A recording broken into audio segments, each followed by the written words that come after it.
The Rise of the Argentine Empire. This video is purely for entertainment and does not infringe on copyrights or laws. The rights to the novel and image belong to the original author. We do not claim ownership.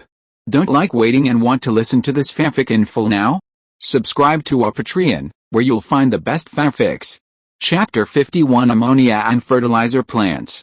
After arranging the affairs of the Falcon Intelligence Group and logistical support, except for 2 intelligence officers who remained, the rest were sent by St. Hesser to the Potassium Triangle to occupy territory and purchase potassium chloride raw materials, in a relatively special way. Watching his subordinates go so far just to buy some raw materials, St. Hesser felt a bit regretful, but his mind quickly became active. Wasn't the newly established Maria Town militia a good opportunity? Maria Town, or rather Maria City, as an important city in Córdoba province, Argentina, couldn't be without its own city guard. And St. Hesser, as the new head of the shadow government of Maria Town, couldn't justify not controlling a militia. So, a pleasant transaction began. This militia was submitted to the Ministry of Defense and the Córdoba Provincial Council. The council did not have the final say on these matters, so the signatory was none other than Thompson Jr. Of course, it couldn't be too outrageous. Just setting up 2 or 3 companies of militia would be enough. In name, they belonged to the Maria Town militia, but in reality, they were St. Hesser's quasi-private armed force. Coincidentally, St. Hesser still had his identity and position in the 8th Brigade of the National Defense Forces. With the unanimous approval of the Maria Town Council and the signature of Commander Thompson Jr., St. Hesser, in a dignified manner, became the glorious militia captain of Maria Town with the rank of warrant officer, leading a strengthened militia company with a total strength of 300 men. Of course, a militia is, well, you know, with outdated equipment, little training, and scarce funding. To put it nicely, they're just weak chickens. But with St. Hesser's weapons support, it's a different story. Moreover, the soldiers of the militia were all veterans directly retired from the National Defense Forces. All of St. Hesser's old subordinates were stuffed in, easily taking control of this armed force. St. Hesser's purpose wasn't to rebel or anything. He just wanted to protect Maria Town, do patrols, prevent crime, and escort armed transports. Anyway, the Maria Town Police Department only had a dozen people left, just enough to replace some functions. Maria Town, as a new small city, is different from K City. The church in K City has infiltrated very deeply, while the local church in Maria is very weak and unable to collude with other town government forces. The Maria Town Militia Guard, codenamed MAPD, belongs to the National Militia Paramilitary System, with a reserve force establishment. It can eat some national food while also doing some private work for St. Hesser. St. Hesser's identity transformed from a National Defense Forces officer to the quasi-number 2 figure in Maria Town, second only to Mayor Cavo. Although the original Maria Town was solely controlled by Mayor Cavo, now he is a proper wild civil servant, but he hasn't completely broken away from the Ministry of Defense. In the future, Córdoba City will no longer have anyone to cover him. Commander Thompson Jr. is also preparing to be transferred to the Ministry of Defense, and St. Hesser will also have a stable rear. The old factory in K City can just do business honestly. People under the eaves have to bow their heads. It is worth mentioning that Chief of Staff Eureka was also promoted.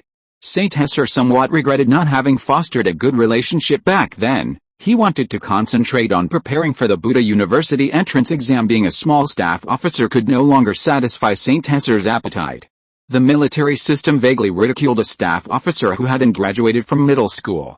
St. Hesser simply refused to serve and got a leave of absence without pay from the commander. After all, without a university degree, even if St. Hesser was confident in his talent, he was unwilling to stoop to flattery. Of course, the militia guard is not his own after all, so well-trained militiamen, as long as the conditions and opportunities are right, will be arranged to retire and then join the Thunder Cross Security Company. To sum it up in one sentence, your trained militia is good, now they are my Thunder Cross employees. This is also St. Hesser's glorious tradition. Your explosives factory is doing well, but now it belongs to me. Your employees are very promising and talented, but they will be my employees in the future. Your minerals are of good quality, and they will belong to me in the future. If the money is not enough, then I'll add some. The entire population of the Maria Town area, according to Mayor Cavo's development report, is estimated to be 30,000 permanent residents in the core town area, 10,000 in the suburbs, and about 10,000 migrant workers, mostly in the nearby large cities of Rosario and Córdoba. Starting this year, From the initial petrochemical plastic bottle factory to the latest mold factory going into production, and the soda factory also preparing to go into production, more than 2,200 workers have been added. Some workers brought their families, bringing another 2,000 people to Maria Town. With some population returning, tertiary industry development, and supporting facility construction, the permanent population in the town center area has reached more than 40,000 in Maria Town in more than half a year now. St. Husser is starting to arrange new factory construction plans.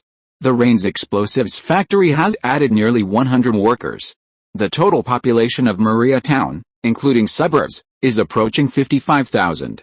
The whole town has re-prospered. Mayor Cavo and St. Husser's relationship has become closer and closer.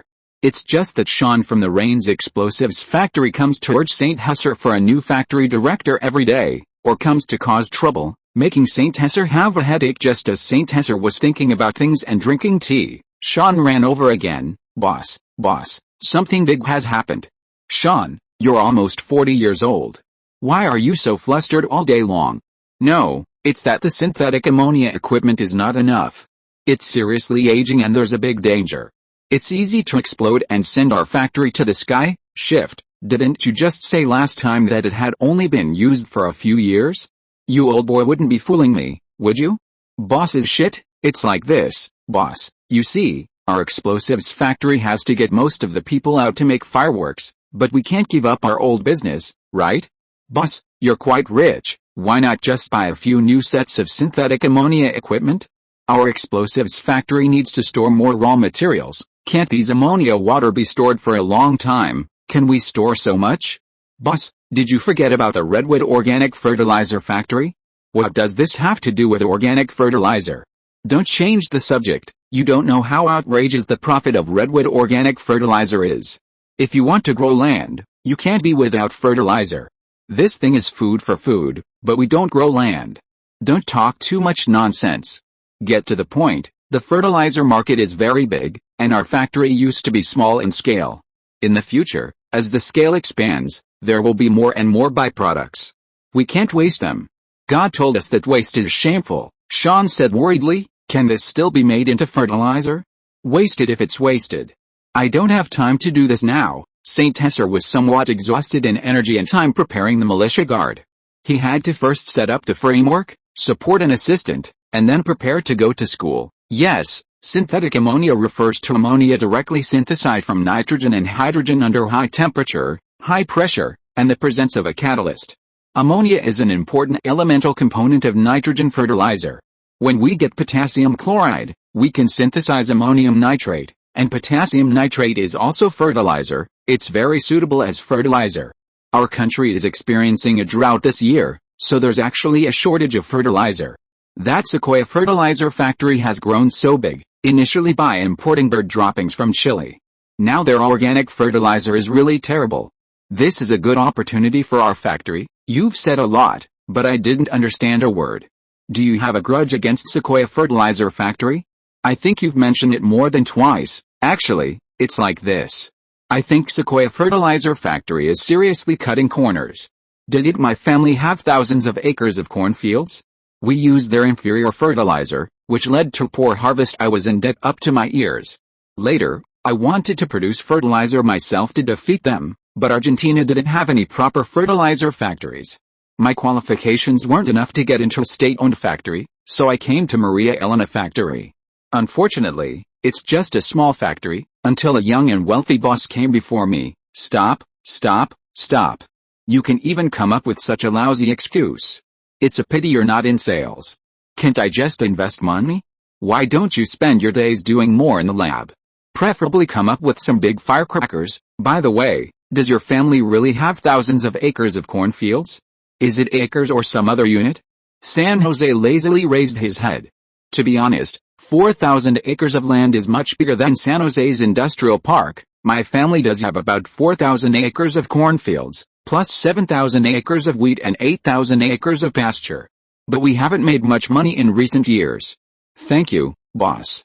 The initial investment only needs $500,000. No, $400,000 can buy several good sets of small reaction equipment. Seeing San Jose's expression change slightly, Sean immediately changed his tune. Your family is so rich, yet you come to this small dynamite factory as a worker. Are rich people these days so capricious? Somewhat speechless, these big landowners don't go home to farm but instead mess around with gunpowder. Wouldn't it be nice to just lie down and relax? Boss, actually, I'm an engineer, not a worker. It's like this, my family isn't from Córdoba province, but from Salta province. Although my family has a lot of land, after I inherited it, I felt that although farming had a high income, my ideal was to defeat Sequoia Fertilizer Factory. Sequoia Fertilizer Factory really screwed my family over. Now my younger brother is farming the land, and I get a little dividend every year. Unfortunately, the investment in fertilizer production is too big, and I haven't had the chance. Okay, I don't know yet if I want to invest the money, but don't bother me in the future. Also, show me the equipment, boss. I'm afraid that's not possible. Many things still need your approval, such as equipment procurement, supplier selection, subsequent equipment expansion. Buying just one set isn't enough, and there are raw materials and such. Truly a landlord's silly son, although a bit old now. I really don't have that much money right now. San Jose looked at the information provided by Sean. Building a large synthetic ammonia factory with an annual output, including urea and synthetic ammonia, requires large industrial equipment costing tens of millions of dollars. Selling all of San Jose's factories wouldn't be enough to buy one set, which almost made him jump up. A small chemical factory would be a little better, but a set of equipment still starts at $500,000. The main producing countries are the United States and the Netherlands. San Jose's head ached as he looked. This equipment plan is too large. A 150,000-ton fertilizer factory, a 200,000-ton fertilizer factory, the construction period takes 3 to 5 years, and the investment starts at tens of millions of dollars, but things got better later on. Small equipment can still be bought, and setting up a small fertilizer factory isn't a big problem. He finally breathed a sigh of relief. Well, I'll study this information. You go back first. This matter can't be rushed, and I'll consider it carefully. He can't agree too quickly this time. Although Sean is doing it for the factory's development, agreeing too quickly feels like he'll come up with something even bigger next time. He must be cautious. Sean left with a sad face, his back looking a little desolate, and his eyes suddenly turned red. San Jose almost couldn't help but call Sean back, but he held back, and decided to agree to him tomorrow. San Jose then went to Mayor Cabo to discuss the establishment of the militia guard, and had lunch there, finalizing the specific details. The hat has already been put on. Guerrero has also contacted 2 informants through special channels. Everything is normal on the road, and they are expected to arrive at the Potassium Triangle the day after tomorrow. The weapons and equipment, going upstream, will also arrive at the designated location soon. San Jose also went to the mold factory, which had already started working. It was doing well. The newly established large soda factory's equipment was also being installed and debugged, and the first batch of products would be produced soon after. San Jose had some free time. He looked at the newspapers, which Lucifer had brought back from abroad. Maria Elena town is good in every way, but there are too few newspapers. San Jose hadn't read a newspaper in a long time. He made a cup of coffee and leisurely started reading. The United Nations forces, led by the United States, have been retreating steadily on the North Korean battlefield since occupying Seoul. The counterattack has been declared a failure. MacArthur says he wants to invade New China. Such a great thing. He must add a chicken leg tonight. No. Set off fireworks to celebrate that. Lackey MacArthur seems to be getting fired in a few days. A grasshopper after autumn can't hop for many days. The United States is trying the case of leaking atomic secrets. Hey, Sean, this is San Jose. Bring 10 boxes of fireworks tonight and send them to my residence. Okay, boss. About the equipment, I've decided to buy the equipment, so you don't have to worry. You set off the fireworks yourself tonight. Really? That's great. Boss, you are so wise. We will definitely defeat Sequoia Fertilizer Factory. Sean, you bastard, what did the fertilizer factory do to you? Beep beep beep, the boss must have been moved by my hard work, Sean said with emotion as he hung up the phone. Argentina continues to experience drought. The Perón government is starting a rescue plan, importing grain from Brazil again. The European coal and steel community is preparing to be formally established on April 18, and the treaty will be signed in Paris. This is the future EU thigh. He must calculate and hug it when the time comes. The EU can at least develop and prosper until the early 21st century. and was the third largest force at the time besides the US and the Soviet Union. Brazilian pineapples are on the market on a large scale. Due to the high output, the price has fallen below the cost price. San Jose no longer pays much attention to canned products, so he skipped it. The Vargas regime has once again taken over the Brazilian government, with an ambiguous relationship with the United States. He didn't recognize it, so he skipped it. He didn't see any other important information. San Jose went to take a nap, planning to celebrate tonight. San Jose was happy that the United States had taken a tumble. Chapter 52 Hydroelectric Power Plants and Beer. The sweltering summer seemed to be drawing to a close, with occasional gusts of autumn wind. In this era without air conditioning, it was always a bit uncomfortable. It was almost mid-March, and the weather was starting to turn cool, even with a light rain that eased the drought a little this year at the University of Buenos Aires, due to increased enrollment and the increasingly serious strikes in the capital, coupled with the new presidential election where Perón was seeking re-election and condoning union strikes, to avoid the Perón government firing up the national printing press and causing ordinary inflation, a small matter compared to the dozens of times inflation later on. St. George immediately converted all incoming revenue into foreign exchange dollars, secured raw materials for production, or purchased gold and other hard assets to prevent his money from becoming worthless paper. There were already faint signs of inflation. The drought had dealt the Perón government a heavy blow, with significant reductions in agricultural and livestock production. If domestic banks weren't so strict with their reviews of industrial operating loans, St. George would have considered taking out several more bank loans to buy more equipment and other hard currency, even buying land if he went crazy. But buying land wasn't cost-effective right now. Simply put, St. George didn't need to buy ranches for farming at this stage. Another avenue for loans was through the Argentine National Housing Bank. The Perón government hadn't banned this route, but it was very complicated to navigate and was still in the planning stages. Having received capital injection from the central government, the National Housing Bank had the largest loan volume. If St. George wanted to prepare for a real estate company, it would be best to go to the capital.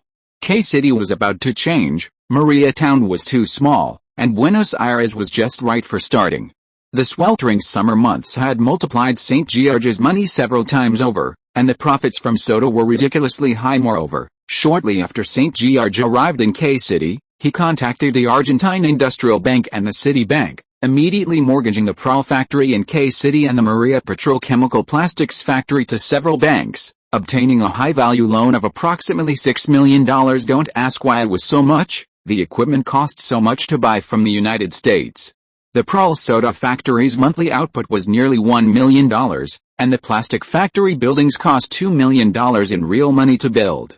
Borrowing $6 million, a total of 300 million pesos, wasn't too excessive. Who knew that in a few years, 300 million would only be worth 150 million? This was the reason why St. George's pockets had been particularly deep for the past month or two. The Perón government's creation of the printing press and issuing banknotes was their own doing, and had nothing to do with St. George. The money was borrowed based on his ability, and he wasn't planning on not paying it back. So what if the currency depreciated in a couple of years? He paid interest, didn't he? He wasn't like the Argentine government, which liked to be a deadbeat and default on debts. You can't slander someone's reputation out of thin air. If he didn't spend the money quickly, he would really become an idiot, wasting his effort to help others for nothing. This was why St. George didn't stop Sean from stirring things up for him. He felt that as long as he spent money fast enough, inflation wouldn't catch up to him. Many of the bad habits of the Argentine government started during the Perón era, such as national debt defaults and firing up the printing press. These were two things that St. George deeply understood. As for pseudo-high welfare, union strikes, military governments, isolationism, import substitution, and high import tariffs leading to rampant smuggling, those were secondary. After all, St. George really had a cow. St. George imagined a whole inner drama and went to sleep leisurely. The next day, at 8 o'clock in the morning, boss, Sean knocked on the wooden door 3 times. Sean Todd, what is it now? Don't you need to sleep in the morning? You have to go to work in half an hour. If you don't sleep, I still need to sleep. St. George quickly put on his pants, opened the door, with 2 big dark circles under his eyes, and kept talking. Boss, I forgot to tell you one more thing. It's about that, Sean said hurriedly. What else is there? Speak quickly, don't beat around the bush anymore. Thank you. St. George vaguely gritted his teeth. Okay, it's just that the electricity supply in Maria Town seems to be running out. We have so many new factories, and we still need to build new ones. I've already considered this. I contacted the power company last month to build a hydroelectric power plant, in which Maria Town also has shares. Construction has already started. St. George had indeed considered this. His newly built factories were all electricity-guzzling monsters. Maria Town's infrastructure was not comparable to a large industrial city, it was just a small agricultural town at its base. Therefore, the expansion of power supply facilities and the electricity problem were indeed taken into account when the plastic chemical plant was built. St. George had already contacted 2 domestic power companies as a precaution, fearing that there wouldn't be enough electricity in the future. The first was Buenos Aires Electric Power Company, and the other was the state-owned Hydropower Electric Power Company, both of which were large state-owned power companies. After several rounds of communication between the two sides, St. George finally decided to cooperate with a state-owned Hydropower Electric Power Company to build a hydroelectric power plant upstream of the Maria Town River. This power plant will be a tripartite joint venture, with Maria Town eventually participating in the investment. The state-owned Hydropower Electric Power Company will also advance the project funds first. The project is located more than 20 kilometers upstream of the Maria River. The Maria River is the mother river of Maria Town, and it is also a tributary of the Paraná River. The Maria River originates from the Pampas Plateau in central Argentina, near Mount Chapaquí. The upper reaches of the river still have some hydropower potential. This major project is a collaboration between 3 parties. Maria Town contributes 40% of the capital, St. George contributes 40%, and the hydropower company provides 20% of the funds and construction personnel. The hydropower company advances the initial funds, and the subsequent electricity bill profits are divided equally among the 3 parties, each benefiting. The survey work for the hydropower station has been completed, and preliminary construction began 10 days ago. This will also affect some river transport, but the Maria port will also undergo a new construction under the condition of reduced water volume.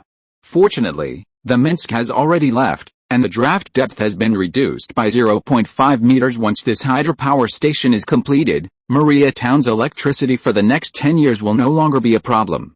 By then, the electricity supply problem for St. George's further factory expansion will also be solved easily. The installed design capacity of the Maria hydropower station is 20,000 kilowatts. The exploration work began at the end of February this year.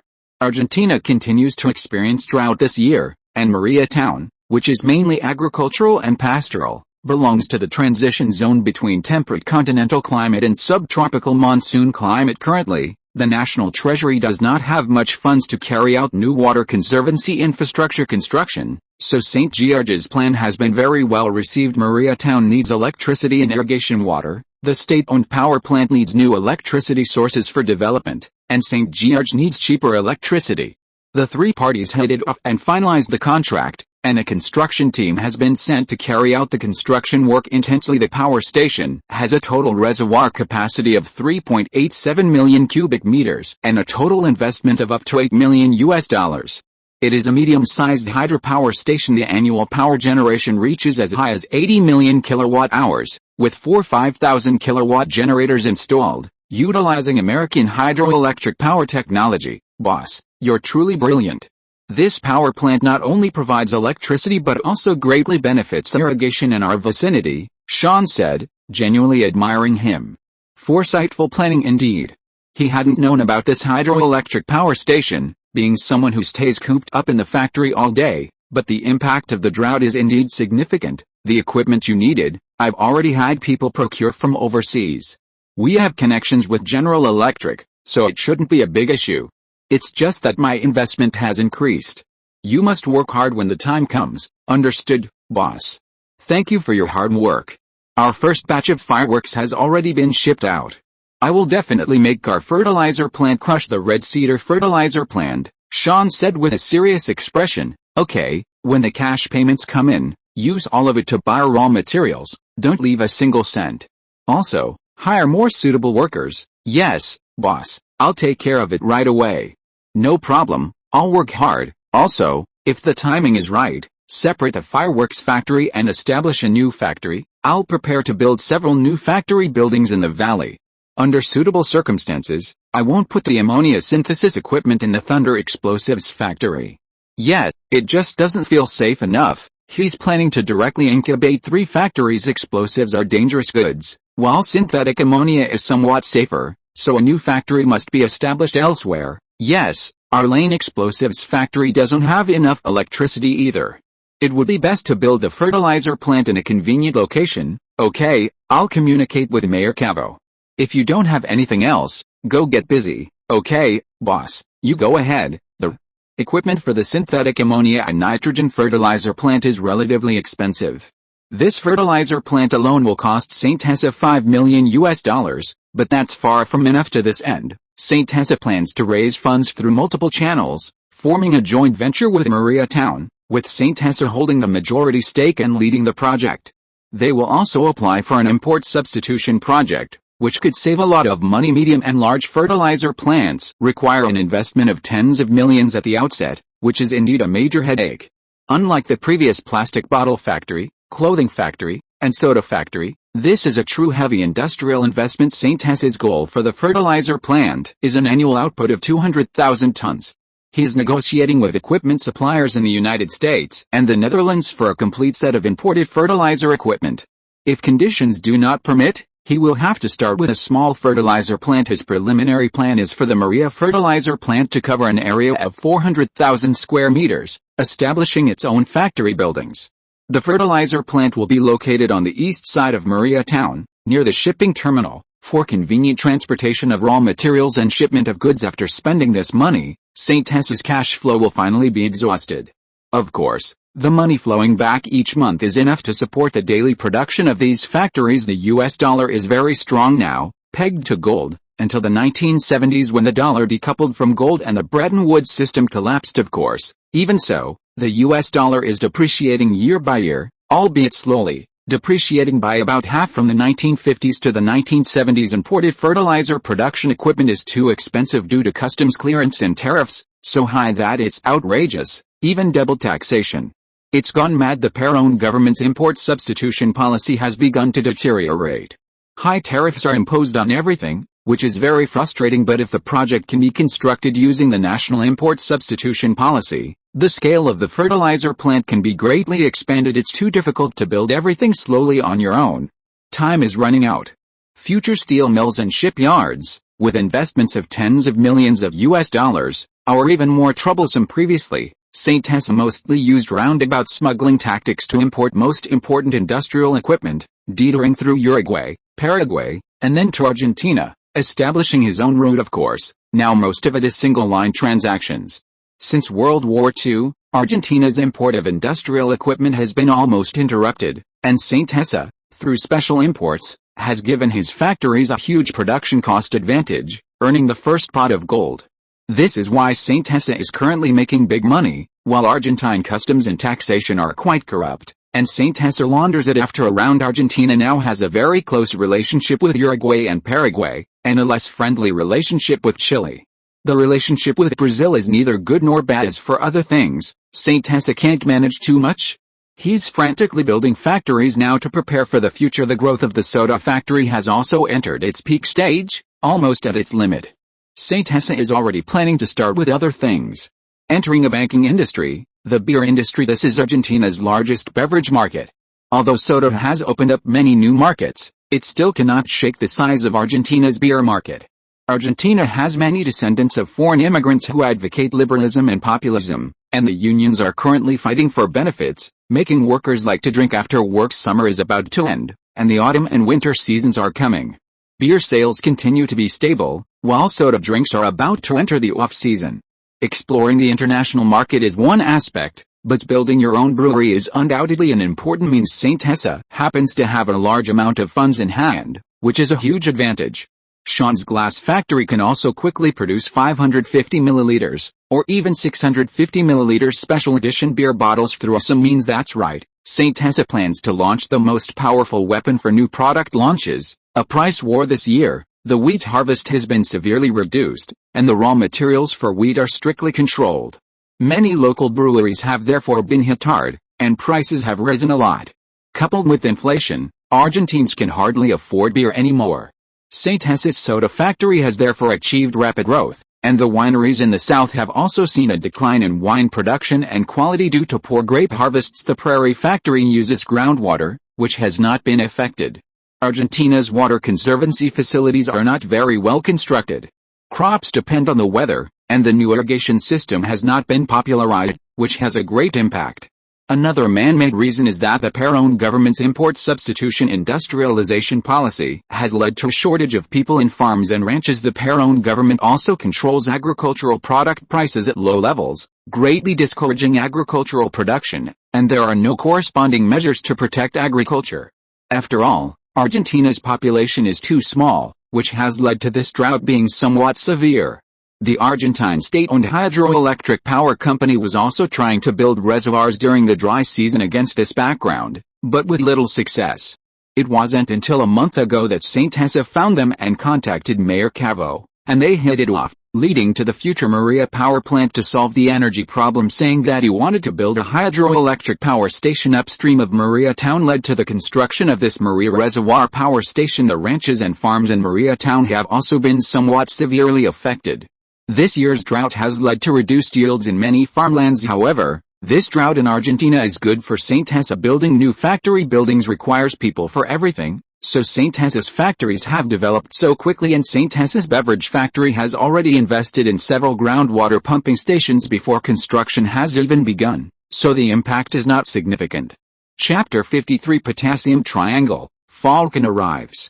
While St. Jesús was dealing with a bunch of messy trivial matters at the factory, Guerrero and Aragon, leading the Falcon team, had just arrived in Oran, a peripheral city of the Potassium Triangle. The Ablamordo Salt Lake Group is their final destination, distributing more than 190 salt lakes of various sizes. Guerrero, leader of the Falcon Intelligence Assault Team, codenamed Silver Fox, a retired veteran. Ruthless Aragon, deputy leader of the Falcon Intelligence Assault Team, captain of the Viper Squad, codenamed Tyrant Bear, is also one of St. Jesús' most trusted people. The Potassium Triangle belongs to the border of 3 countries, and the composition of personnel is relatively complex, including Bolivians, socialists, guerrillas, Chileans, Argentines, Indian tribes, government troops, and various desperados. In fact, there is also a very important resource here, which is lithium, but this thing is not yet needed. Lithium mines will not become famous until the new energy era, and its future name is Lithium Triangle. The Falcon team is just to buy some local specialties, potash, potassium chloride, a special fertilizer for producing fireworks. These people were all personally trained by St. Jesús and have served as squad leaders. Their abilities are very good. They are trained to operate various guns and have the strength to lead the team independently. Now it is somewhat overkill. Currently, the number of people in the Viper Squad has not exceeded 50. Guerrero immediately began intelligence construction and collection, and used the dedicated frequency long-distance special telephone to contact the 2 remaining intelligence groups on St. Jesús site at the same time. A small stronghold was first established in Oran, which is also the rear of some Potassium Triangle forces. Oran is the upstream of the river that St. Jesús logistics team can pass through. Various weapons have arrived at the Oran warehouse, and a brand new fully armed Viper Squad has been freshly baked. The Potassium Triangle is located in Jujuy province. Oran is a large city in the nearby periphery and also the most convenient place to rent cars and freight. It is only more than 100 kilometers away from the Potassium Triangle. It takes 3 or 4 hours to drive there. Now there is no highway. It is good to have a cement road. The transportation is quite inconvenient. Originally, that place was a desolate place, but it has become slightly prosperous since the minerals were produced. The Potassium Triangle is a triangular area with a dense distribution of salt lakes formed by the Neogene Andean tectonic movement. The unique arid climate and abundant lithium sources make the salt lakes contain a large amount of exploitable salt mineral resources. Half a day later, the 3 returned with their teams. The Potassium Triangle is quite outrageous.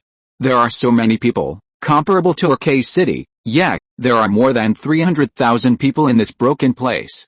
No one controls the border, and people from Bolivia can come directly. Captain, the important salt lake distribution in this Potassium Triangle includes Chile's Atacama, Maricunga, our country's Real Muerto, Cauchery Alaraz, Rincon, and Bolivia's Uyuni and other 6 large salt lakes, as well as hundreds of other small salt lakes. 10 years ago, after the Potassium Salt War, the local forces have already divided it up. There are dozens of forces distributed there. The largest of which are the Bolivian Guerrilla People's Front, the Indian local force Sunset Glow, our Argentine Cycle Chemical Company, the Chilean New Sicily Warlord, Barracks Twilights and Gang, and the Barossa family of Jujuy Province, the motorcycle gang Soul of Wheels Front, and these major forces in Chile. There are even more other small forces that cannot be counted. I heard that there are also a large number of mining companies from other countries, such as Alergy Mining and Freeport-McMoRan, etc. The situation is quite complicated and cannot be underestimated. Guerrero also frowned. This situation is quite tricky. There are many people in this broken place because it is the border of 3 countries. The personnel are complex and mixed, and there are so many forces that it is outrageous. It is different from K-City, which only has a few small gangs. It belongs to no man's land without government control. Of course, there are also benefits. It is very suitable for doing something, and the benefits are great. Does everyone have any good ideas? The boss's goal is to buy hundreds of tons of potassium chloride, but we have come with so few people. This place is also a good place, with great development potential. Is it a bit overkill to come here just to buy raw materials? Guerrero planned to brainstorm and discuss together, distribute the information, and arrange the deployment under Saint-Tessa's strong request. Although the original study group was eventually disbanded, the people he brought still had to learn a lot of military theory knowledge. Hey, team leader, I think we should fuck him. Directly destroy a force, and then we will occupy the territory. In the future, the boss, it's just a matter of a word for the boss to want raw materials, Aragon said when no one started. Team leader, I think we should subdue a few small organizations and then slowly plan. That makes sense. Being too tough may be targeted. I think that motorcycle gang is not bad. Their gang leader is a Bolivian, and most of his subordinates are relatively weak. They only have 100 and several dozen people, controlling 2 small Salt Lake mines, and no one behind them. Kill their leader, and we can subdue them. They also produce a lot of potassium nitrate, but their finances are not very good. I also think it's good to fuck the gang. I prefer the Twilight's end. They are mostly gauchos, and their leader is ruthless, but they have great wealth. Kill their leader and then subdue them. Aragon continued to brag. The discussion atmosphere began to heat up. Regular troop speed gang members, and small warlords were not a problem, especially with the weapons, ammunition, and bombs supported by the boss, as well as some small heavy weapons. Wiping out gangs is indeed the traditional skill of the Viper Squad. They have no psychological burden at all. Of course, they kill gangs not to become gangsters themselves, but to seize mineral resources. It won't work if they are not ruthless enough in the end. Everyone discussed it and decided to find a weaker small force to start with, preferably one with no one behind it, and then slowly expand and recruit people. And the Blackhead of Twilight's End is indeed more annoying, notorious, and also a descendant of Spaniards. There are no descendants after checking, but every year they export a lot of potash to other forces, but they have offended many people. Hello boss. This is Guerrero. Little Lou, what's the matter? Saint-Tessa yawned, and was woken up by the phone again after just falling asleep. Boss, the situation is like this. We plan to get a stronghold. It's too expensive to buy directly from them. Oh, okay, if it really doesn't work, just buy a few 100 tons and come back. I'm going to sleep first. You guys discuss it, okay, boss. After Saint-Tessa hung up the phone, he didn't hear clearly, and just said a few words casually. The signal was not very good.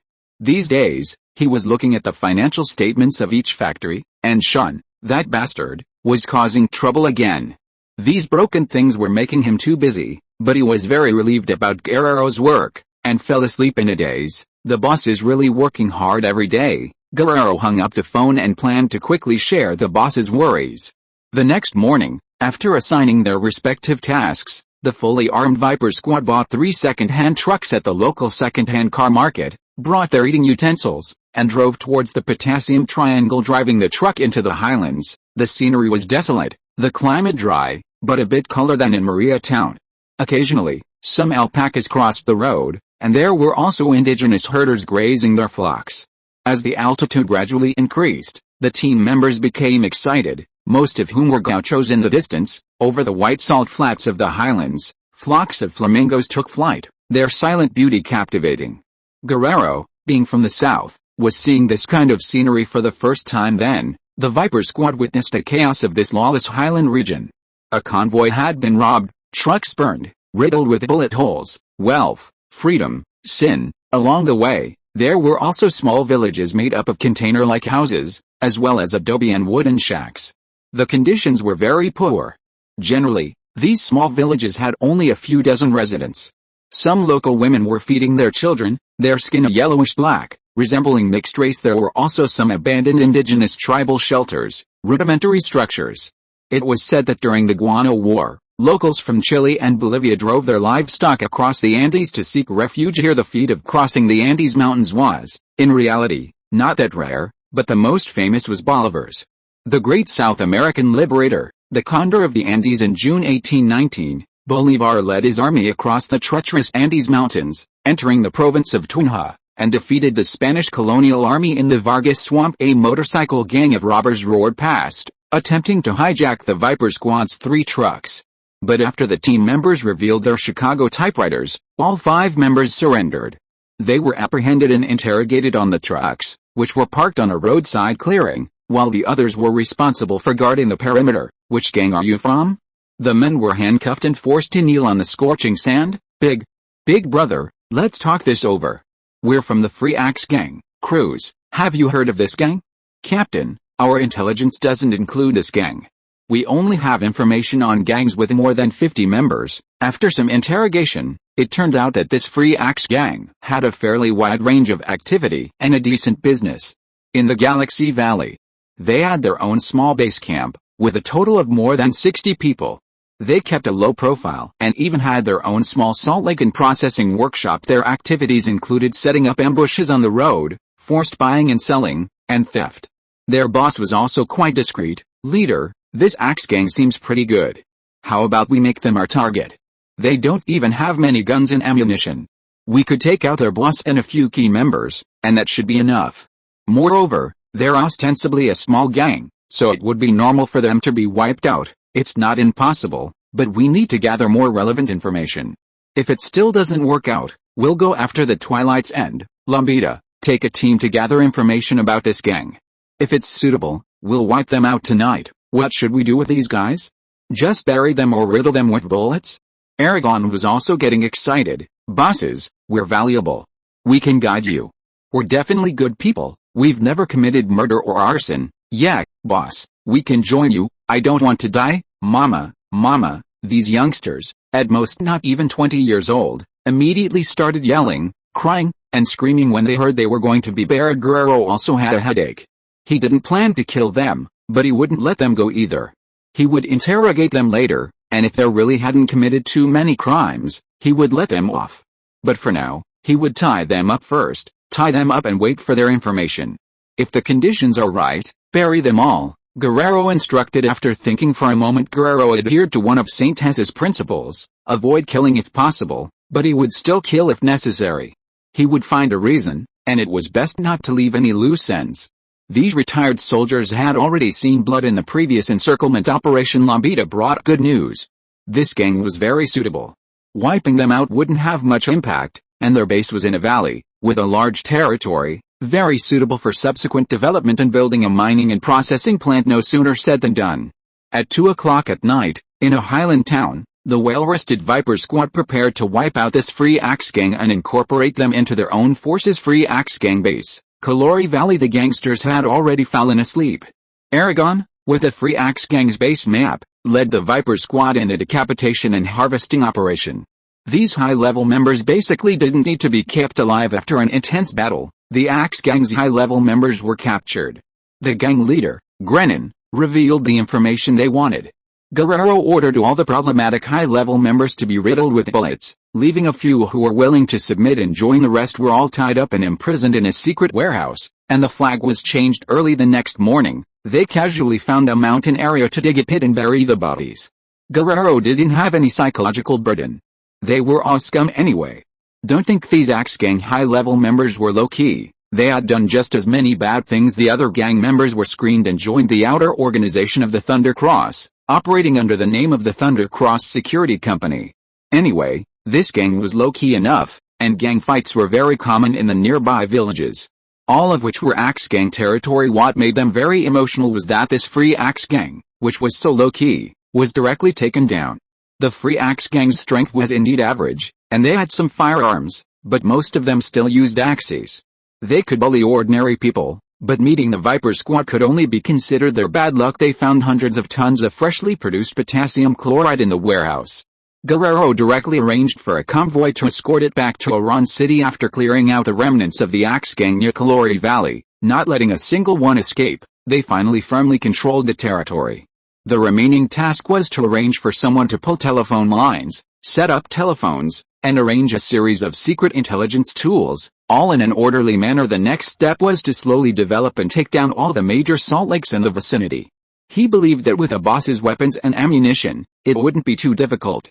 And the motorcycle gang was a good target, but their gang had 100 or 200 people, and they also had firearms, so it needed to be dealt with slowly. Boss, we've already gotten a potassium chloride. Oh, good, I'll have someone take over. By the way, we took down a territory and wiped out a small gang called the Axe Gang. Weren't you supposed to buy it from someone? Saint Hessa's face was full of question marks. Didn't the boss say we needed to get a territory? Ah, that's fine too. Taking it down is fine too. You can prepare a document for me to look at later. I've been too busy these past few days and have a headache. Okay, boss. Saint Hessa hung up the phone, his head buzzing. He finally came to his senses. This plot wasn't right, was it? I just arranged for you to escort the goods in order to buy some fertilizer and not get robbed. Then I gave you money so you could buy a few salt lakes. Why did you wipe out someone else's gang? Looking at those financial reports gave me a headache, but as long as things are done, that's fine. This Guerrero is really reliable, much more reliable than Sean Guerrero thought to himself. Isn't that what I learned from you, boss, last time with the Bird Brotherhood? It seemed like you blackmailed your factory below. Chapter 54 Argentina Election Results. While the Falcon Squad was causing a stir in the Golden Triangle, Saint Hessa finally had some free time today.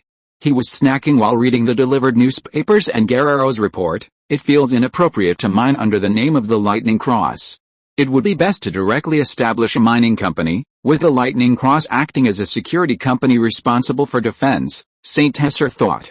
After reading the telegram from Guerrero, he understood the cause and effect of the matter. Guerrero is not good at management, and the intelligence agency needs him very much.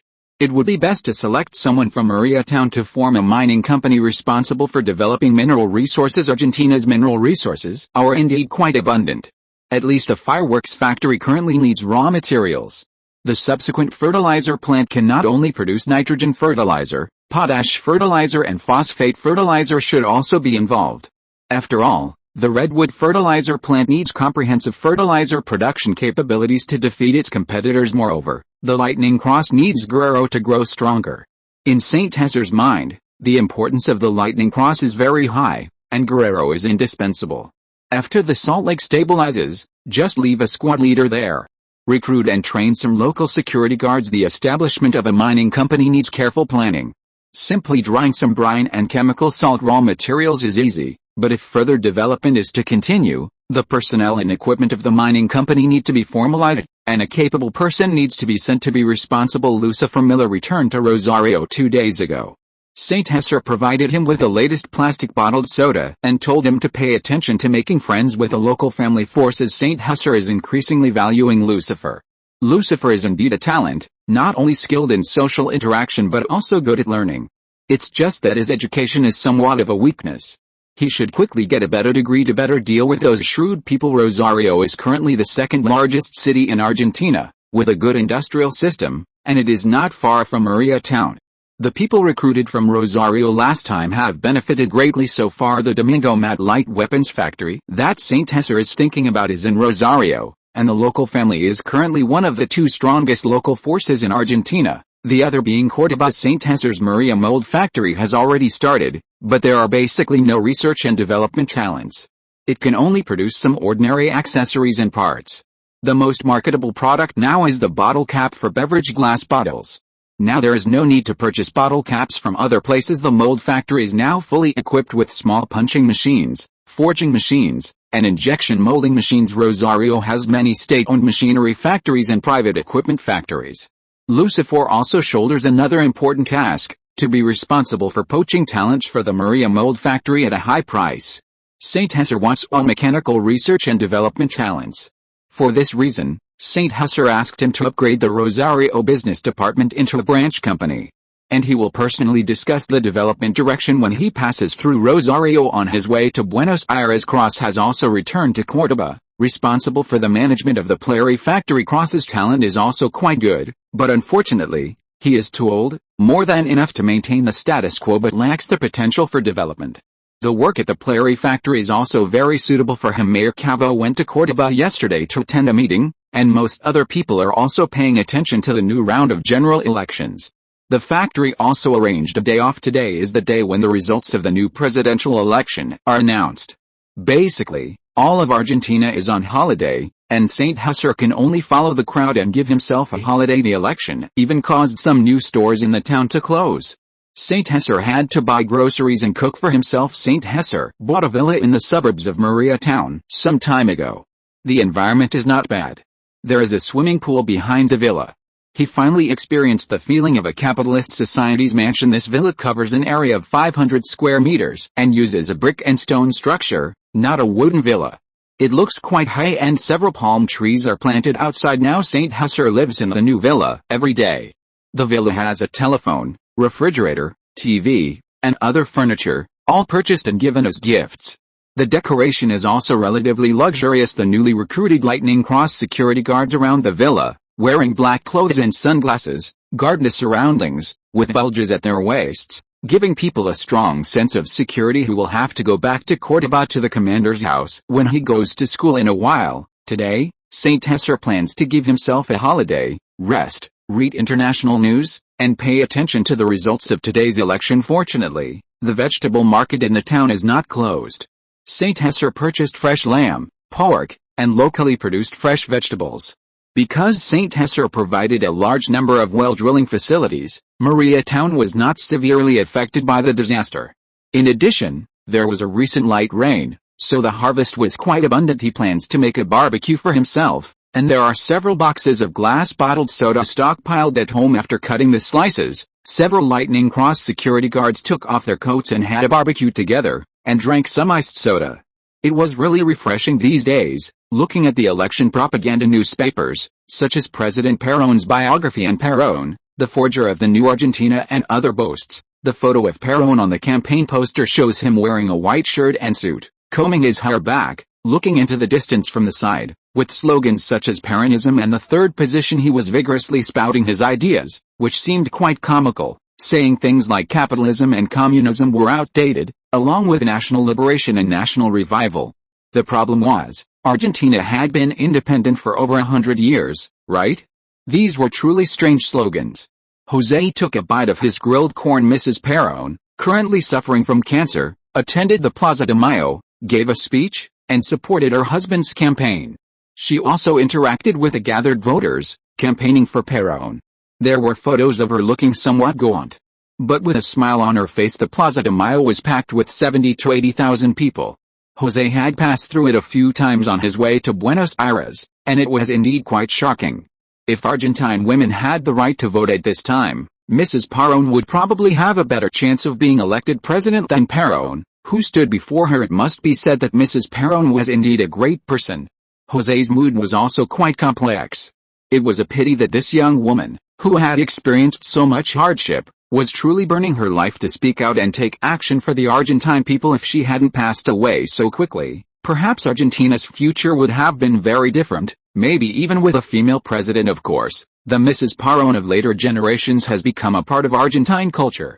As for the real Mrs. Perón, let the future generations of Argentina judge her. José also saw the news spread by the opposition, attacking Mrs. Perón for her extravagance and wealth, saying she was richer than the rich, had tens of thousands of hats, hundreds of pairs of shoes, and forced capitalists to donate, using any means necessary to get her way. It was unclear whether this was deliberate slander or the truth, but the Argentinians of the time believed Mrs. Perón was their savior. At the very least, she was willing to speak for the common people. José couldn't judge these things. As for these voluntary donations to ensure justice, whether they damaged Argentina's investment environment, led to capital flight, and indirectly increased inflation and unemployment, it was unclear whose responsibility it was, Perón's or Mrs. Perón's. While reading these newspapers, José also formed a new understanding in his mind. If kindness to the Argentine people was based on illusory welfare that damaged production and industrialization, it was better not to have it at all. Just as the greatest kindness a general can show his soldiers is to win battles, the greatest kindness to a country's people is never unaffordable high welfare. Perón's rise to power was absolutely related to the famous Mrs. Perón, but he also had undeniable responsibilities previously. Argentine presidents could not be re-elected. Perón was elected in 1946, and in 1949 he presided over the amendment of the Constitution to allow presidential re-election. This was forcibly passed while the opposition party refused to attend. Of course, it must be said that Perón was indeed a master of manipulating labor unions. However, the series of economic, political, and social reforms he implemented after taking office seemed to be dragging Argentina into an abyss because his reforms had a very controversial aspect: forced nationalization, which came at a high price. In reality, many foreign monopoly organizations still held dominant positions in joint ventures. The UK and Argentina originally had a very good relationship. This move greatly offended the UK and the US, turning Argentina into a closed-off country. Perón attempted to develop Argentina on his own, but he didn't have the corresponding strength. In José's view, Perón himself was quite narcissistic, regarding himself as an Argentine sage. A few years ago, he advocated renaming the party the Peronist Party, and last year he even changed the Chaco Administrative Region to the Juan Perón Presidential Administrative Region. He had also heard that he was planning to change it to Juan Perón Province, which was quite a frivolous and even childish approach. Of course, he had made some contributions, such as the Eva Perón Foundation established by his wife, although most of them ended without success after he stepped down, and even his policies were problematic, such as Argentina's unaffordable high welfare policy, which emptied the national treasury. Women's suffrage was a huge step forward. A few years ago, he was anti-British and anti-American, but recently he seemed to be in contact with the UK and the US again.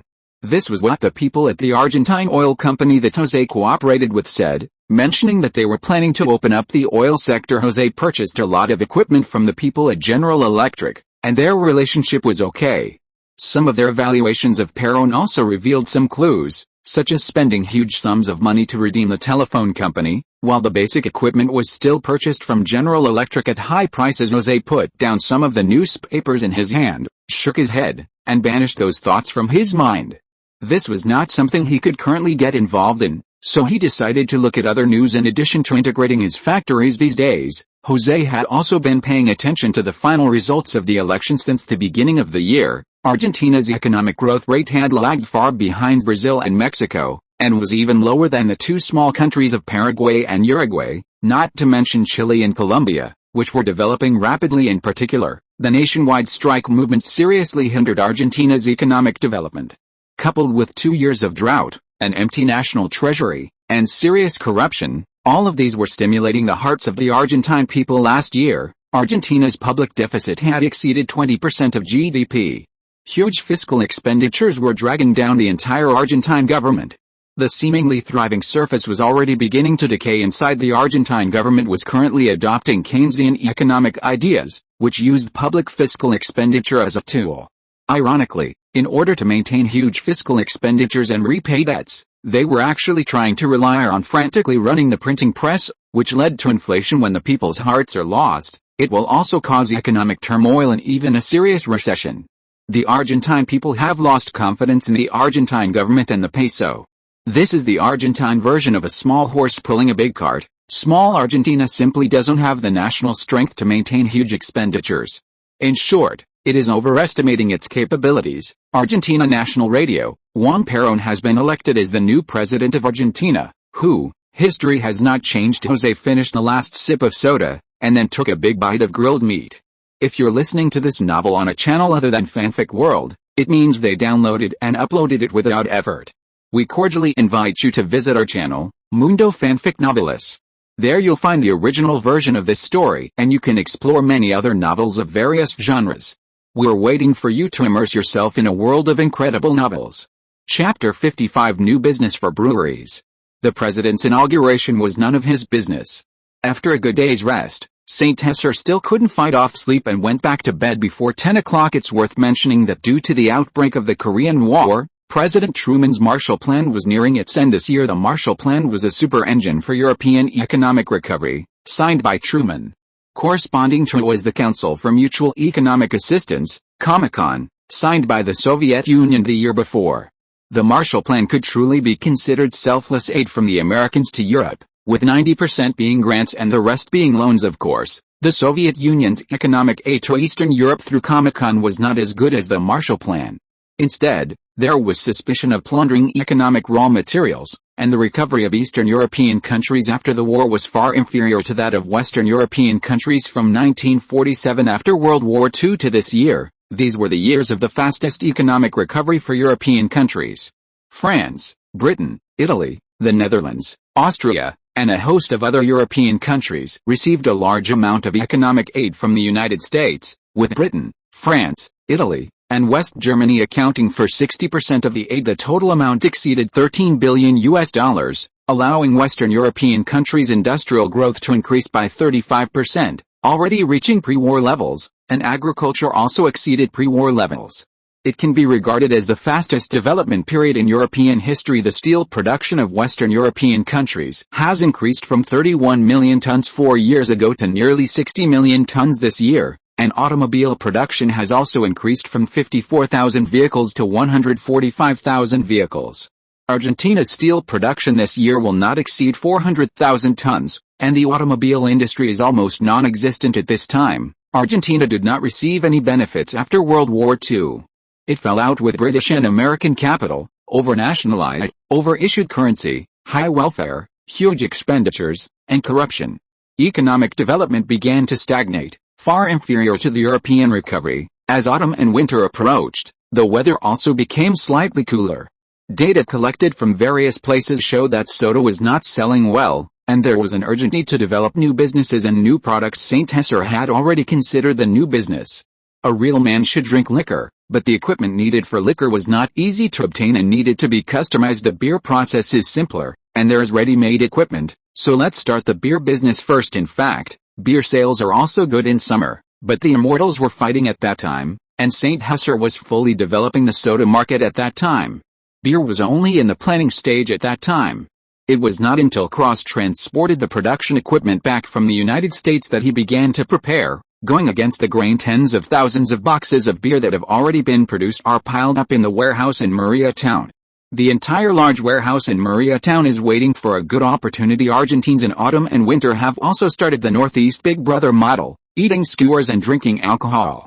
Liquor is too expensive, like tequila. Beer is just right, and wine is not suitable for eating skewers and barbecue because of the election. Argentine citizens went to the supermarket to buy beer by the dozen. Sometimes, in order to take care of customers drinking beer in restaurants, some restaurants had to sell alcohol with dishes. St. Hesser had already witnessed this scene last year. At that time, St. Hesser already wanted to enter the beer industry, but unfortunately, there was not enough capital at that time. The sales of beer in Argentina now far exceed those of wine, and beer is more stimulating. Mariatown Industrial Zone, Mariatown Vidma Brewery, covering an area of 20 acres. The white character on black background sign hanging on the all-steel gate is written in Spanish, Vidma Brewery. St. Hesser entered the factory area. This is next to the newly opened Maria Beverage Factory, a brand new American-made beer production line with a planned annual beer production capacity of 30,000 tons. The raw material used is Pampa groundwater, which is sweet and refreshing. The first workshop is for washing beer bottles. The green beer bottles are transported from the Sean Glass factory, simply cleaned, dried, and then enter the second workshop. The second workshop is the filling workshop. The washed bottles are immediately sent here for filling one by one, then capped, and finally labeled in the third workshop to complete production. Of course, this part is already the last part. The more core part is the beer brewing workshop, which is the real base for beer malting, gelatinizing the malt, and then adding hops and sugar. Then there's the beer brewing process, which is saccharification and fermentation. It takes a total of 7 to 14 days to finally obtain the finished beer product. It sounds simple, but industrial brewing still requires a lot of equipment. St. Hesser specially invited a beer brewer from Rosario to brew beer with a decent taste. After many experiments, the director of the brewery is also one of them, Masala Odyssey, who has rich management experience and beer brewing skills. It is said that this person started learning beer brewing at the age of 10 and has 30 years of work experience. His family used to have a beer workshop, but it eventually closed down due to sales costs and other reasons, and was poached by Lusa for the monthly salary of $1,200 given by St. Husser can be said to be quite expensive. However, after St. Husser took the first sip of the improved beer, he instantly felt that it was worth it. These beers were the taste that St. Husser wanted, and this new factory director was indeed capable. Masala, this is the best beer I have ever had in Argentina, boss. This level is still far behind. You should drink real craft beer. Industrial beer is still a bit short. I will definitely want to see it if I have the opportunity in the future. Now beer has begun mass production. The beer glass bottles transported from the Sean Glass factory are being filled with beer one by one after being cleaned. There are also beer caps customized from the Maria Mold factory, and new logo labels printed by the printing factory. The new beer brand has been registered and is called Vidma, which is one of the most famous iceberg attractions in Patagonia. The name of this new beer was accidentally discovered by St. Husser while looking at the map of Argentina. This glacier is indeed quite famous. St. Husser's favorite beer in his previous life was Harbin beer. That kind of feeling of ice and snow was for the advertisements. They directly copied those from later generations that had been bombarded, like Enjoy the Release of Passion, Vidima beer, Dare to Venture to the Ends of the Earth, Vidima beer, Pure Icy Refreshment, writing a whole bunch of them. Boss, these radio ad scripts are amazing. Are you going to spread so many ads? Lucifer's voice sounded very shocked. This was the first time the boss had said he wanted to publish sales advertisements in the newspaper. Yes, I will send you the ad scripts and the copy I wrote. You put them in all the local newspapers. Okay, I understand. Currently, there are 17 large sales departments in the country, headed by Lucifer and Little Nix respectively. St. Hexel called them separately and then faxed them the advertising content. This time, St. Hexel plans to spread Vidima beer to the entire Argentina and Uruguay as soon as possible, and newspaper advertising is a very good way. One classic advertising slogan after another was typed out from St. Hexel's typewriter. Things like groundwater from 300 meters underground in the Pampas and snow water near the Pampas Plateau were not spared. They blanketed the country, taking advantage of the holiday period in many parts of Argentina to launch a nationwide distribution campaign. Vidima beer's price is only 2/3 of other beers. Both the brewing process and the taste have been carefully adjusted, coupled with a subtle taste and high-end publicity. Vidima beer's sales data quickly climbed. Boss, the inventory here is sold out. Can you speed up production? Why is it so fast? This speed is too fast, boss. We are losing a little money now. Selling like this, the production speed of beer can't be too fast.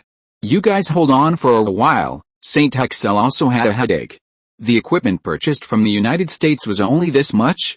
Now the quantity of goods has exceeded 4,000 tons, approaching the limit. He had to expand production equipment as soon as possible. Scene, please purchase a set of beer equipment with an annual output of 60,000 tons as soon as possible. After the negotiation is completed, I will remit the funds to their account, then you send a ship to Montevideo, Uruguay. I will send someone to take over. St. Hexel switched the overseas call to St. in New York. Okay, by the way, boss, our stock is rising very outrageously now. When do we need to sell it off? Don't worry. Send a secret telegram to my subordinate Guerrero when you have time, and then transmit it to me. I will give you the specific selling time and the next equipment to be purchased. Then we will acquire an American company. That's what I thought too. General Electric eats people without spitting out bones, and the price is outrageously expensive. I have recently hooked up with many American equipment manufacturers, and it is much cheaper. Okay, I will go to New York in the next 2 months when I have time. Yes, boss. St. Hexel hung up the phone after arranging the next goal. St. Hexel inspected the brewery again. Now the employees of Maria Brewery have exceeded those of Maria Soda Factory. Both factories are newly built, and the total number of employees has approached 600, making it the second cash cow outside the Prairie Factory. St. Hexel is confident that he can earn back the equipment cost as soon as possible. The current sales are very hot. The soda distributors under the company have also joined this sales war, historically known as the Vidima beer sneak attack on election day. Moreover, St. Hexel also made some promotional methods for early promotion, such as buying 3 get 1 free, so he quickly defeated the local breweries. Argentina's soda market is completely different from the nationwide beer war in later generations of New China. There are not many breweries in Argentina, and the quality is uneven. Foreign-funded beer production companies have been cleared out. Thinking of the more than 800 local breweries in New China in his previous life, smoke was everywhere, heroes competed, and foreign beers with fair size also entered the New China market. At that time, the beer market, that was really bloody. The domestic beer brands that survived the final fight, Yanjin, Snow, Pearl River, and Tsingtao, were the real big shots. St. Hexel's favorite Harbin beer also became a foreign brand. That was really thunderous and bombarded every day. Most of Argentina's breweries are state-owned factories, and small ones are like Masala's small workshops, with no competitiveness at all. Therefore, St. Hexel won a lot of markets without bloodshed by attracting customers with low prices, newspaper advertising, and a combination of punches, and he had already eaten half full. Of course, the entire Argentina is not a unified national market now. They are fighting on their own. There are no national big brands, and the population's consumption power is relatively average, which gives Fatima a great opportunity. Boss, come and eat a piece of Brazilian pineapple. Sean used a knife and fork to give St. Hexel a piece of golden pineapple chunks. Recently, Sean still ran to St. Hexel's small villa diligently. If he weren't a man, he would have suspected that Sean was planning to pursue him. Well, it's really sweet. St. Hexel took a bite, and a rich, sweet pineapple aroma filled his mouth, like honey water. Boss, here's another piece. The Brazilian pineapple harvest is huge this year, and the price is really cheap. It's only a few pesos per caddy. St. Hexel took another piece and took a bite. It was really delicious, huh? After St. Hexel ate a few more pieces, he suddenly thought of a new product, a heavyweight product that can expand the beer market, the fighter in the fruit beer of later generations, Pineapple Plus Beer, a new product with high quality and low price. Now the canned products of the Prairie Factory, because foreign fruits, especially Brazilian fruits, have also alleviated the drought a lot, including the government's increase in the purchase price of fruits and the reduction of the wholesale and retail prices of fruits. Rich fruits have begun to flood the market. Canned fruits have lost too much market and become a tasteless ridge, and sales have gone more than halfway without opening up new markets. The canning production line is almost half stopped now. The Brazilian pineapples are selling well in Argentina. Everyone likes the sweet and cheap Brazilian pineapples.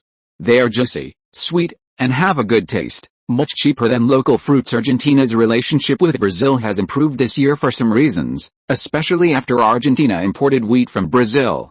The Brazilian government reciprocated and finalized some agricultural product cooperation treaties. St. Hexel also coveted the huge Brazilian market, which is a market 5 times larger than Argentina. It also allowed St. Hexel to see the opportunity for a new product to be launched, that is, the famous low-priced beer beverage product of later generations, pineapple beer. Chapter 56, Pineapple Beer that came out early.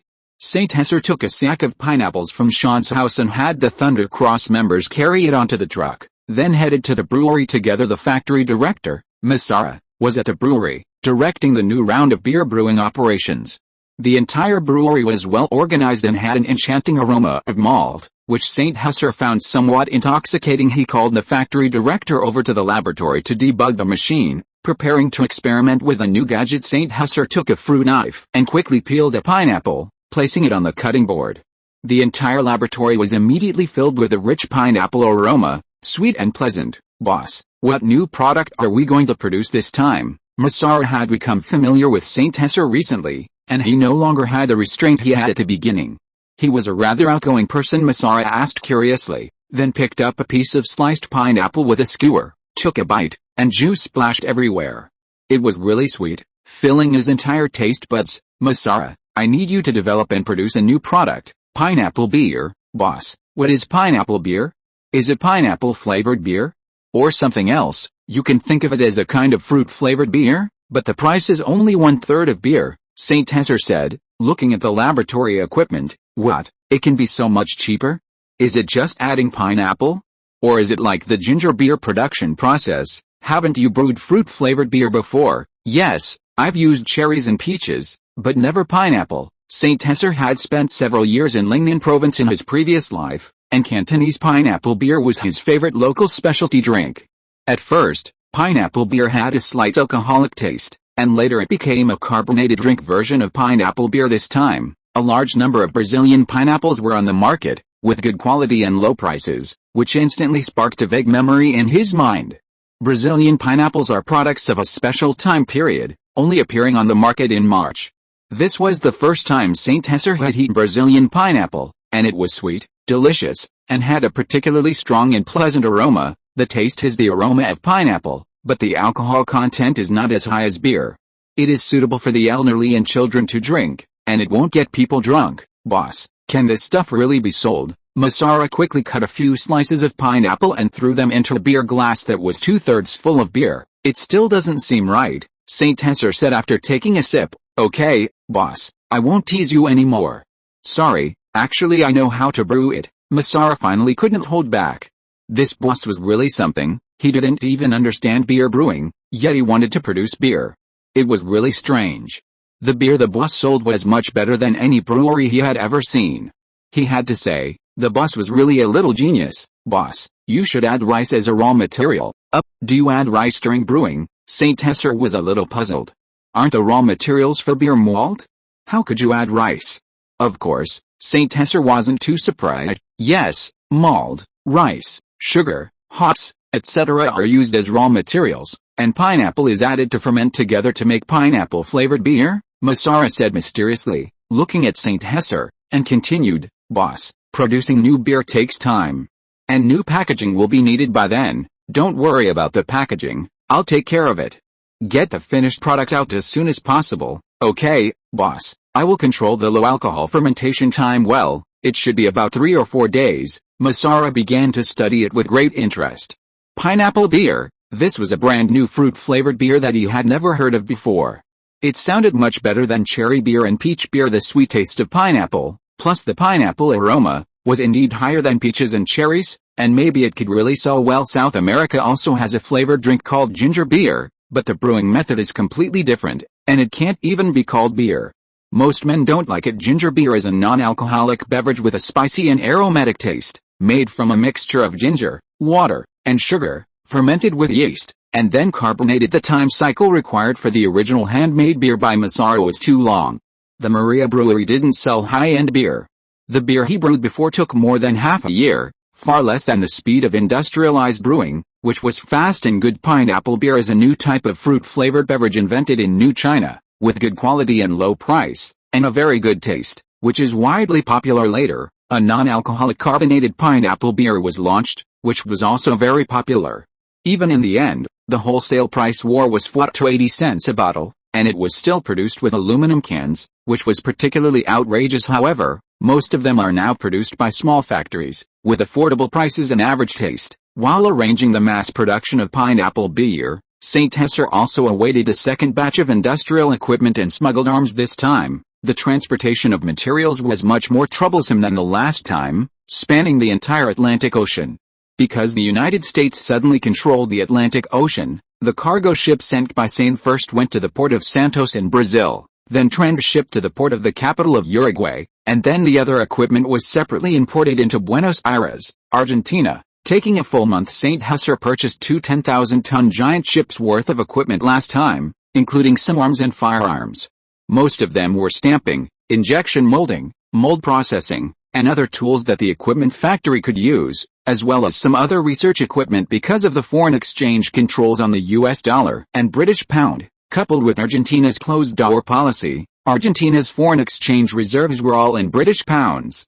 Fortunately, Saint Hesser's money was all US dollars converted from the US plastic bottle press conference, as well as US dollars earned from the surge in the US stock market, so he was able to purchase equipment and weapons that even the Argentine central government could not buy. Argentina was suppressed by the United States, and the relationship had already eased. With the outbreak of the Korean War, the United States' main energy was focused there, and Saint Hesser was able to transport away the equipment from these 2 cargo ships from the United States. It has to be said that the Peron government's diplomatic level was very problematic, offending the world's largest economy, and without corresponding strength, which made Saint Hesser increasingly suspicious of the Peron government's wisdom. After receiving these equipment, Saint Hesser immediately sent the most important military supplies to the Maria militia, who were also the new members of the Thunder Cross, responsible for escorting the supplies to Iran, and handing them over to Guerrero and the others. Jujuy Province, Argentina, Silver River Valley, new station of the Viper Squad. Team leader, the boss's new batch of supplies has been delivered. Okay, let's all go and take a look. Two soldiers in special operations uniforms unloaded 3 large wooden crates from the truck. They skillfully pried them open with crowbars, revealing rows of brand new pistols and ammunition nestled inside. "This seems to be an M1927, one exclaimed in surprise. Aragon looked somewhat doubtful. He casually picked up a pistol, hefted it, and realized it was the same type he used during training exercises. "No, this is an M1911A1. Not bad, a little better than the domestically produced Sistema M1927, another squad leader said, holding a manual and carefully flipping through it. The booklet was in English, which this soldier happened to understand a bit. Upon hearing this, the surrounding soldiers immediately crowded around, their eyes gleaming with excitement. Each took a pistol, except for those on guard duty, who kept glancing over with longing. Saint Hessa had procured 200 new pistols for them this time. In the second purchase, a total of 2,000 M1911A1s were bought. After the first batch was delivered to Maria Town, another batch was sent over. "That's right, this is my favorite feel," a squad leader said, closing his eyes and gently stroking the pistol surface, familiar with its touch and texture. It was much better than a revolver. Pistols are one of men's favorite weapons. The last time Saint Hessa provided pistols, they were only revolvers, which were not very convenient. Revolvers can only fire 7 times and require reloading. Guerrero also took an M1911A1 from the wooden crate, pulled out the magazine, loaded it to the brim with his left hand, slapped it upward with his right hand, released the safety, and gripped it with both hands. He fired several shots at a distant target, achieving a high hit rate. The newly erected wooden target was riddled with holes. This heavy pistol has considerable recoil.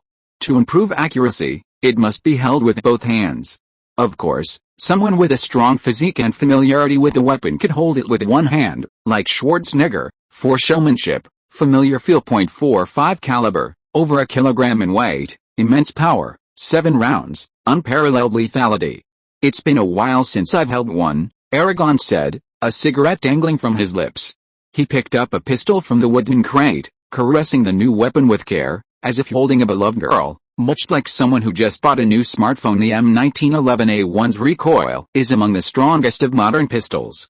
The most famous heavy pistol of later generations is the Desert Eagle produced by Israeli Industries. However, you need to weigh at least 80 kilograms to handle the thing. Its powerful recoil will make you question your life choices. The M1911A1 uses the same caliber ammunition as the Chicago typewriter, which is one of the reasons Saint Hessa purchased this powerful pistol.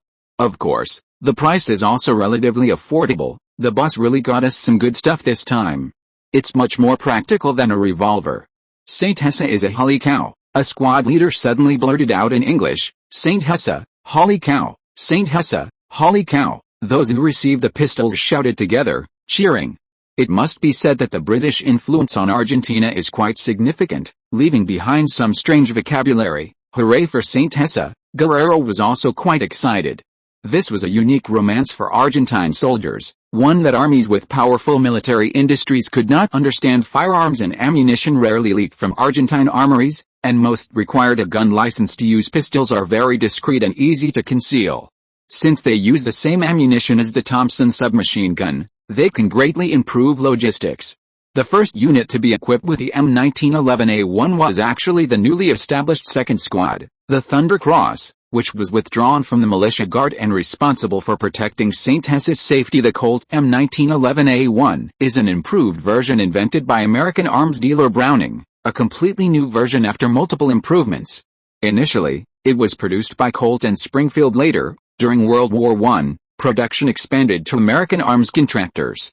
It may be the most produced pistol in human warfare history. During its service life, the United States alone produced 2.7 million later generations, including New China, Brazil, Israel, Argentina, and the United Kingdom, all had counterfeit versions, and there were even more unauthorized copies. The Argentine domestically produced counterfeit version is named the M1927. Almost all soldiers in the country have handled it during military training and deeply love it. The quality is almost the same as the original. Unfortunately, the production quantity is not large, and very few leak out. The country simply does not allow sales. Saint Hessa had no choice but to pay a high price. Saint Hessa had Sane purchase it from the Springfield factory in the United States, original inventory.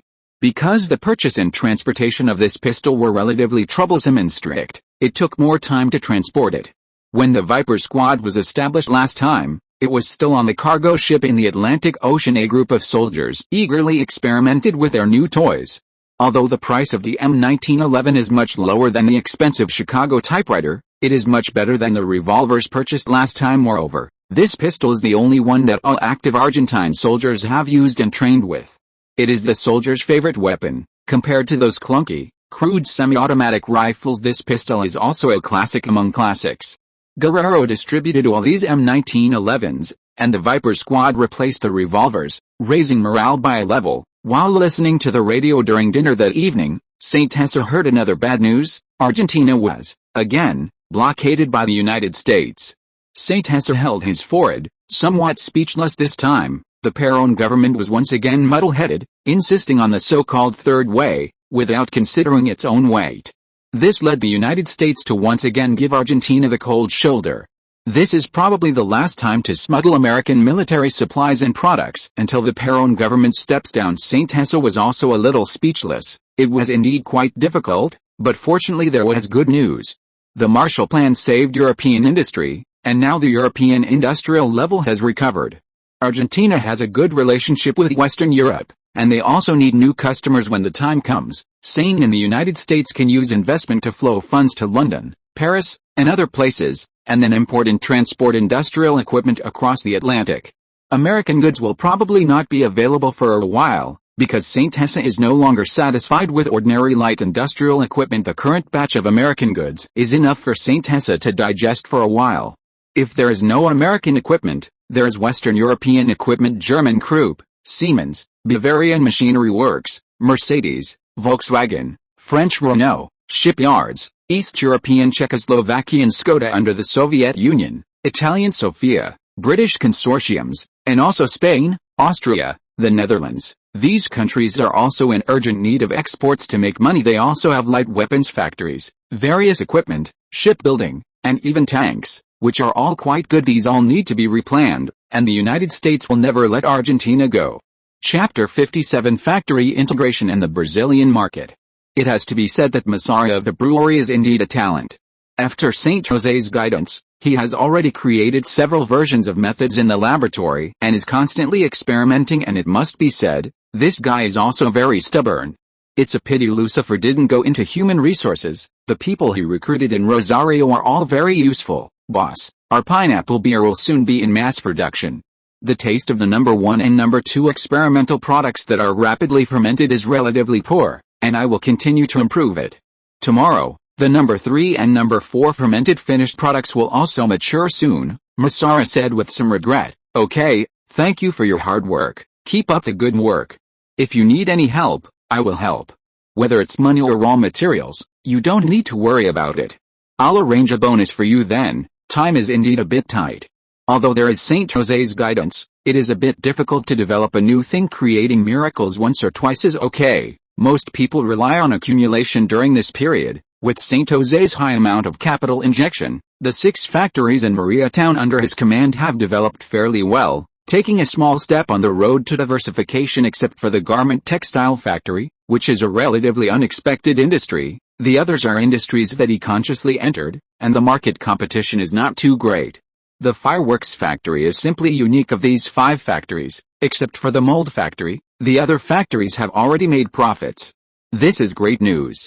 Saint José looked at the production plan reports and financial statements they provided, and they were indeed doing well. The sales revenue speed of each factory is also quite fast. When the time comes, there will be funds to set up a mining company. Saint José authorized Guerrero to start recruiting troops in Oran City to achieve self-expansion. If the mining company can be successfully established, it will be able to support the expanded Viper Squad. Saint José's goal for them is to break through 100 members. Thunder Cross controls the current small workshop production of the Salt Lake, and the purity of the raw materials produced is generally average. It still needs to be refined, and this Salt Lake not only contains potassium chloride, but also other important mineral resources are being wasted in vain. Black River Valley has already been firmly grasped, and the powerful Viper Squad has begun to attract people to join in order to better coordinate and take into account, so that it can develop steadily after he leaves. Saint José plans to integrate the factories under his command. The current situation of each factory is as follows: Sean, the person in charge of the explosives factory and fireworks factory located outside the town, has been much quieter recently. The growth rate of fireworks orders has stopped. The total number of fireworks orders has exceeded 100,000 boxes, which is a very amazing achievement. Among them, government agencies have purchased nearly one-third, in order to celebrate the president's re-election ceremony, and also to pray for Mrs. Byron, which quickly drove the development of the factory's order quantity. The original number of workers was not enough. The explosives factory still needs to be developed. The new fireworks factory must have its own employees. Saint José directly gave him the authority to recruit 150 new employees locally. One after another. The total number of people in the two factories combined is almost 260. His main job every day is to work hard to train them, and complete the fireworks orders on the premise of safety and ensuring quality. Saint José should have equipped him with a few clever assistants and increased his salary, and he no longer clamored for a new factory director. Boss, I think it's not impossible for me to sit in the position of factory director. As long as the fertilizer plant is launched, I will definitely kill the Sequoia fertilizer plant. I wish you success soon. Let the mold factory provide some simple production equipment. And finally, the daily output has been increased. Sean's long-awaited fertilizer plant is still under construction. Various equipment is still being negotiated, purchased and shipped in Germany, taking the Brazilian transportation route, and then transshipped to the country. This whole set of new equipment, costing a full $7 million, will be transported from the port of Germany. It will take another month to send it to Rio de Janeiro, and then transport it to the country for installation. Sean's daily work is to look forward to the arrival of the fertilizer plant equipment. Saint José deeply understands Sean's nagging, but he really has nothing to say in terms of doing things. He is rigorous and pays attention to production safety. Philip, the person in charge of the mold factory, is also doing a good job. This descendant of an English gentleman manages the factory in an orderly manner, and the production tasks are also completed very well. If it weren't for his Spanish with a translator's accent, it would be a bit out of place, making Saint José think he was a German Argentine. Dear Mr. Saint José, I believe that under your leadership, our mold factory will definitely develop better. Fortunately, our factory is currently developing well. Thank you for your generosity. Saint José pays the employees of the mold factory much higher wages. These all require technology. Saint José is not stingy in this regard, he is quite generous. Otherwise he would not be able to recruit people at all. Regarding Philip's two completely different impressions, this is actually a stereotype formed by Saint José in his previous life. In his previous life, various propaganda, Germans are meticulous and conscientious, and the conscientious sewers have bared a package of colonial-era oil paper bags and other things, which is widely publicized. There are also great power craftsmen and the like. In contrast, the British are too scattered and have too many frivolous operations. Saint José feels that his dogmatic thinking has been subverted, which is completely different from what he imagined. In fact, Germany's sewers are not very developed, and floods are quite common. This is what Cross told Saint José. In the process of industrialization and urbanization, the ground construction caused by rapid urbanization is much faster than the underground construction, but as long as the municipal government's financial investment is sufficient, remedial lessons can be done quickly. After all, that kind of urbanization and industrialization is really unique in human history, and it far exceeds the sewers of German cities. It can only be said that the flaws do not conceal the virtues. Faced with a U.S. trade blockade against Argentina, now only Western Europe has the ability to export equipment. Strictly speaking, only 3 countries are left: the Federal Republic of Germany, the French Fourth Republic and the United Kingdom, of which the Federal Republic of Germany has developed the fastest after the war and is the most urgent for trade exports. France and the United Kingdom are undergoing nationalization, and the number of exported mechanical equipment is not large. The employees of the beverage factory are the most in the Mariatown factory, and they are in the same large factory area as the brewery, with more than 1,300 people, of which the beverage factory has nearly 1,000 people, and the number of people in the brewery is still increasing. The person in charge of the beverage factory has been decided. It is the current Cross of the Plary factory. He is loyal and flexible, and the Plary factory is indeed doing well now. Saint José occasionally manages the beverage factory himself, and Masara is doing a great job in the brewery, and has a lot of insights. Production has been on the right track, Several production supervisors have been promoted, a quality inspection supervisor has been promoted, and the departments have been subdivided to achieve self-management. Saint José has decided to persuade Sean of the glass factory to open a branch in Mariatown when he returns to Coco. If the negotiation breaks down, he will open a glass bottle factory himself, otherwise it will be too troublesome to transport beer bottles every day, and it will also take time. The Blue Cloud textile factory hasn't started operations yet. Textile equipment can be produced domestically, but it's a bit rough, and the procurement and production cycle is a bit long. Coupled with the drought, cotton production has decreased, and the drought in the grasslands has also reduced sheep production, so it's quite troublesome. Saint Tate even doubts whether he should have ventured into this industry. Is he trying to do too much too soon? Fortunately, there are enough funds now. If a suitable factory director can be recruited and new equipment is purchased, coupled with the country's abundant and cheap wool and cotton, it will definitely develop well. Mariatown also has a foundation in the textile industry and textile workers. The orders for the Blue Cloud garment factory are already enough to support 2 factories. Saint Tate had Lin Yun and her older sister recruit several shop assistants to open a women's clothing store as a display using memories from later generations. He specifically drew several classic 20th century clothing styles, and also asked Sean to buy the most fashionable clothing from the United States, send it to Brazil, and then transport it back to the country, sending it once a month. American fashion trends are still very powerful. Although this seems a bit like counterfeiting, it does sell quite well. He also had clothes send the clothing style drawings he personally drew. After they arrived at a Blue Cloud garment factory, a batch of sample clothes were made and displayed in clothing stores in K-City. Orders were taken, and it turned out to be developing well. After all, these textile female workers still have skills. As soon as Saint Tate's large number of sewing machines landed at Maria Port, they were all arranged to be sent over. Since the Maria Soda factory went into production, the importance of the Pullery factory has decreased a lot. In addition, King Ian Lee and Close have also promoted some people to be responsible for the factory there. They are already able to adapt to production. So this time Close is going to hand over the work. Mariatown needs more trustworthy people. Close has been conscientious in his work for the past 6 months, and has indeed done a good job. As for Thunder Cross, there is no need to worry even more. Silver Fox Guerrero will be stationed at the main base in Mariatown, and Aragon will lead the Viper squad to expand in Oran City. Another person in charge of the mining company will be sent over, and everything should be fine. Saint Tate's method of integrating the factories is to establish a new headquarters in Mariatown to coordinate the development of the factories in Mariatown. The headquarters will be regarded as a planning department to coordinate from within. The department management is composed of these factory directors to achieve self-management. Every Saturday, the factory directors and deputy factory directors will come to Mariatown for a meeting to form a fixed meeting system to discuss work and formulate plans.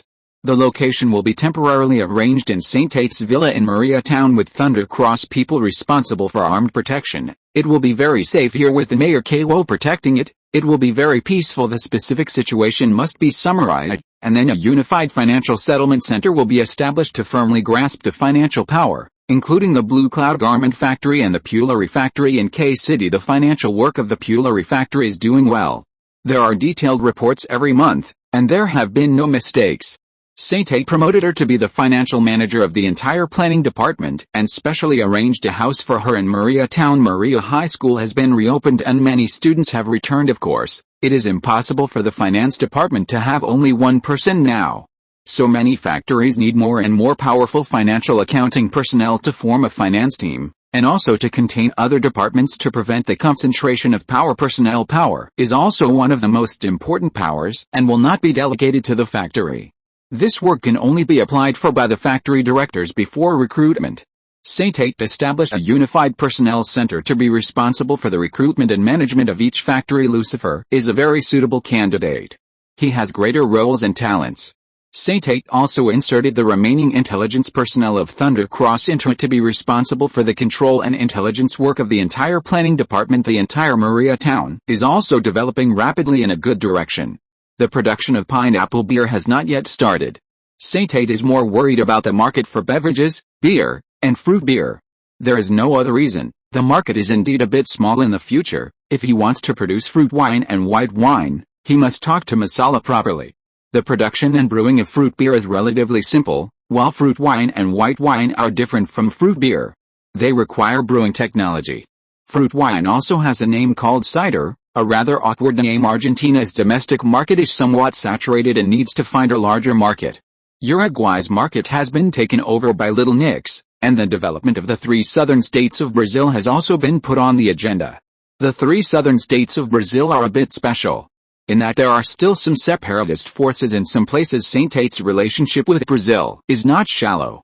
Many of the original industrial equipment were transshipped through Sao Paulo, Brazil. Saint-Tate also registered shell companies through intermediaries, and now is the time to turn shell companies into physical companies. Brazil, as a country with similar strength to Argentina, is now in the era of a military government. Although Bilan is also from the military, he can be regarded as a legitimate elected government. Paraná, Santa Catarina, and Rio Grande do Sul are places suppressed by Brazil and are somewhat alienated from the central government. In Rio de Janeiro, with a large population of 10 million, it is a huge market comparable to Argentina. Even Paraguay and Bolivia cannot compare. Most importantly, it is very close, and Uruguay has a good relationship with Brazil, so it can be transported directly. The development of southern Brazil is also quite good. The climate conditions are also quite good. It is a subtropical monsoon climate, similar to Uruguay, and belongs to the Portuguese-speaking region. Therefore, when Little Nicks took over most of the Uruguayan market, Saint-Tate was already considering the market in southern Brazil. Argentina's market is small. If it does not follow an export-oriented industrial development, there is only a dead end. Now Saint-Tate cannot expand Argentina's scale by himself. In order to earn the funds to open a steel factory in the future, he must internationalize. Europe is too far away, and Bolivia and Paraguay are still very poor. Saint-Tate's goal is to sell soda to Colombia, which is even further away. The relationship between the Argentine government and the Brazilian government is average, neither good nor bad. To sell beer and pineapple beer in Brazil, it must be localized. If the conditions are right, it is best to open a brewery locally. Brazil is a Portuguese-speaking country, so it is best to take a local name so that Saint-Tate's beer can be sold better. After all, ethnic beer has a sales boost. Of course, this still needs to be verified more deeply. Brazil's local breweries are also quite powerful, unlike the useless ones in Argentina. Further competition is also a problem, and these need to be planned well. Of course, these are too far away. Saint-Tate has only nibbled off a small piece of the market in Argentina, but dreams are still necessary. After arranging the affairs of the factory, Saint-Tate also plans to go back to K City to visit the commander's house and return the rented pickup truck. By the way, it's been rented for too long, and I don't know how much the rental fee will be. Chapter 58 Go to the Commander and Chapter X27, S House for a Banquet. The matters of Maria Town had come to a conclusion. The militia was fully staffed and responsible for patrols, fire prevention, and security throughout Maria Town. The dispatched police station's workload was also shared, and overall, they were doing a good job, effectively supplementing Maria Town's defense system. Most of Maria Town's residents praised the new militia, considering the town's police department had fewer than 10 people, operating at the level of a sheriff in the American Wild West, unable to accomplish much. The preparation for the second squad of the Thunder Cross Security Company was also completed, with 6 new intelligence personnel trained to handle intelligence operations in Maria Town. Oran City had achieved a smooth transition, with Guerrero establishing a firm foothold, recruiting a new batch of support personnel, and significantly expanding production by recruiting workers from the villages to produce more minerals. Crews, who performed well in the potassium triangle, had returned to Maria Town while escorting potassium chloride, bringing back a team of over 10 people. These personnel were integrated into the second squad, and Cruz became the new head of the Viper 2 team. Liebrecht Cruz was a gaucho with Latin blood, steady and hard-working, adept at learning and reflecting, capable in tough battles, and a graduate of a border high school. He wasn't particularly burly, and his appearance was unremarkable. You could easily overlook him if he stood before you. After 2 years of military service and 6 months of discharge, he was proficient in firearms, combat command, and intelligence gathering. He was among the first squad leaders promoted by Saint Hessa when he was with the city guard. Regarding the militia, since Saint Hessa wouldn't be returning to Maria Town in the short term, he informed Mayor Cavo that he would remain the militia company commander, with Cruz as his deputy, tasked with training the 300-plus militiamen and recruiting promising individuals into the Thunder Cross. A militia training ground had been established within the town, while Black River Valley remained Thunder Cross's training ground, responsible for safeguarding important supplies. With time to spare, Saint Hessa drove to a high-end clothing store in the city, intending to buy a couple of new suits, As his old clothes were no longer wearable with the recommendation of a female shop assistant, Saint Tessa selected several outfits and tried them on one by one. "Sir, this outfit you're wearing is really perfect for you." The female shop assistant's eyes lit up. Saint Tessa also looked in the fitting room mirror and felt that this outfit was indeed quite suitable, without any discomfort, and the cut was very decent and generous in the mirror. He saw himself with black hair and eyes, his skin slightly tanned, but his whole person exuded a healthy aura. Apart from his long, uncut hair and the beard he had grown, his entire being emanated a very special charm. He was quite handsome. The female shop assistant couldn't help but praise him, saying he was a typical clothes hanger, looking slim in clothes and muscular without them, and that this male customer was too handsome and charismatic. "Then pack up all these sets and have them put in my car later, okay, sir? Here's my business card. Feel free to call me when you're free." As he was leaving, she handed Saint Tessa her business card, Selena Salotu, a nice-sounding name. And the girl also had a delicate and charming demeanor. He then went to a high-end store in the city to select some gifts as a congratulatory present for tomorrow. The Bohemia apartment was the same as ever, with Alina having gone to Boo City and the door tightly closed. Saint Tessa opened the door to his rented house, which was still empty, with a layer of dust accumulated. He would stay here for a few more days before preparing to go to the capital for school. After tidying up and cleaning the house thoroughly, throwing away all the unnecessary items, Saint Tessa planned to buy the house. After all, K-City was the place where he had stayed the longest. Now that the National Housing Bank had sufficient loans, he would find someone to get a loan, or, if necessary, ask Cthulhu Kate of the Harian agency to buy it outright. Saint Tessa changed his clothes and called Kane Trues, the commander's secretary, to say that he had arrived in K-City and would arrive on time tomorrow. A few days ago, Secretary Trues called Saint Tessa, inviting him to attend a gathering at the commander's house tomorrow. The commander had asked Saint Tessa to visit his home long ago, but it had never happened, and he felt somewhat guilty, as the commander had helped him a lot. The next day, in the morning, after a simple breakfast, he looked through the various newspapers of the day but found no valuable information. In the morning, he read some books to preview legal knowledge. He then walked to a barbershop in the city to get a new haircut and shave his beard. The city's security was good, with fewer idlers, and the last crackdown on gangs had some effect. He went home and took a hot shower. The weather was cooler today, and there was a light rain last night, leaving some places on the road occasionally wet. After lunch, he took a short nap at home and set off at 2 o'clock in the afternoon, arriving at the commander's house at 3 o'clock. Wearing the new clothes he had bought yesterday. The weather outside was cool, overcast, and fine, with occasional sunlight shining on the ground. Saint Tessa took his keys, got into his car, loaded the gifts, and arrived at the western suburbs of K-City according to the address. This was a large villa area for the city's wealthy, and it was his first time here. After parking the car outside the villa, he arrived at the iron gate of the commander's villa, pressed the doorbell, and several soldiers in military uniforms checked Saint Tessa's documents before carefully comparing them and letting him through. "God, this guy is only 19 years old. I wonder which family he's from." He came alone without a driver.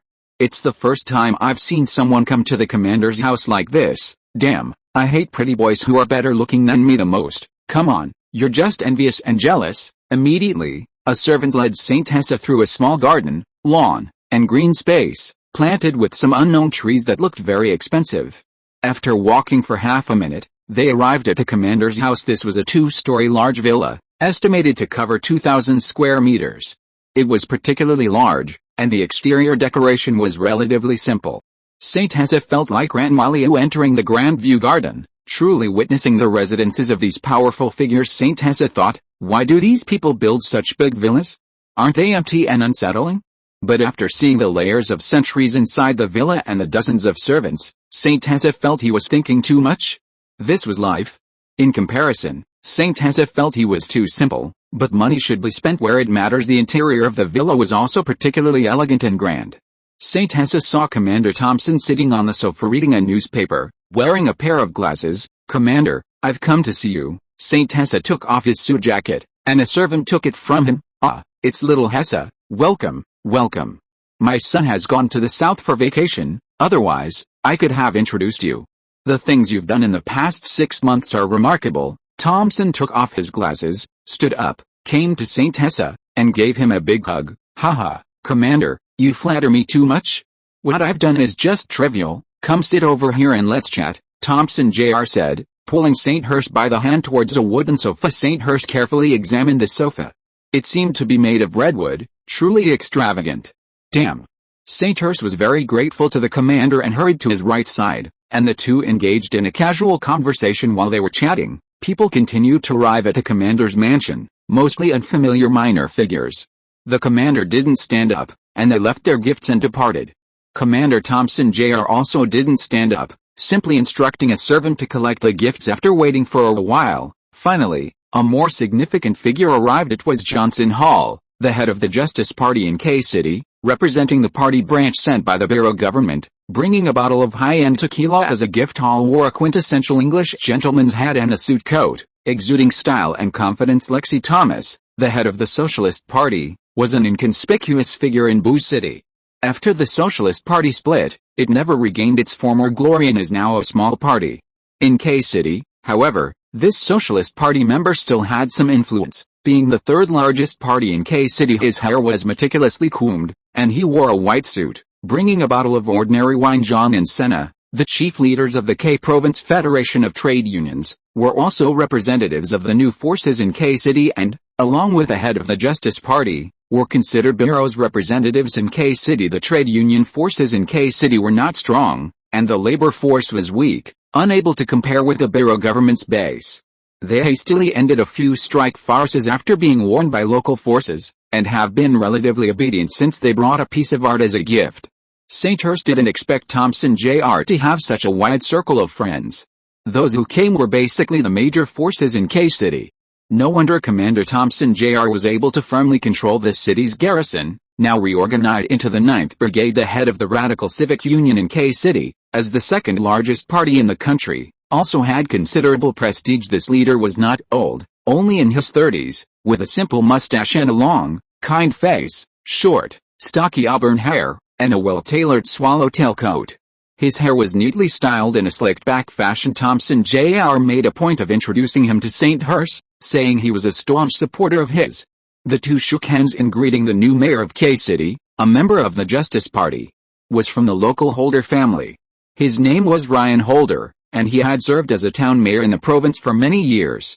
Like Cavo, after former Mayor Piran was forced to step down, Holder successfully ran and took office. He graduated from the University of Buenos Aires, making him an older alumnus of St. Hurst. It must be mentioned that former Councillor Thompson was stripped of his councillor status by the Senate due to alleged involvement in the Bird Brotherhood incident and had already left K-City in disgrace. The head of the Klein family, an old acquaintance of St. Hurst, controlled the K-City Commercial Bank, the K-City Insurance Company, and the Klein Foundation. Abel Klein, St. Hurst's former drinking buddy, was from this family.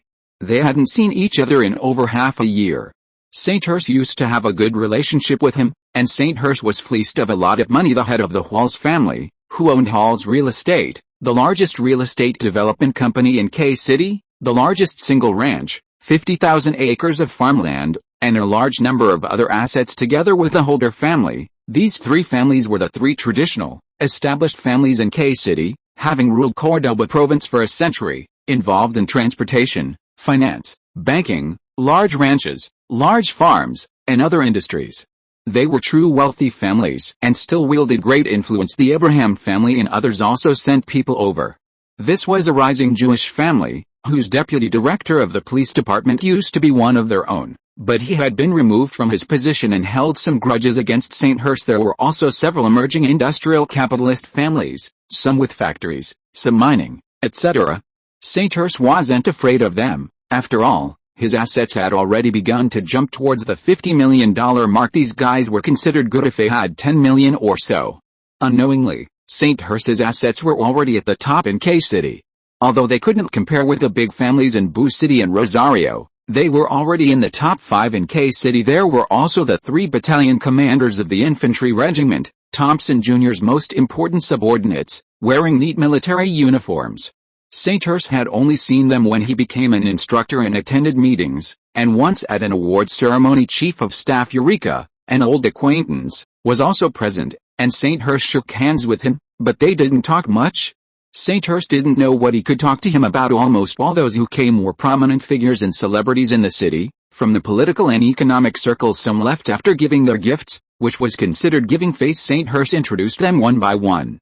Most of them were people Commander Thompson was on good terms with.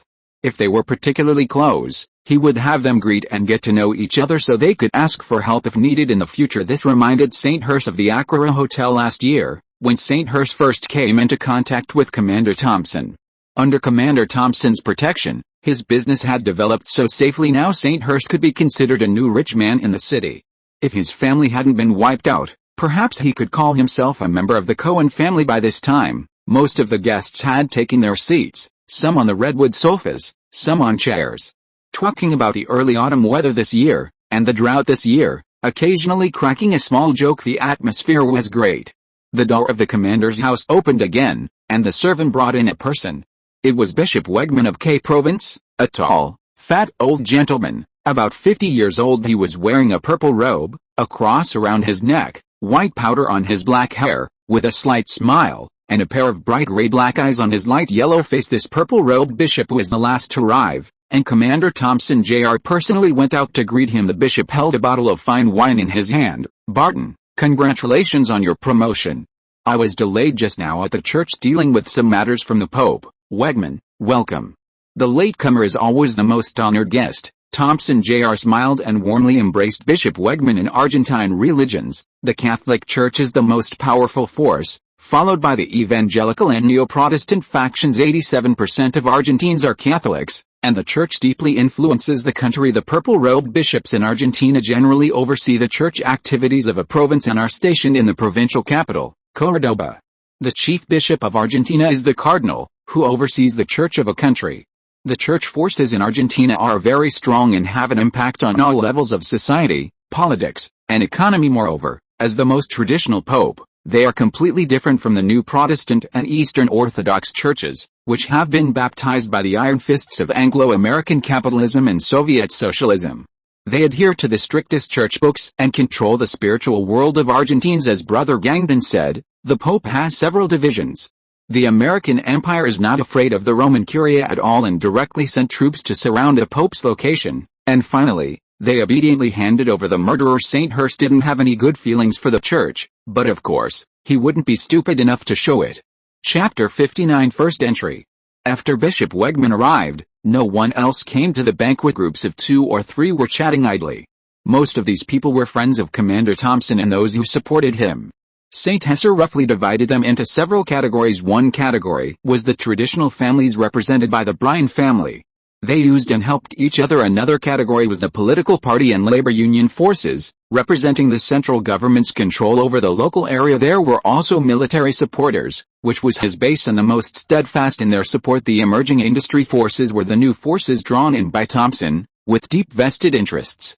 Thompson had a lot of personal charm. And then there were the civil servant forces from the provincial and municipal departments, which represented the military government's interference in local government and the suppression of the civil government by the military government.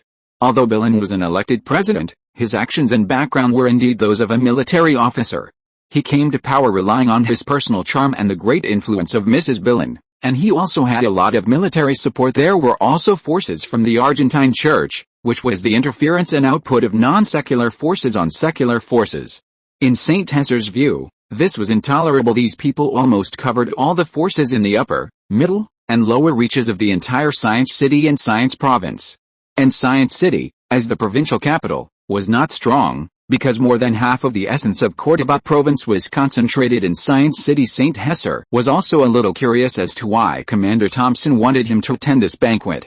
St. Hesser didn't think he was at that level to attend such a high-end banquet, a truly high-end affair. Another rather strange thing was that these people almost all came alone without female companions. Unlike ordinary banquets, there were a lot of guests at this banquet, already more than 30 people. Commander Thompson didn't introduce some of the less important minor characters. St. Hesser also looked a little restrained, which he was faking. Otherwise, being too calm wouldn't fit with his age. Playing dumb was just right and wouldn't attract too much attention. One should be low-key so as not to be messed with, to be honest, except for when he first arrived in Argentina, when he was foolishly coaxed by Klein and invested a lot of money in holding a large banquet in Santa Clara, which attracted mostly small-time hangers-on. This was the second time he had attended a formal banquet. The most distinguished guest at that banquet was Commander Thompson, which was why St. Hesser didn't feel that it was too much of a loss. After everyone gathered, They went to the reception hall on the second floor under the guidance of the servants. It was more than 500 square meters, with gorgeous crystal chandeliers, some valuable works of art, and a giant glass fish tank. There were also some collections of European, French, and British masters, a bar with top-quality wine, brandy, whiskey, tequila, and a cigar bar with exquisite Cuban cigars. Someone was specially responsible for helping you cut the cigars, which was outrageous outside. There was also a 300 square meter super large terrace with a panoramic view of Cordoba. This place was similar to Franklin's luxurious villa in the game GTA in his previous life. But on a scale 10 times larger. He couldn't help but feel that his imagination was limited by his poverty, and wondered if he should also build such a manor villa, but immediately stopped this terrible thought. St. Husser looked at his watch. The time pointed to 5:20 in the afternoon. The sun had not completely set. The dinner was in the form of a buffet, and the chefs had already prepared the food. St. Husser had already smelled the aroma of the food. Thompson told St. Husser to walk around first. St. Husser planned to go to the restroom first. After asking the maid, he went to the restroom, washed his face, and solved some physiological problems. Back in the hall, the banquet hall already had a band playing songs. The melody was good, but he didn't know what the songs were. Most of the attendees were middle-aged and elderly people, and St. Husser was not very interested in chatting and interacting with them, so he simply looked at the buffet, took a plate. Unlike ordinary buffets, these foods were made by chef-level cooks, and the taste was quite good, even better than the chef at Mayor Cavor's house. "Hey, isn't this Warrant Officer St. Husser?" A voice rang in St. Husser's ear as he was about to take a piece of foie gras. It seemed a little familiar, but he couldn't remember it for a moment. "Oh, you are Han Krudich," St. Husser recalled after a little thought. I didn't expect you to remember me. Let me reintroduce myself, Krudich, 2nd Lieutenant, 2nd Company Commander, 3rd Regiment, 8th Brigade of the National Defense Forces." This guy pretended to inadvertently reveal the badge on his shoulder. What a load of crap. People with connections get promoted quickly. This guy was obviously here to show off. "Oh, hello. St. Husser shook his hand expressionlessly. "St. Husser, you're getting worse and worse. It's been more than half a year and you're still a warrant officer." Tisk tisk tisk. It seemed that this guy didn't see his relationship with Commander Thompson. Argentine officials are not good at doing business, but they can be corrupt. Doing business without using the power in their hands is not too outrageous, but unfortunately, most of them go through the back door. "Oh, can you earn 10,000 pesos a month?" Krudich said jokingly. He also knew that many soldiers in the city defense army would earn some extra money, and it would be great to have 10,000 pesos a month. It's still a little more, only a few million pesos a month, St. Husser said, 10 less, which was still quite amazing. "Ha, are you out of your mind?" Krudich shook his head, feeling bored, and left this fool to chat with others. "Hey, some people always like to be self-righteous." St. Husser also shook his head and said he quietly became a ruthless eating machine. It would be a waste not to eat such delicious food. He asked the chef to fry a piece of marbled steak. He ordered it medium well. A large bite revealed very little juice in the mouth, a little dry, a pure meaty sensation, requiring a little effort to bite through, but it was a very reassuring feeling. He also took a big gulp of juice, so refreshing. Eating meat and drinking juice is the style of a real man. St. Husser rarely drinks alcohol now, either beer or juice and soda. St. Husser doesn't like rare steak with blood. That's the way barbarians eat. Clap clap clap. Commander Thompson clapped his hands gently, and everyone's attention focused on him. "Thank you all for coming to this banquet today. This is also the last banquet I will organize in Cordoba. After more than 10 years in Cordoba, from a squad leader after graduating from military school to the current colonel in the National Defense Forces, I will report to the Ministry of National Defense next month. Without your support, I can't imagine where I'd be. I especially want to thank a few people, Bishop Weidman, Mr. Oldklein. Without your support, K-City wouldn't be developing so well now. Oh, right, I want to introduce someone to everyone. This is St. Husser. Little Husser, come over here for a moment." St. Husser was somewhat interested in what he was hearing, but when Commander Thompson suddenly introduced him, he was caught off guard. While enjoying his fruit juice, he quickly reacted, put down his glass, and hurried forward to Commander Thompson's side. "Little Husser is the most promising young man I've met in K-City. In less than a year, he has already created his own business." Thompson praised him without reservation, leaving St. Husser unsure how to respond. "I am very honored to attend this banquet today. In the past, It was under the guidance of Commander Thompson that I was able to achieve some small successes. I will definitely work harder in the future, St. Hesser said, a few words with a forced smile. Yes, the young man has a good demeanor, but don't be too modest. The people that old Thompson introduces are all top-notch talents. You can pay more attention and help them in the future. Indeed, he has an outstanding appearance. Little Hesser, are you married? I have a niece who just graduated from university. I can introduce you. Looking at this old man, who didn't look too good, he guessed that his niece was probably average, definitely not as good looking as Elena. If you need any loans, you can come to our K-City Commercial Bank. I'll give you the lowest discount. Ha ha ha. St. Hesser was quite interested in getting a loan, but he was afraid of being taken advantage of. You can come to me if you want to buy a house. I'll give you a 20% discount. A huge discount could be considered. St. Hesser really wanted to ask him if his Jinhua apartments were under his control, but he didn't ask. He didn't want to owe favors if he could afford to buy it himself. Otherwise, he might get stabbed in the back. If you ever want to start a farm or ranch, you can come to me, young man. Very promising. You can come to our church for baptism when you have time. I'll give you a holy light. Holy light my ass. This damn old man still wants to give me a blessing? St. Hesser really wanted to send him a few bullets.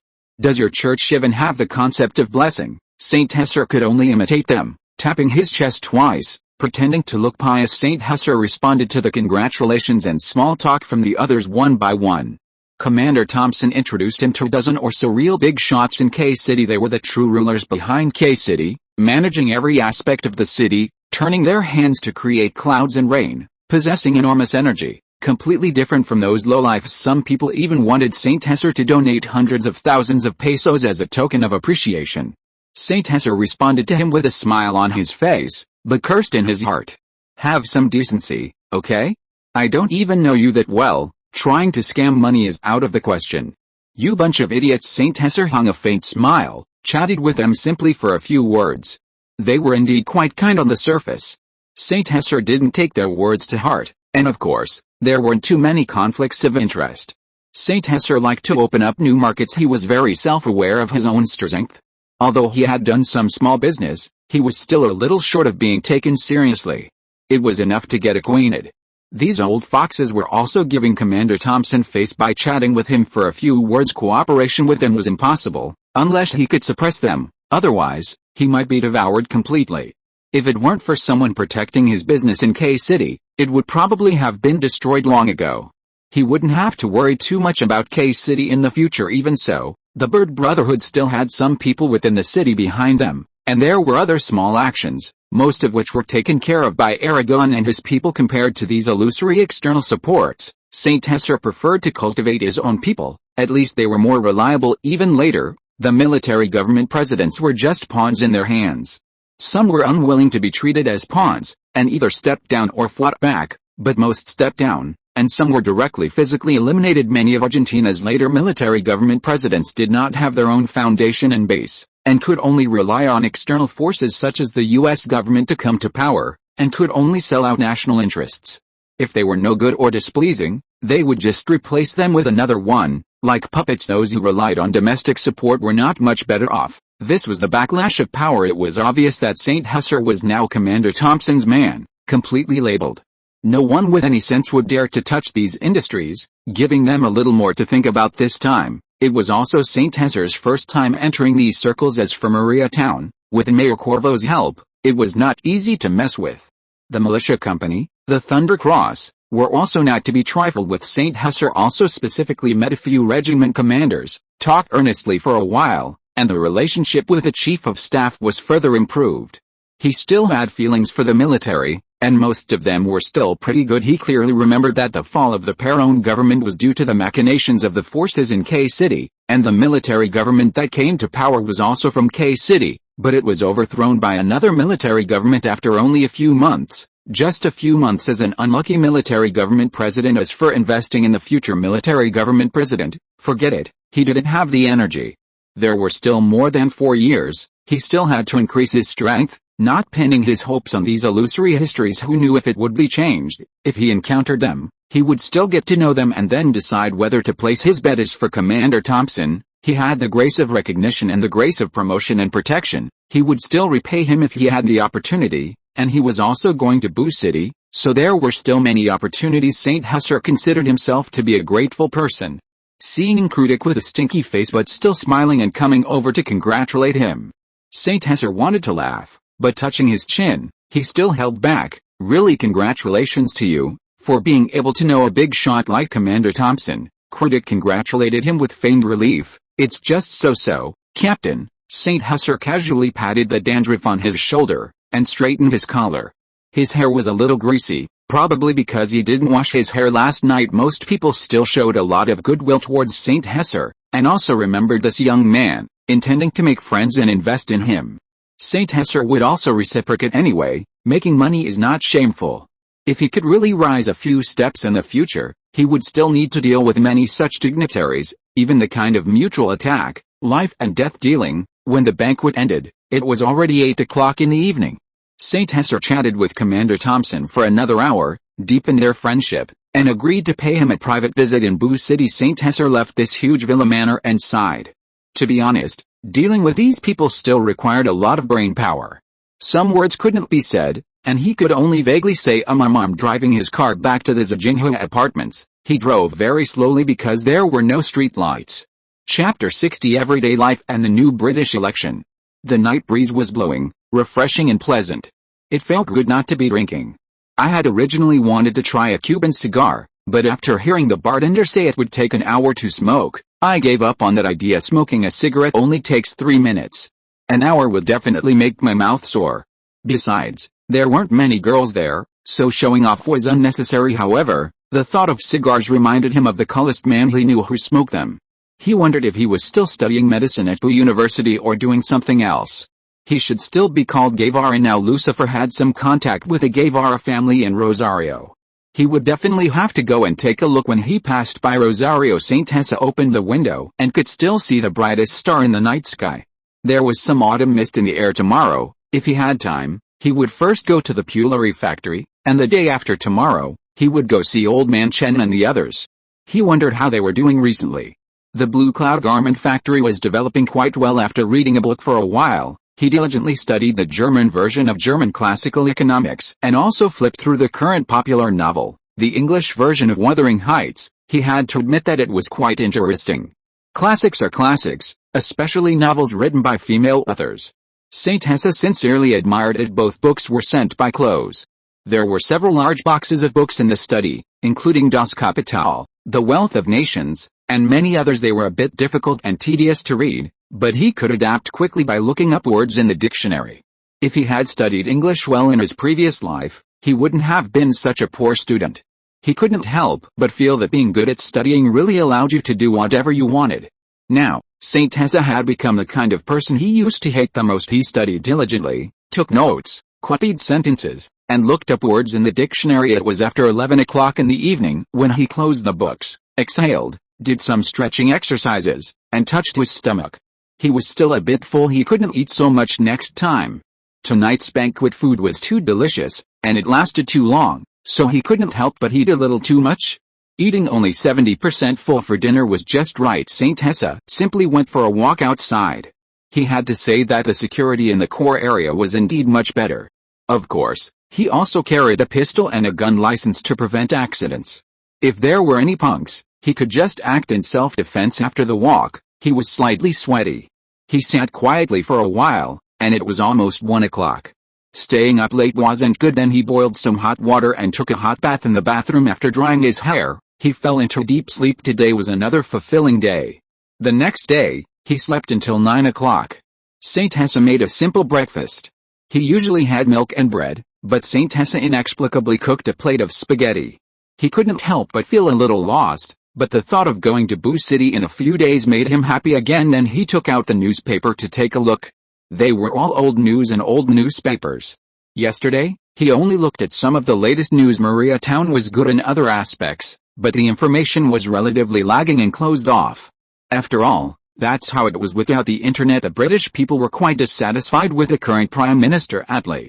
The Attlee government came to power in 1945 as the Labour Party, and implemented a series of political, economic, and social reform programs, successfully transforming the wartime economy into a peaceful economy. It also implemented nationalization reforms and welfare state policies, nationalizing most industries related to the national economy and people's livelihood, such as steel, coal, and electricity. These achievements were quite commendable, of course. There were also many mistakes. The British Labour Party also severely cracked down on the British Communist Party, losing a large number of workers' support.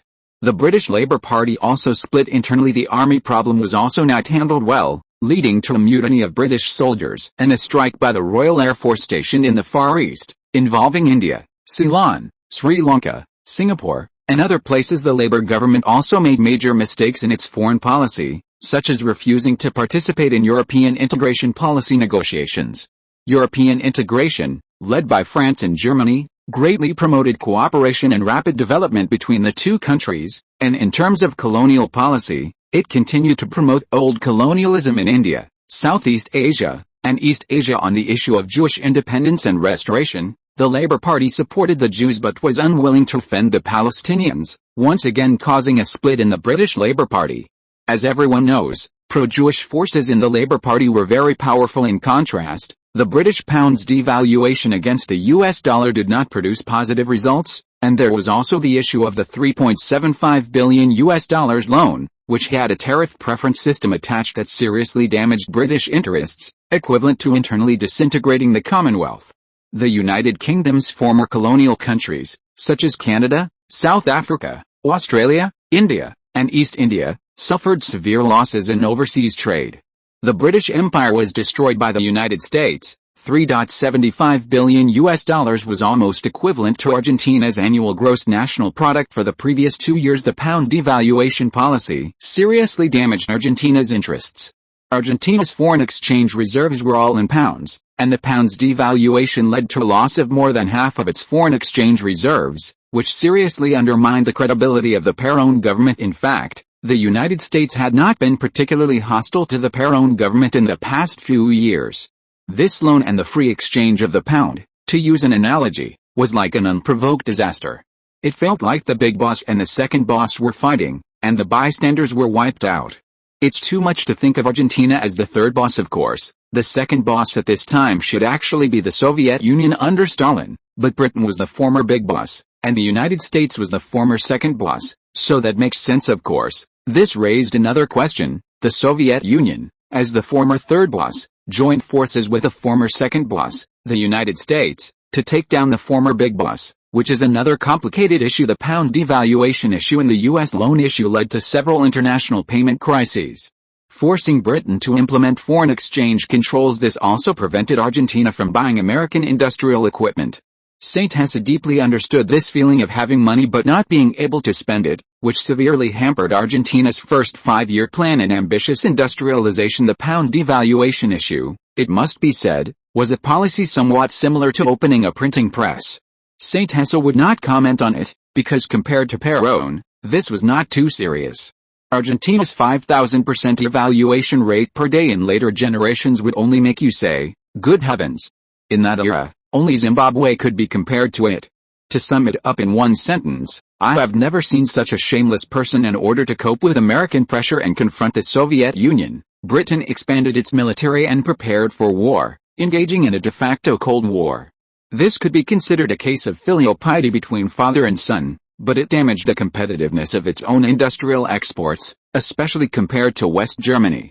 This also led to a decline in the living standards of the British people, which further split the Labour Party, which was disastrous for the Labour Party. The expansion of military preparations promoted the development of Britain's defence industry, which is a matter for later generations. As one of the 5 major hooligans in later generations, Britain's military industry is still quite developed.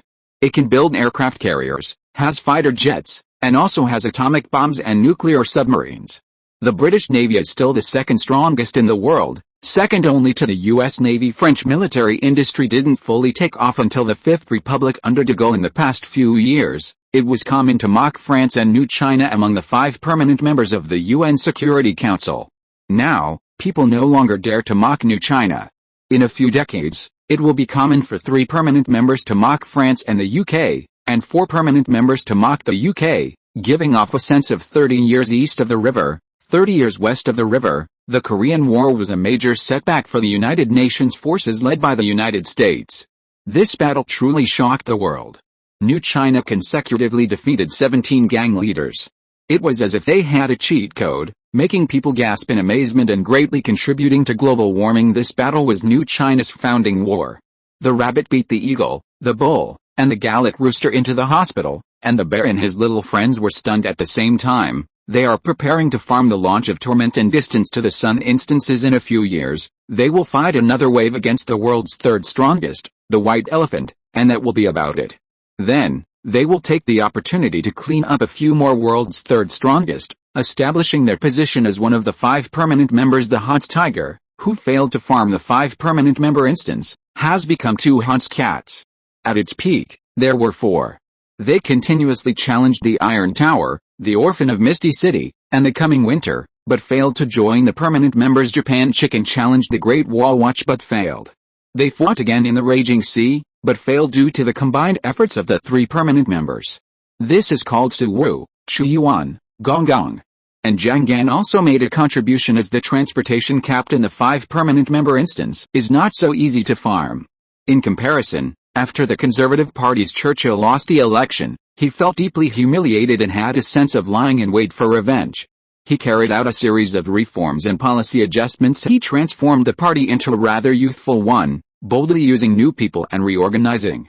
From April to June 1947, they developed 1 million new party members and raised a large amount of activity funds. They also launched the Young Conservative Movement, reorganized the Young Empire League into the Young Conservative Party, established a central committee, established new Young Conservative Party branches, and announced the Industry Charter and Agriculture Charter, greatly changing the Conservative Party's image among voters, winning the support of many workers, and breaking the Labour Party's base. In comparison, the British Labour Party is aging.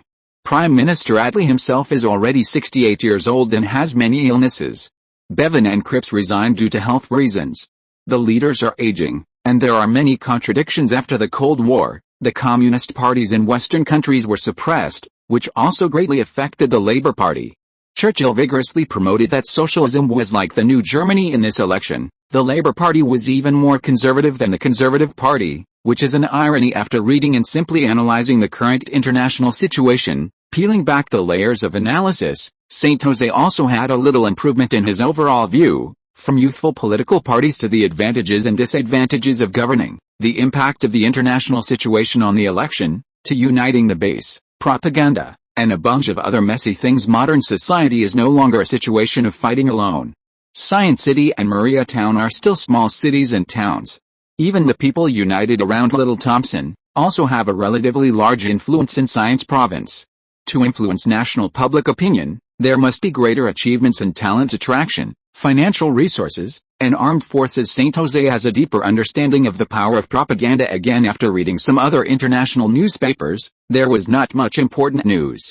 There were a lot of American gossip news, such as Marilyn Monroe, who was supported by the mafia, and some anti-war movies are about to be released, saying that An American in Paris is being filmed, which is said to be adapted from a true story, the story of an American soldier and a Parisian girl after World War II.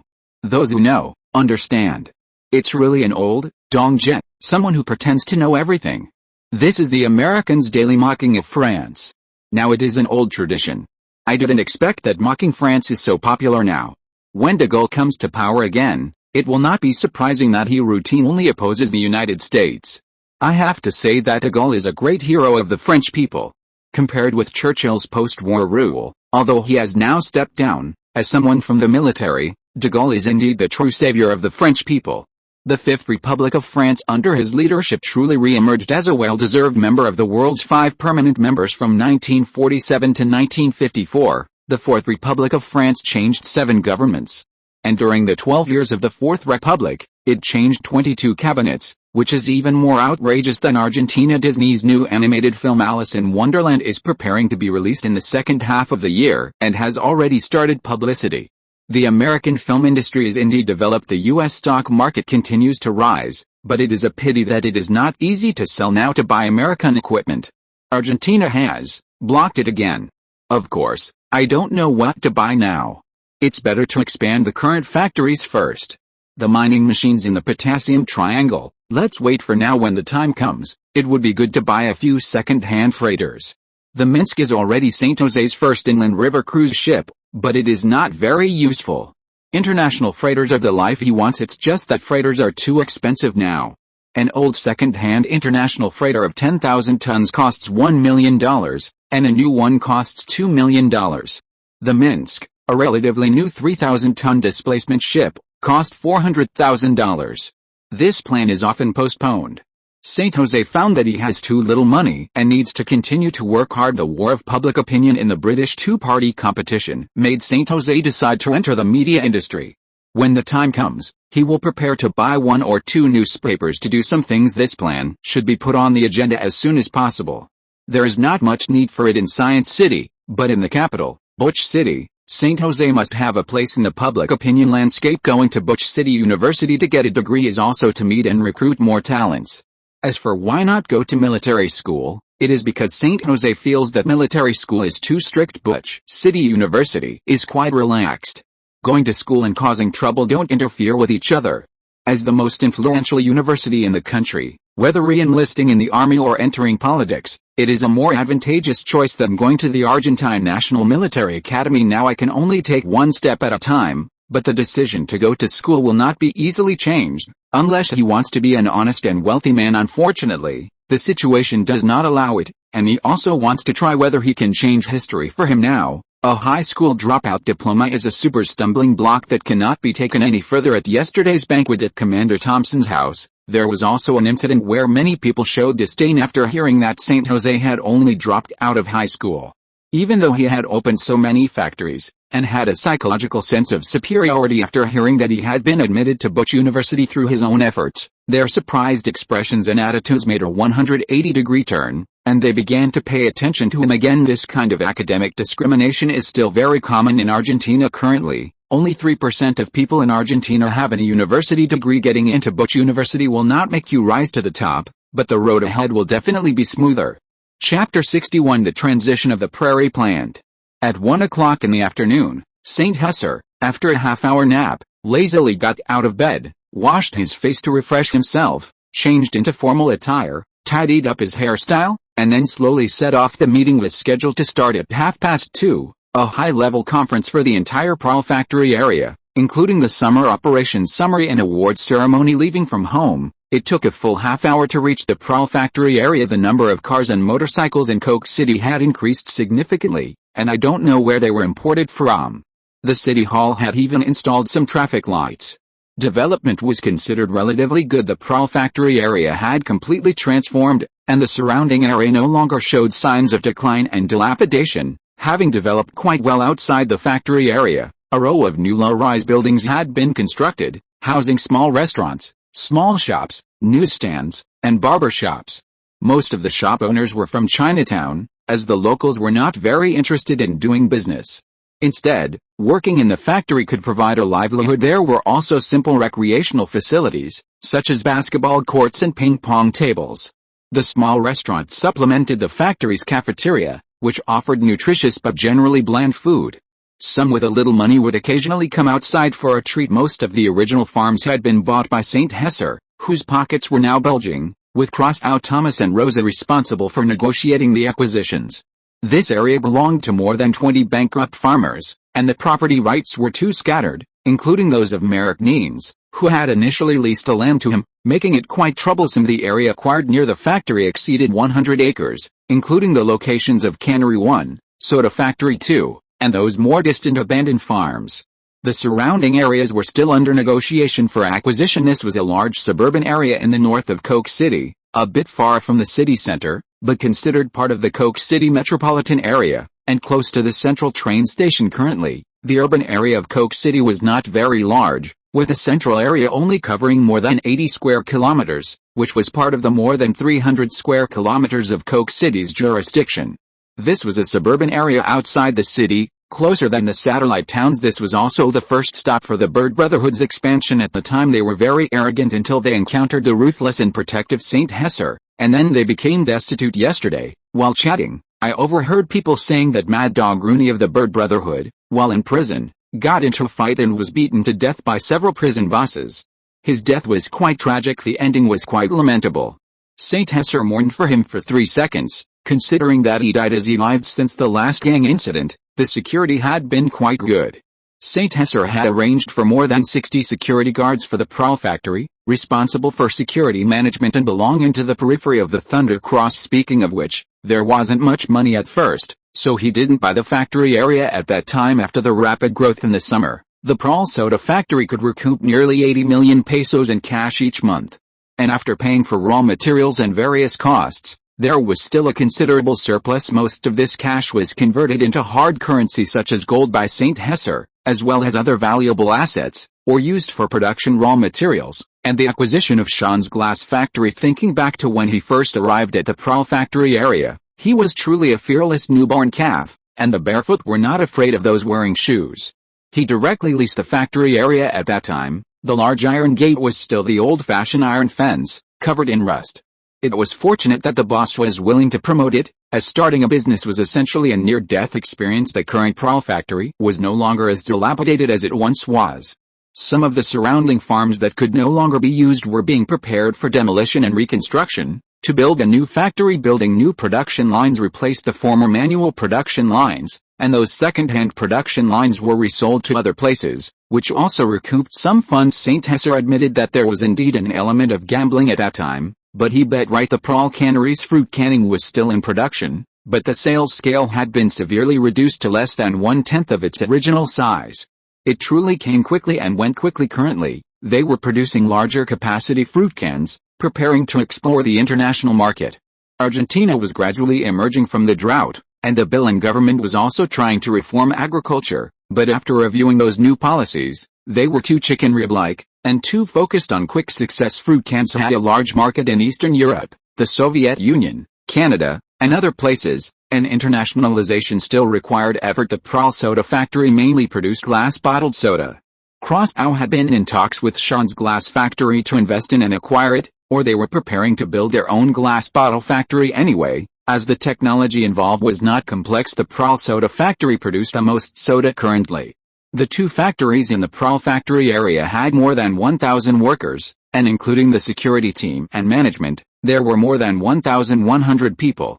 Saint Hesser sat in the brand new conference room and convened a new management meeting. Sitting there were Rosa, Kraskow, Lee Kingayan, Thomas, as well as various supervisors, union representatives, worker representatives, and the security captain of the Thunder Cross periphery, totaling more than 40 people, a wealth of talent, and the atmosphere was very quiet. When everyone had arrived, Saint Hesser stood up, looked around, and began to speak. First of all, I once again congratulate the Prahl factory area for achieving encouraging results in the summer sales campaign. The summer performance statistics have been compiled this month, and the sales of the Prahl factory for 3 months have completely exceeded the target set last year. With the efforts of all Prahl factory staff, we have achieved an amazing victory. I announce that the following personnel will be commended and awarded bonuses. Those whose names are called below, please come to the stage. Factory Director Kraskow, bonus of 50,000 pesos. Saint Hesser took a stack of money, then shook hands with Kraskow, gave him the money, and the atmosphere on the scene immediately livened up. Financial Manager Rosa, bonus of 30,000 pesos. Deputy Factory Director Thomas, bonus of 30,000 pesos. Head of Cannery Kingayan, Lee, bonus of 30,000 pesos. Supervisor of Production Line 1, Warehouse Supervisor, this month, every worker in the Prahl factory can receive a bonus of 2,000 pesos. Saint Hesser added to the representatives distributing large sums of money can improve the cohesion and combat effectiveness of the entire factory.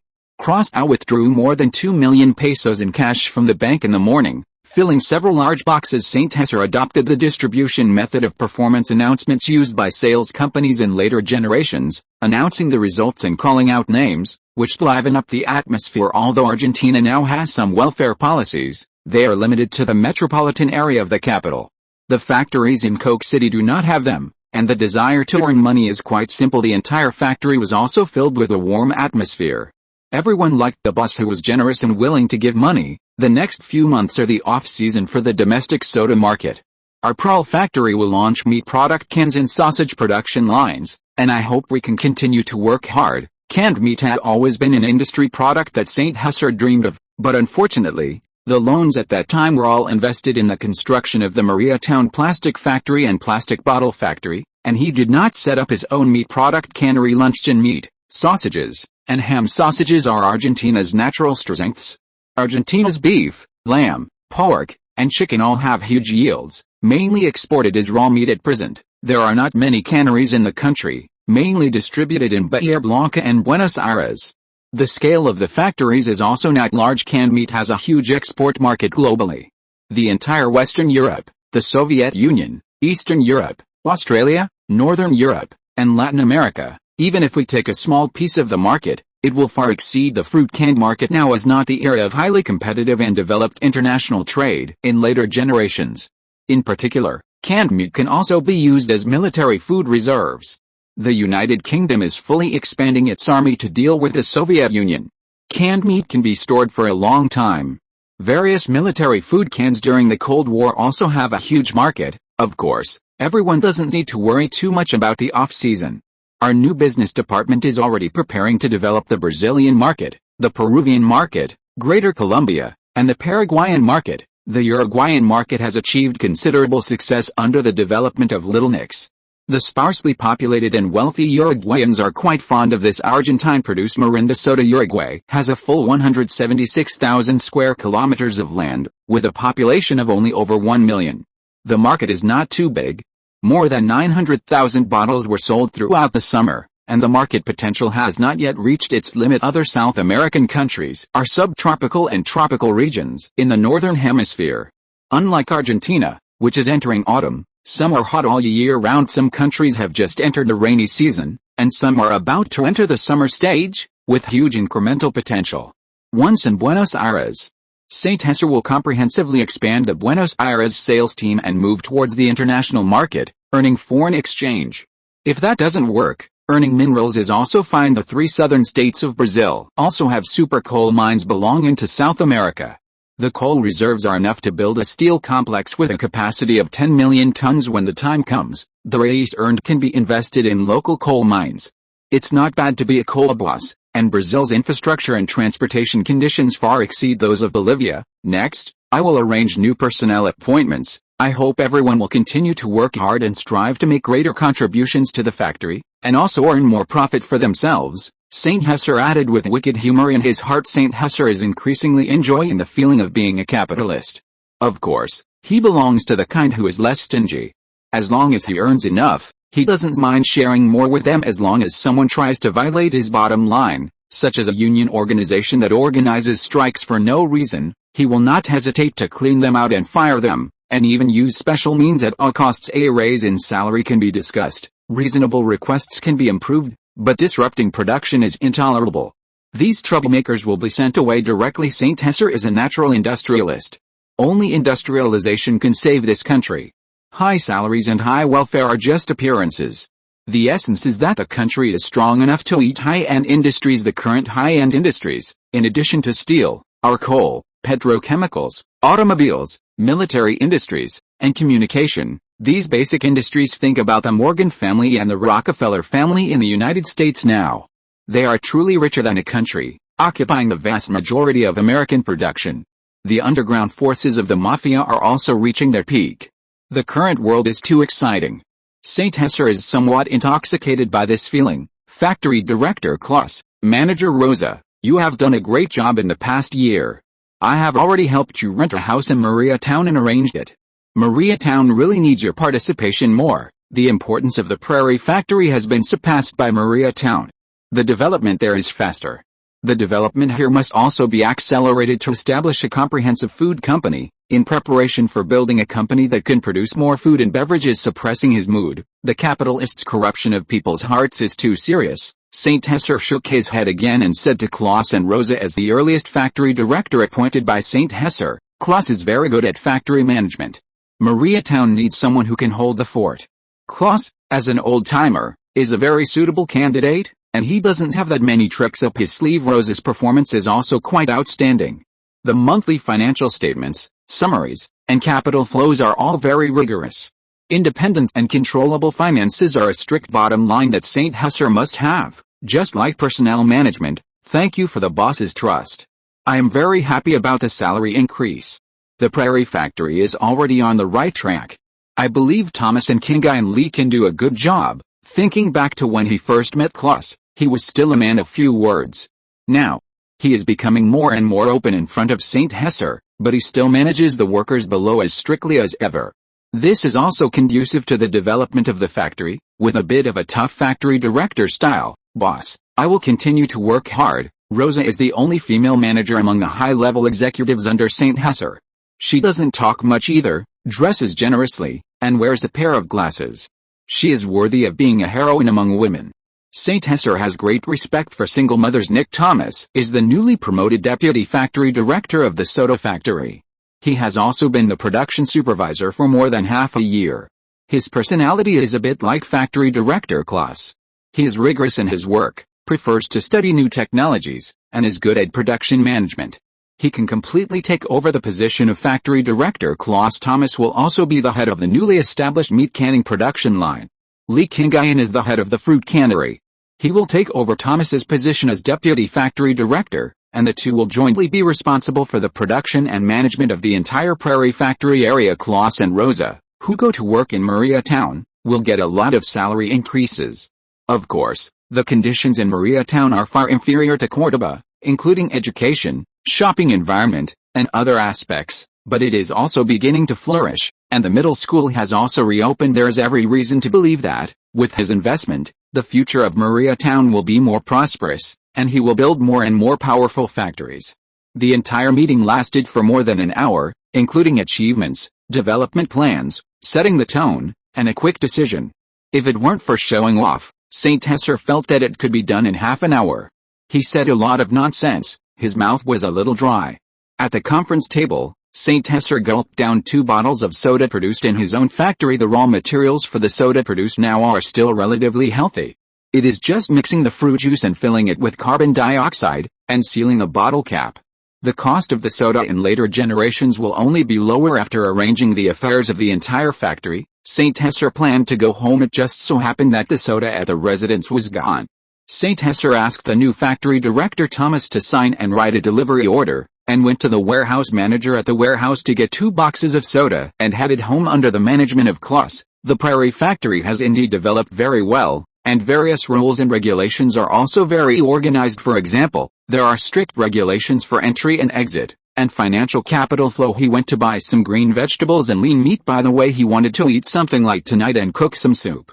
If you're listening to this novel on a channel other than Fanfic World, it means they downloaded and uploaded it without effort. We cordially invite you to visit our channel, Mundo Fanfic Novelis. There you'll find the original version of this story, and you can explore many other novels of various genres. We're waiting for you to immerse yourself in a world of incredible novels. Chapter 62: The Developing Chinatown. April 5th, 7 days before the start of school. Early in the morning, St. Hesser drove that flashy Rolls Royce to the rental shop to return it. He doesn't need the car much anymore, and in a few days, he will prepare to go to Boo City. After retrieving the rental car deposit, he returned to the apartment and drove that beat-up second-hand motorcycle to the big market. He searched around, but couldn't find Old Man Chen. Old Man Chen's stall was not open today, with a slightly naive handwriting saying, "The boss is celebrating a holiday today, open tomorrow." This Spanish was probably written by Old Man Chen's son.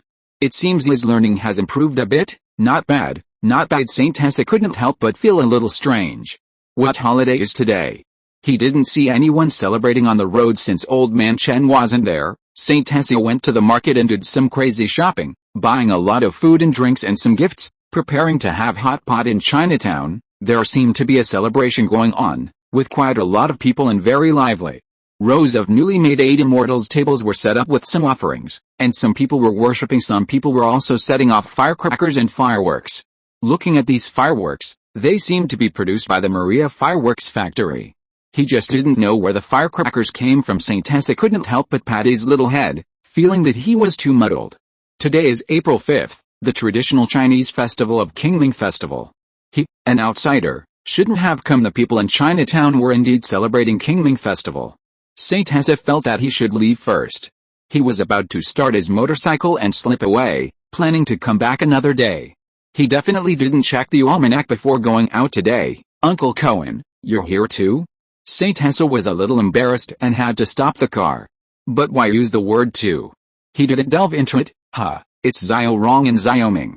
Today, I won't go over. You two can just take the gifts back. Old Man Chen's two sons are called Gui Rong and Gui Ming. The names are also of the older generation. He always felt that these were the names of his grandfather's generation in his previous life. He was a little embarrassed to say their full names, so he simply added the prefix Zio, which was easier to say. Uncle Cohen, it's okay. Since you're here, you must have a meal together before leaving. It's just celebrating the third month festival, said Gui Rong, who was a bit older. Alright, you guys move things yourselves first. I'll go buy a pack of cigarettes. Since the little guy said so, he certainly couldn't run away like this. Saint Tessa went to a nearby stationery store, bought a few sheets of hard red paper, and then bought a bottle of glue and a paper cutter, cutting and pasting a few simple red envelopes on the spot. Since he was going, he had to do enough etiquette. He also took a few packs of cigarettes and walked towards Chinatown. Originally, there were not many Chinese people in Córdoba. When he first met Old Man Chen, there were only about 10 tenants in the entire Córdoba city. This Chinatown in Córdoba is located in the old city, all located in the old district of the immigrant city. The environment is relatively crowded, and security and racial issues are also problems that some Chinatowns have to face. The land price and rent in the old city are not particularly expensive. But it is not easy to find a job, and the Argentine peso is commonly used here, so it was still relatively difficult when he first came overseas. Chinese are very hardworking and thrifty, working nearly 100 hours a week, relying on their wisdom and labor to survive here. Saint Tessa admired them from the bottom of his heart. Zio Wrong, one for each of you. Saint Tessa took out the freshly made red envelopes, the glue not yet dry. No need, Uncle Cohen, to take it. Don't be polite, Uncle Cohen, we can't. The two little guys were polite to him several times before accepting the red envelopes, which made people sigh that their family taught them well. Saint Tessa then slowly walked to the street entrance. Old Man Chen and Old Man Chen were standing there to greet him, making him feel flattered. There was no sorrow in his imagination, but a smile on his face. Wearing relatively new clothes, his beard shaved very cleanly, and his hair combed meticulously. Could it be that he used dishwashing water? Saint Tessa thought with some dark humor. Cohen, since you're here, why bring gifts? Have a meal before leaving later, he said. Hurrying over. Old Man Chen was still very strong. He and Old Man Chen grabbed Saint Tessa's hands on the left and right.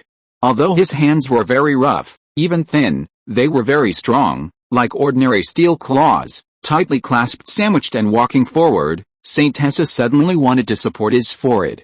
This posture was a bit like escorting a prisoner, as if they were afraid he would run away. Boys are also good.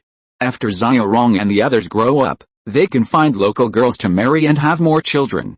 Old Man Chen, you work harder and raise grandsons and daughters together, Saint Tessa teased, saying casually, we Chinese generally still prefer to find Chinese to marry. Hey, your thinking is really old and feudal.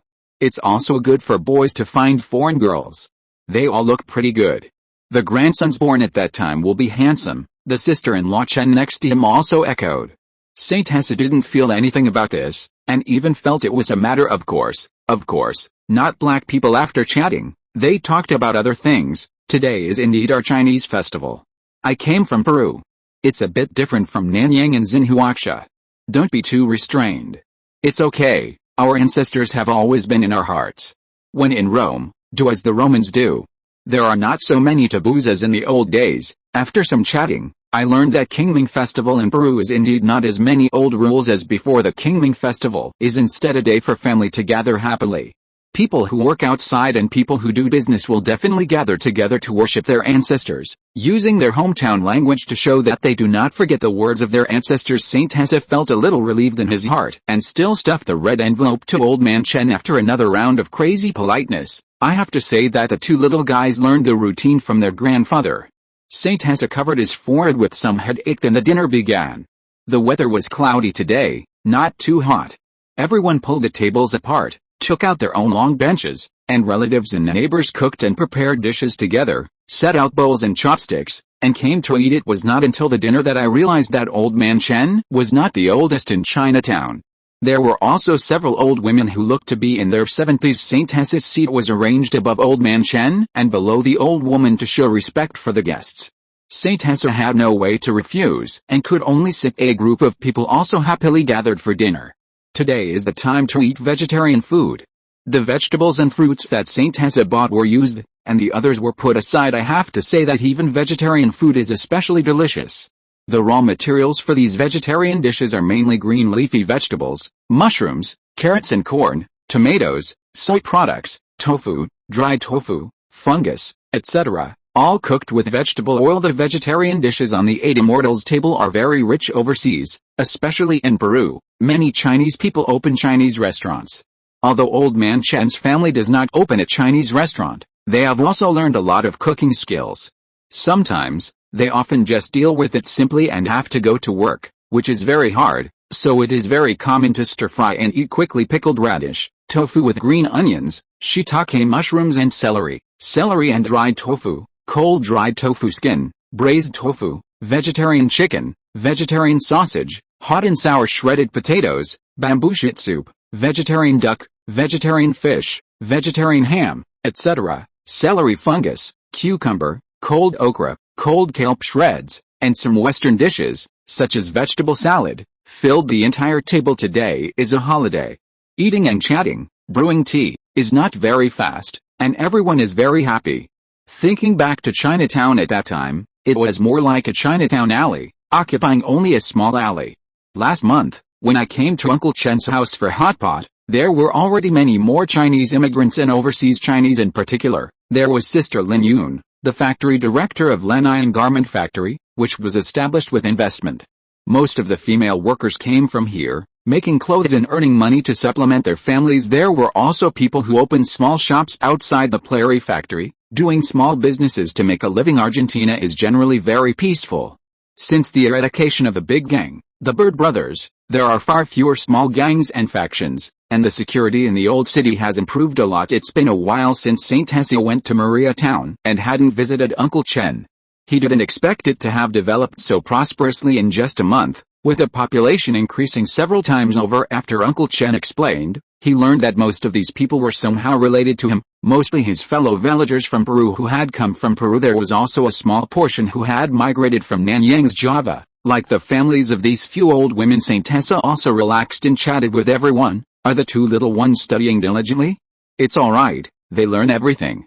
They say it's quite simple. Brother Chen chimed in from across the table. Argentina's primary and secondary education is now similar to that of later generations, relatively simple. If you want to go to university, you need to study on your own. Okay, you can come to my house to get some books later. I bought a lot of teaching materials, but I don't need them now. Good, we should put some pressure on them, otherwise, they'll be caught back to wash dishes. While talking, they also discussed the Chinese from Nanyang. The old woman slowly said, there were wars in Nanyang a few months ago, and our house was burned down. We escaped on a cargo ship. Some went to Australia, some went to Chile, and some went to the United States. We heard Ah Chen say this place was good, so we came to Argentina. The old woman next to her spoke very fluently, chattering for a long time, and everyone listened attentively. Saint Tessa's thoughts also turned to Nanyang, the region with the largest concentration of overseas Chinese in the world, mostly crossing the ocean to make a living. Indonesia gained independence in 1945, from the Dutch colonists, a very annoying country, known as the Land of 10,000 Islands. The Philippines gained independence in 1946, belonging to the United States colony before independence. This is a Latin Americanized Nanyang country, originally ruled by the Spanish. Myanmar gained independence in 1948, a former British colony. There are still several countries and regions in Nanyang that have not yet gained independence, such as Malaya, Singapore, Sarawak and Sabah, Brunei. These places are still British colonies, and there will be wars and chaos for a period of time when they truly become independent. Vietnam, Laos, and Cambodia are still French colonies. It seems that France is going to fight a war with Vietnam in the next 2 years. Those Javanese are really sons of bitches. We can be considered to have escaped. Java Island is the largest and most populous island in Indonesia, the foundation of Indonesia, formerly a country. Java. Saint Hassan knew this word from reading Water Margin and Dream of the Red Chamber. During the Ming and Qing dynasties, when talking about the past, they would say, I threw it to Java long ago, Grandma. Those damn monkey Javanese, die, you street rats. Saint Hessa also cursed a few words. He felt unspeakable disgust for those monkey country people, the hateful Nanyang monkeys. Yes, yes, yes, there are indeed many monkeys in Java. The old woman was a little deaf and misheard. Okay, the past is over. It would be good if we can settle down here in the future, but the Javanese monkeys are indeed not very good, Uncle Chen said. Yes, we all have to look forward, the future is a new life, Brother Chen echoed. This is not a big problem. You can contact the people in the Plary factory area if you have anything. Someone can help you. St. Hessa's 2 factories both have security teams, and some Chinese have joined. Li Qingyan, Uncle Chen's neighbor, is also the director of the cannery. Some older people can't speak fluent Spanish, but they can speak some Dutch. St. Hessa can't speak Dutch, but he can communicate in English and Cantonese without obstacles. Uncle Chen is very good to me. Ah Chen is a good person, the old woman, who had lost some teeth, also said. By the way, you have a lot of white wine here. It smells good. Where did you buy it?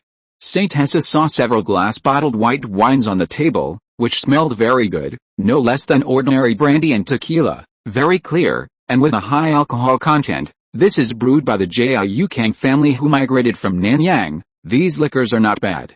St. Hessa secretly noted them down. The taste will be better if they are aged for a period of time. Everyone is a very honest person, and it is indeed not easy to make a living here in Nanyang. Since the colonial era, there have been many Dutch colonists and natives who are very hateful, often causing riots and mutinies, and even extortion is commonplace. Even more terrifying is killing for money. This situation even continued until the 21st century, and only the complete rise and strength of New China has changed it. It's really a tragic and difficult history. Everyone also chatted about building a Chinese school when they have money in the future, full of longing for the future. The Lanyan garment factory has 40 to 50 people, more than half of whom are Chinese female workers. The wages are okay, and 2 clothing stores have been opened. At present, the Lanyan garment factory can be self-sufficient and generate considerable profits. Some Chinese with savings have also begun to create restaurants and small shops. Overall, they are doing okay. The shops in the Plary factory area were opened in this way. The locals are simply unwilling to do these things. Of course, most of the people who have just arrived in K City are still in the accumulation stage. Some have joined the garment factory, some have gone to the cannery, and the soda factory. Overall, the development is indeed very fast, and some have joined St. Hessa's Thunder Cross outer team. The entire Chinatown has been built in a decent manner. Some small shops, roadside stalls, and restaurants have also opened, which St. Hessa admires very much. This meal started at 11 o'clock in the morning and lasted until 1:30 in the afternoon. After the meal, tea must be drunk as usual. The tea for ancestor worship must not be wasted, so they started drinking tea again. After drinking 10 cups of tea, St. Hessa hurriedly bid farewell to Brother Chen and Uncle Chen under the pretext of a pee break, and went home. They were talking about marriage, so he hurried back. If they continue to talk. No, he has experienced this more than once, and he feels that he is still a child. His stomach was half full again. It wasn't that he wanted to eat so much, but the elders were serving dishes, and he was too embarrassed not to finish them. He was not a wasteful person either. St. Hessa rode his beloved little motorcycle and slowly returned to the apartment. It has to be said that the development of this Chinatown is indeed not bad. As long as it is given more time, it can quickly prosper, and there are also many talents. By then, it would be a good choice to absorb some into the garment factory or the Plary factory. At the same time, the Viper Squad outpost in the Potassium Triangle, Galaxy Valley with St. Hessa's large-scale material, financial, food, and military support, Guerrero has begun a new round of expansion. The Thunder Cross Viper Squad, with Oran City as its new headquarters and the Galaxy Valley as its new base, implemented a step-by-step encroachment strategy, swallowing up several small gangs nearby and controlling some new territories. After not being targeted by other gangs, Guerrero pondered for a long time and felt that it was not good to continue like this, always letting the boss give money for development. In fact, this was St. Hessa giving him money to buy potassium chloride. This would make him seem too incompetent. He must develop his own source of income, so he decided to convene another meeting in the Galaxy Valley to convey the boss's spirit. Chapter 63 Guerrero and Chapter X27, S Ambition. Recently, with the support of our boss's various resources, we have achieved phased results. Coming here today is to better facilitate subsequent development, Guerrero began, then continued, we must share the boss's worries and not rely on him for everything. This isn't good for developing our own abilities. The boss trusts us so much, we must do even better, Captain, just tell us what to do, and we'll listen to you. Aragon immediately raised his hand and said, okay, listen to me first. I propose the following development directions. First, make the Silver River Valley even more solid and reliable. Second, recruit peripheral members. Third, continue to expand. Fourth, sell resources to make money. Fifth, recruit locals to farm and grow vegetables for self-sufficiency. Who agrees? Who opposes? Guerrero looked around. Aragon immediately raised his hand again. Captain, the first four are understandable, but this farming thing is a bit far-fetched, isn't it? Farming takes at least half a year, he said. After all, he was from the Gaucho people and knew how to farm. It was a traditional skill that couldn't be lost. Yeah, there's no future in farming in this godforsaken place. We might as well just get a few more salt licks and buy grain from outside. Another leader named Bess also raised his hand. Your suggestions are all good, but we'll implement it according to my plan. I'll explain how to implement it later. Guerrero directly made a decision. Okay, just kidding. These are the 5 policy development guidelines I've arranged according to the boss's instructions. Oh, if it's what a boss said, then it makes a lot of sense, then there's no problem. How should we farm? I actually really like farming. The others at the conference table immediately changed their tune. Guerrero was speechless for a moment, took a sip of mate tea, and then continued, alright, let me first talk about the reasons for my 5 development directions. As everyone knows, building the valley requires money to buy resources, which involves the third point. The third point is simple, extract these mineral salts. After extracting them, we definitely have to sell them. Do you know what the boss buys these mineral salts for? Guerrero paused dramatically. Captain, what are those salts used for? Aragon asked again, raising his hand. Big brother, you're being too obvious, Guerrero thought, speechless. That's right, that's a very good question. The boss uses them to supply fertilizer plants to produce fertilizer. Then, everyone, think about what fertilizer is for. It's for farming. So, the solution is simple, we have to send mineral salts to the boss, which definitely involves a problem, how to sell them. These minerals are all produced into good fertilizers, so we have to showcase and promote them to the people who come here to buy fertilizer. They definitely want to see if it's real or fake, and whether fruit trees and wheat fields can increase production after fertilization. And this place is different from the black soil of the Pampas, it's relatively barren. The local use of quebracho fertilizer has a general effect. If we want to sell fertilizer and have long-term cooperation, we have to show that under the same conditions, the land fertilized with our fertilizer is more fertile than other people's land, and produces more grain and fruit, so that we can promote it better. Captain, just tell us what to do, and we'll do it. Yet, if we're farming, we can just find more people to do it. They have to farm anyway, so they might as well farm for us. Guerrero was speechless again. You guys believe such illogical things? Alright, Guerrero began to assign tasks and delegate these matters under Guerrero's arrangement. The Viper Squad began to recruit local people into the outer organization to expand their strength, organize training, and take down several new villages, eliminating those rural tyrants. Captain, I found that someone in this village is growing raw materials for cocoa powder. It was brought over by some Colombians. I heard it's quite profitable, much more profitable than selling fertilizer. This village originally belonged to the Axe Gang, but it hadn't been managed before. Pull it all out, burn it all, and then use the land to, plant green vegetables. After a while, a thick smoke rose, and a fiery snake rushed into the sky. All evil vanished into thin air. Captain, we've burned all those broken things. By the way, are we growing the vegetables ourselves? Let's grow them ourselves first. The green vegetables shipped from outside are too expensive. We can't just eat meat all the time, we're lacking vitamins. Look at all the white marks on your fingernails, you're definitely lacking vitamins. Damn it, no wonder the Axe Gang was so rich, they were secretly dealing with cocoa powder. It's simply intolerable. Captain, should we recruit some orphans and raise them from a young age? Most of them were war orphans left over from more than a decade ago. Many locals would establish child soldiers as cannon fodder, who are loyal and unafraid of death. Guerrero deeply abhorred this kind of thing. Influenced by Saint Tessa back then, Saint José liked to catch people to study during his time in the city guard, organizing study groups. To make them study seriously, he made up many local catchphrases, such as reading changes destiny, people who love to learn are more handsome, studying hard can get you a wife, and studying hard can give you a chance to make a fortune. Guerrero, Aragon, and others were all fooled into studying for a while and made a lot of progress later. Saint José saw fewer and fewer people, and he was too busy with things, so he didn't have time to do this anymore and disbanded the study group. However, it still influenced quite a few gaucho soldiers, which is why Saint José was able to pull together a group of good veterans to form the Thunder Cross. Although Guerrero wasn't a gaucho, he deeply agreed with Saint José's words and was one of the 2 or 3 soldiers who persisted the longest. Saint José even gave him several books after his girlfriend dumped him. He believed these things even more.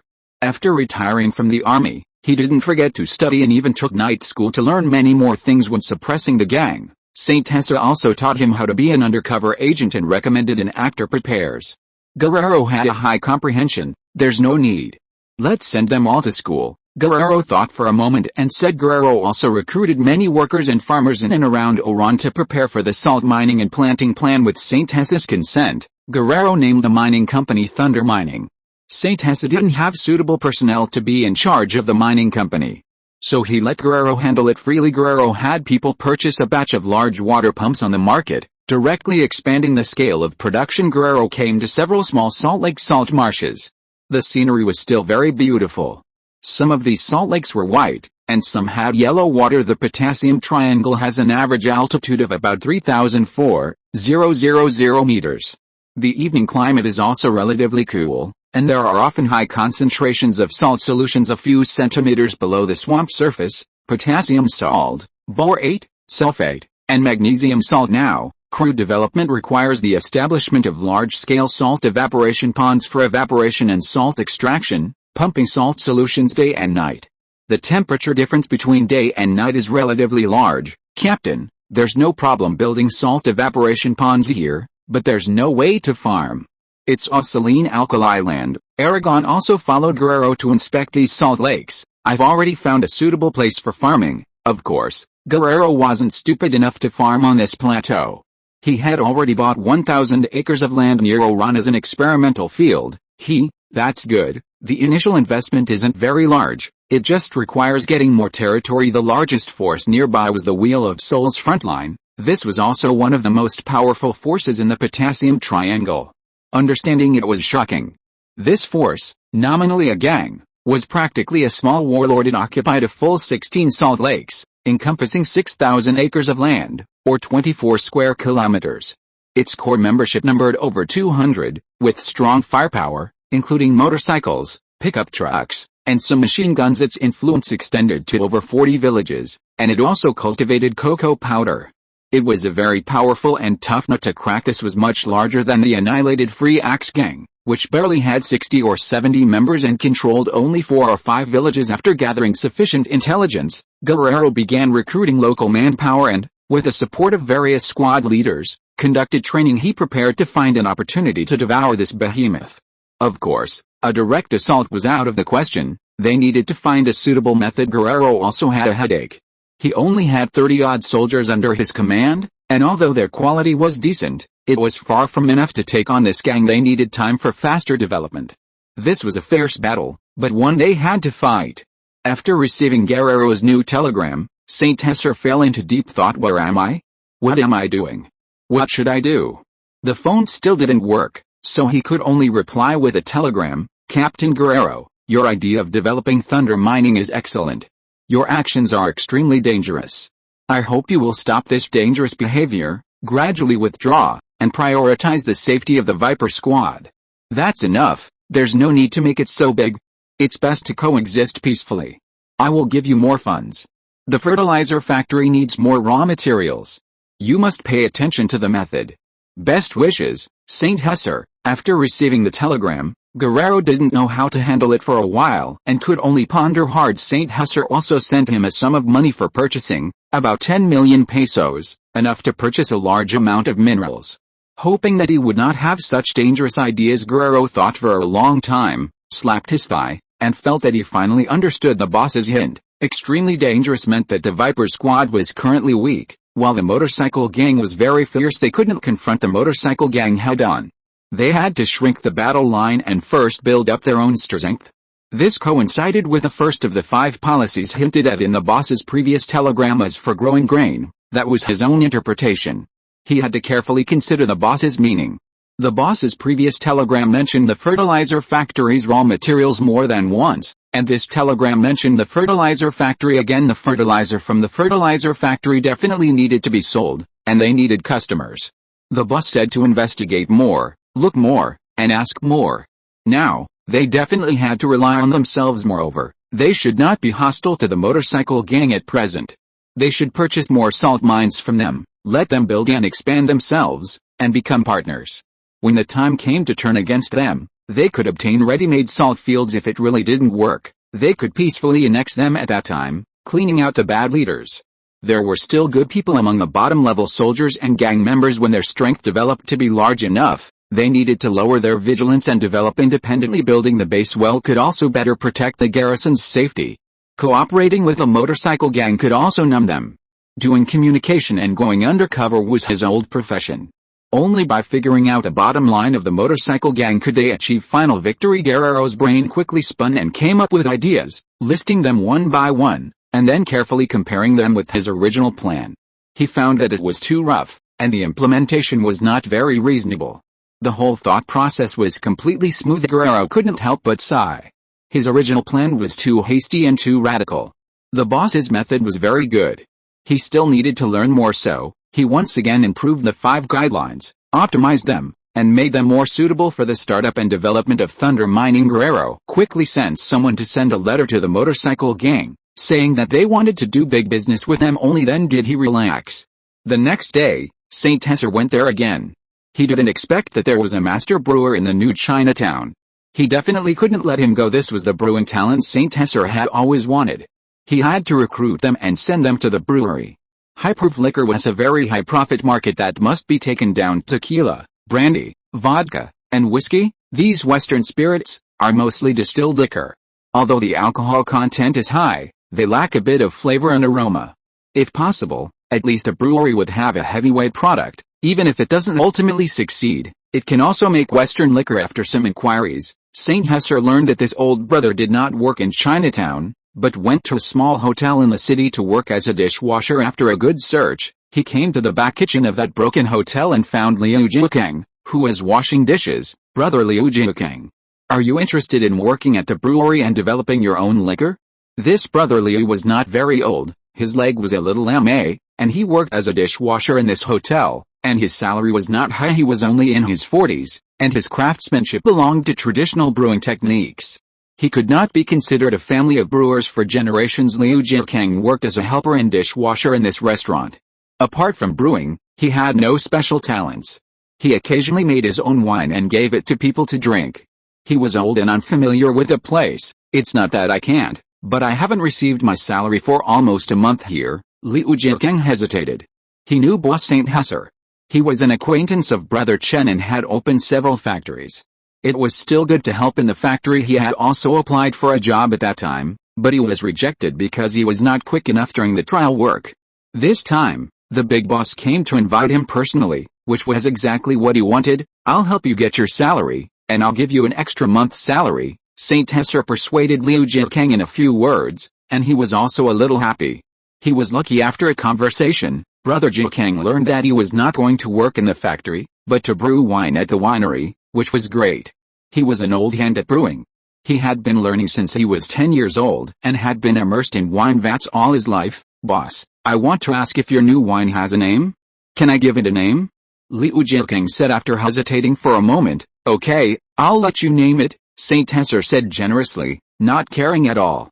For him, who was too lazy to name it, it might be a time-honored brand. Saint Hesser first went to find the owner of the hotel, asked for a month's salary of 1,700 pesos, and gave him some more. Liu Jiukang also left with him directly. Saint Hesser sent him to the prairie factory and asked him to familiarize himself with the things with Klaus first. He didn't have to go to work.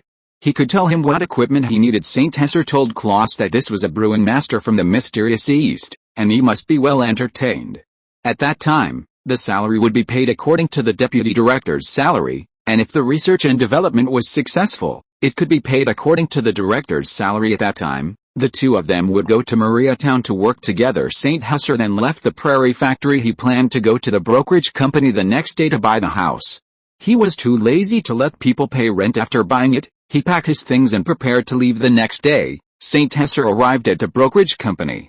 After some bargaining, he finally bought room 606 of the Bohemia apartment. He also asked Kate if Elena in room 605 was renting. He said that the owner was Elena, who bought it 8 months ago. St. Husser felt a little emotional. It turned out that Elena was a little rich woman. After finishing the house, St. Husser had nothing else to do. He planned to stay for another day, and the day after tomorrow, he would go to Rosario to see how Lucifer was doing, and then go directly to Boo City, rushing to school. Chapter 64 Rosario City. At the Lanine clothing factory, St. Husser also made a special trip. He proposed to Lin Yun, the person in charge of the factory, to accelerate the factory's development and strive for greater production scale and sales profits. He formulated the future development goals and direction of Lanine Clothing, which would not only produce clothing in the future, but also produce shoes and carry out assembly line production.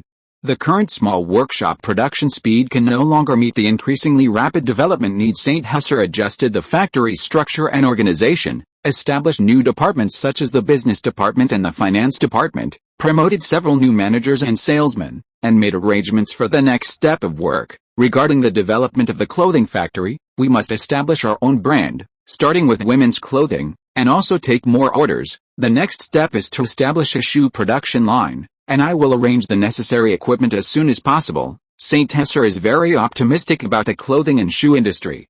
The assembly line machinery and equipment are not complicated. If they cannot be found domestically, they can be imported. It is also a labor-intensive industry with supplied materials processing. Adidas of Germany was only reorganized 2 years ago. The two brothers of the original Adidas separated and established Puma and Adidas. The American Nike company has not yet been established, so St. Husser's first clothing brand was freshly released, and it was called the Nike brand. Anyway, it is an American brand, so use it first. If this broken company dares to resist and slander Chinois cotton, even though the cotton is not enough, then I'm sorry. First use a little pragmatism, and then register it globally when there is more, and it can be frozen. A check mark, simple and direct. The second brand is called Sisley Fan, which happens to be an Italian brand. There are quite a few Argentine Italians, so it's barely okay. Use it first, and register it globally if there are no problems. He racked his brains but couldn't think of a better name, so he could only use pragmatism first. If it's not suitable, he can change the brand later. In this way, the name of Lanine Clothing Factory is a bit petty. It can be registered as Lanine Clothing Company later. Now it is still producing and expanding in the name of the factory. Argentina does not lack cotton at all. When talents are found, the textile factory can start work. The 2 seasons of cotton in the southern hemisphere have already been harvested this year. Importing cotton from the United States is a silly idea. Cotton is divided into spring sowing and summer sowing. At that time, the factory had just been established, and St. Husser's machinery and equipment had not yet arrived. Argentina's sheep wool would not be sheared until the turn of spring and summer, that is, in the second half of the year. Now the Lanine textile factory in Mariatown has not started work, which is also the reason. You can wait until St. Husser's summer vacation to start the textile factory. After all, it is not easy to start work without raw materials. If you want to do it big. With a whistle of the steam train, St. Husser saw the Rosario railway station. Because the industry is relatively developed, the air here is not as good as Quechin, and the air humidity is a little higher. Rosario City. Railway station. St. Husser is carrying a bag and wearing a cowboy hat, dressed as a gaucho. This is the 3rd time St. Husser has passed through Rosario. Unlike the previous 2 times, St. Husser will stay here for a few days. This time Lucian had already been waiting at the station in advance. Next to him was parked a black car. He couldn't see clearly what brand it was for a while. There was only an MG logo. It was estimated that it was an MG car. Lucifer opened the car door. St. Husser sat in the passenger seat, just about to put on his seat belt. He found that there was no seat belt. He was really confused. Many cars do not have seat belts now. Besides the United States, the United Kingdom is the second largest automobile producer in the world, producing more than 1 million cars every year. Germany, France, Japan, and Italy. These old automobile powers in later generations are still in difficult beginnings. Volkswagen of Germany has just started reproducing Beetles. The output of BMW and Mercedes-Benz is not high. The annual output of Renault and Peugeot in France has not yet reached 100,000, and Fiat in Italy is still a regional brand. The three major Japanese automobile manufacturers, Toyota, Honda, and Nissan, are still converting to produce military supplies for the Korean War. Of course, the British brands Jaguar, Land Rover, Bentley, Martin Luomingo add up to only more than 1 million vehicles. There are even more other small car brands, Skoda, Volvo, niche car manufacturers Porsche in Germany, Lamborghini in Italy, Ferrari, Rolls-Royce in the UK, and so on. The United States has the most. Ford is now undergoing a difficult transformation. General Motors is making a lot of money. There are also Chrysler Corporation, American Motors Corporation, and too many. Unfortunately, these companies have little to do with St. Hesser, and he can't afford them. He can only covet them. Now he honestly accumulates profits, and buys a few bankrupt car production lines when the time is right. Now the car production lines in various countries are very valuable and cannot be bought at all. Maybe there may be opportunities in the United States after World War II. The military orders of the United States disappeared and turned to civilian use. A group of unsuitable companies will soon go bankrupt. If we can get a few production lines, maybe we can make our own cars. Of course, the production of cars is not just a simple production line. It also requires the cooperation of steel, petroleum, chemical industry, machinery, equipment manufacturing, and parts industries. St. Hesser thought in the car that Lucifer's car was well made and should be a second-hand car. Miller, where did you buy this car? It's pretty good, boss. This car is a second-hand car from Rosario Automobile Sales Company. It has been refurbished and waxed. Very good. Where are we going now? Let's go to my house. Hotels in the city are too troublesome. Is your home in Rosario? I didn't know that. My hometown is a small town in Olivaria, Buenos Aires province. Quechín is my grandfather's home. Last year, I was assigned here for factory sales and met my current wife, Bessie. I got married here, so I simply settled down and just bought a house here. That's great. I didn't expect you to be married. St. Hesser was shown affection. I also met my girlfriend in Rosario at that time. I got married after knowing her for 2 months. I didn't invite anyone. The National Housing Bank increased the loan scale, and I was qualified. It just so happened that the company paid a lot of wages and had some savings. So I gritted my teeth and took out a loan to buy a house. That's a good choice, St. Hesser responded, and the two stopped talking. Lucian's car drove all the way to the suburbs, rows of newly built houses and residences. Lucifer drove over here.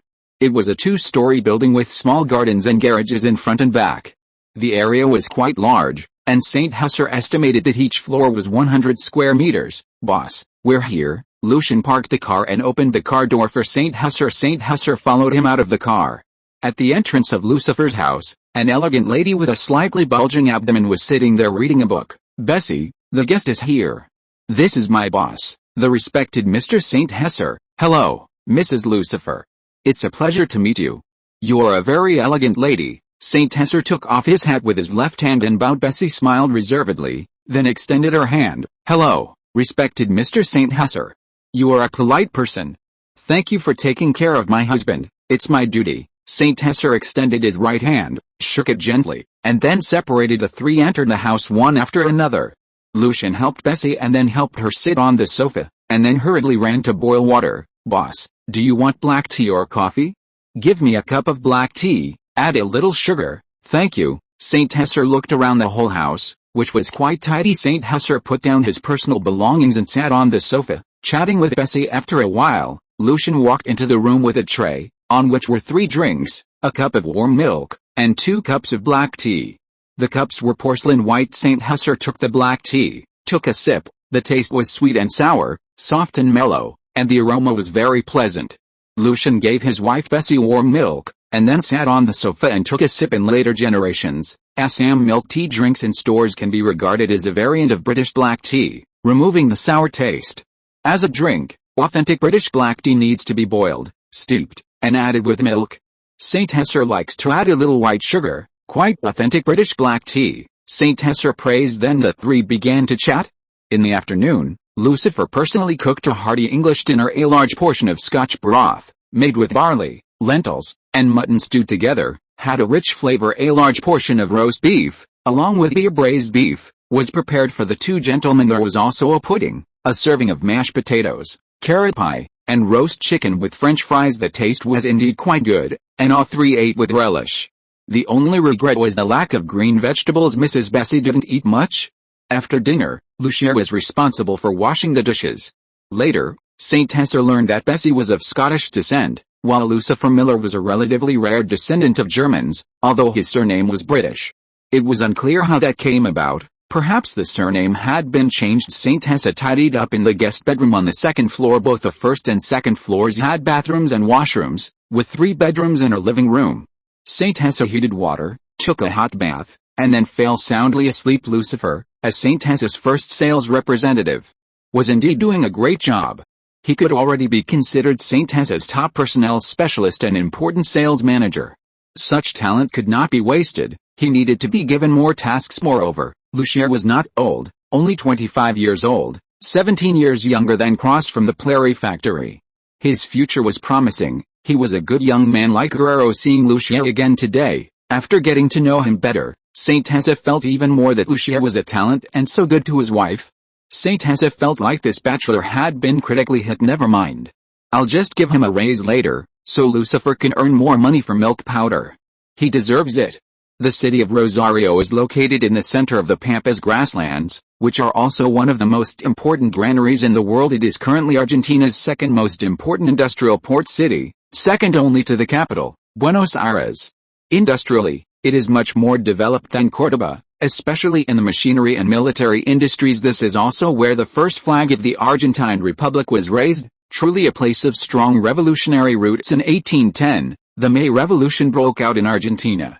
The Argentine national hero, San Martín, led the people of Rio de la Plata in resisting the Spanish colonists on February 27, 1812, on the artillery positions of the independent army on the banks of the Paraná River. The citizen of Rosario, Seal, raised the blue and white flag designed by General Belgrano, and Rosario was recorded in Argentine history on July 9, 1816. Argentina declared its independence in 1853. The Federal Republic was established. 139 years have passed since the first flag was raised. Today, Rosario is an industrial city and one of the 3 major cities in Argentina. St. Tessa was familiar with Rosario because of 2 people from later generations, the football prince Little Flea Messi and the Cuban leader Che Guevara, both of whom were born in Rosario. Like Boo City and K City, Rosario is also divided into Little Rosario and Greater Rosario. Greater Rosario covers an area of approximately 600 square kilometers and has a population of approximately 700,000, which is tens of thousands more than K City. Little Rosario has a population of over 400,000 and covers an area of over 100 square kilometers. Located in the center of the Great Plains, with an altitude of only 20 meters, the climate is mild and humid. Compared to the cities of New China, it is somewhat similar to the weather in Pingnan City in the northern part of southern Fujian province.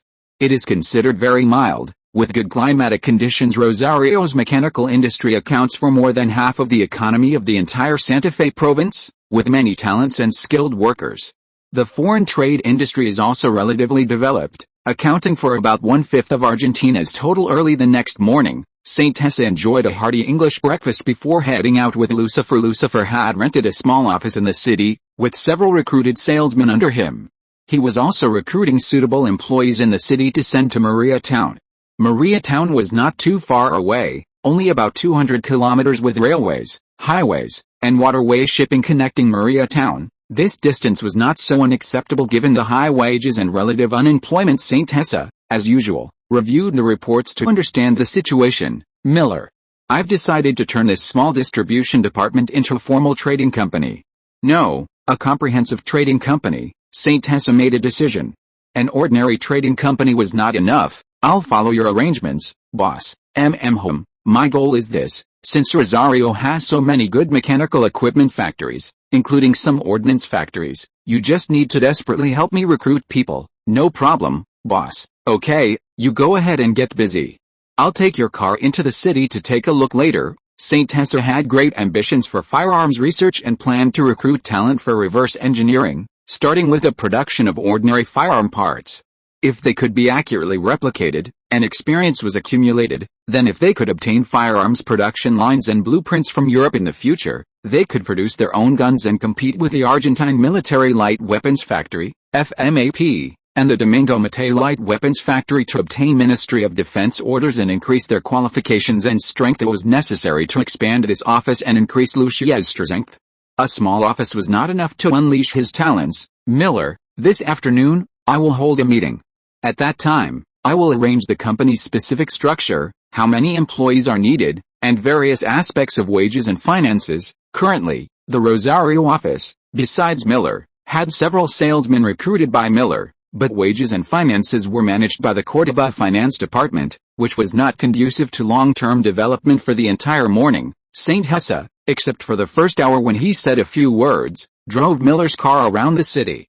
It was indeed a quasi-industrial city. There were many mechanical factories, and even many workers were unemployed. No wonder Lucifer could find so many workers. The air quality was just average, but it was still acceptable. Rosario didn't have much coal industry, so it wasn't as dusty as London's smog. There weren't even many cement factories here. There was even a talent market here, which was quite impressive. Passing by a military machinery factory, the security measures were very strict, and the working hours were relatively fixed. After all, most of these were state-owned factories. There were even soldiers on guard.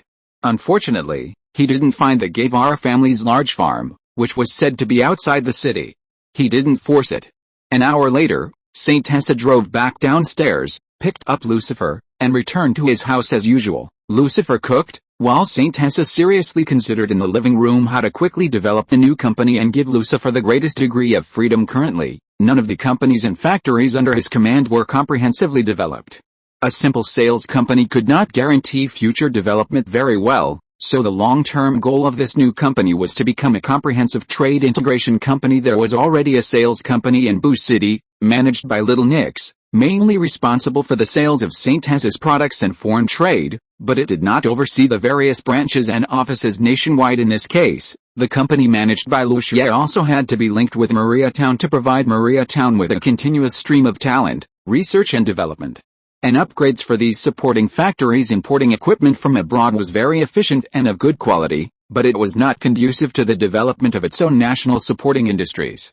Once it was completely blocked and a suitable replacement could not be found, those equipment would become scrap iron if there were its own supporting companies and industries. Even if they were a little worse at the beginning, there would be opportunities to develop world-class equipment and products. The current goal is to completely strengthen the textile factory, mold factory, and fertilizer factory through domestic equipment and reverse engineer its own equipment. This would take a long time, so the first step now was to choose a name for the new company. Saint Hessa slapped his head. He had it.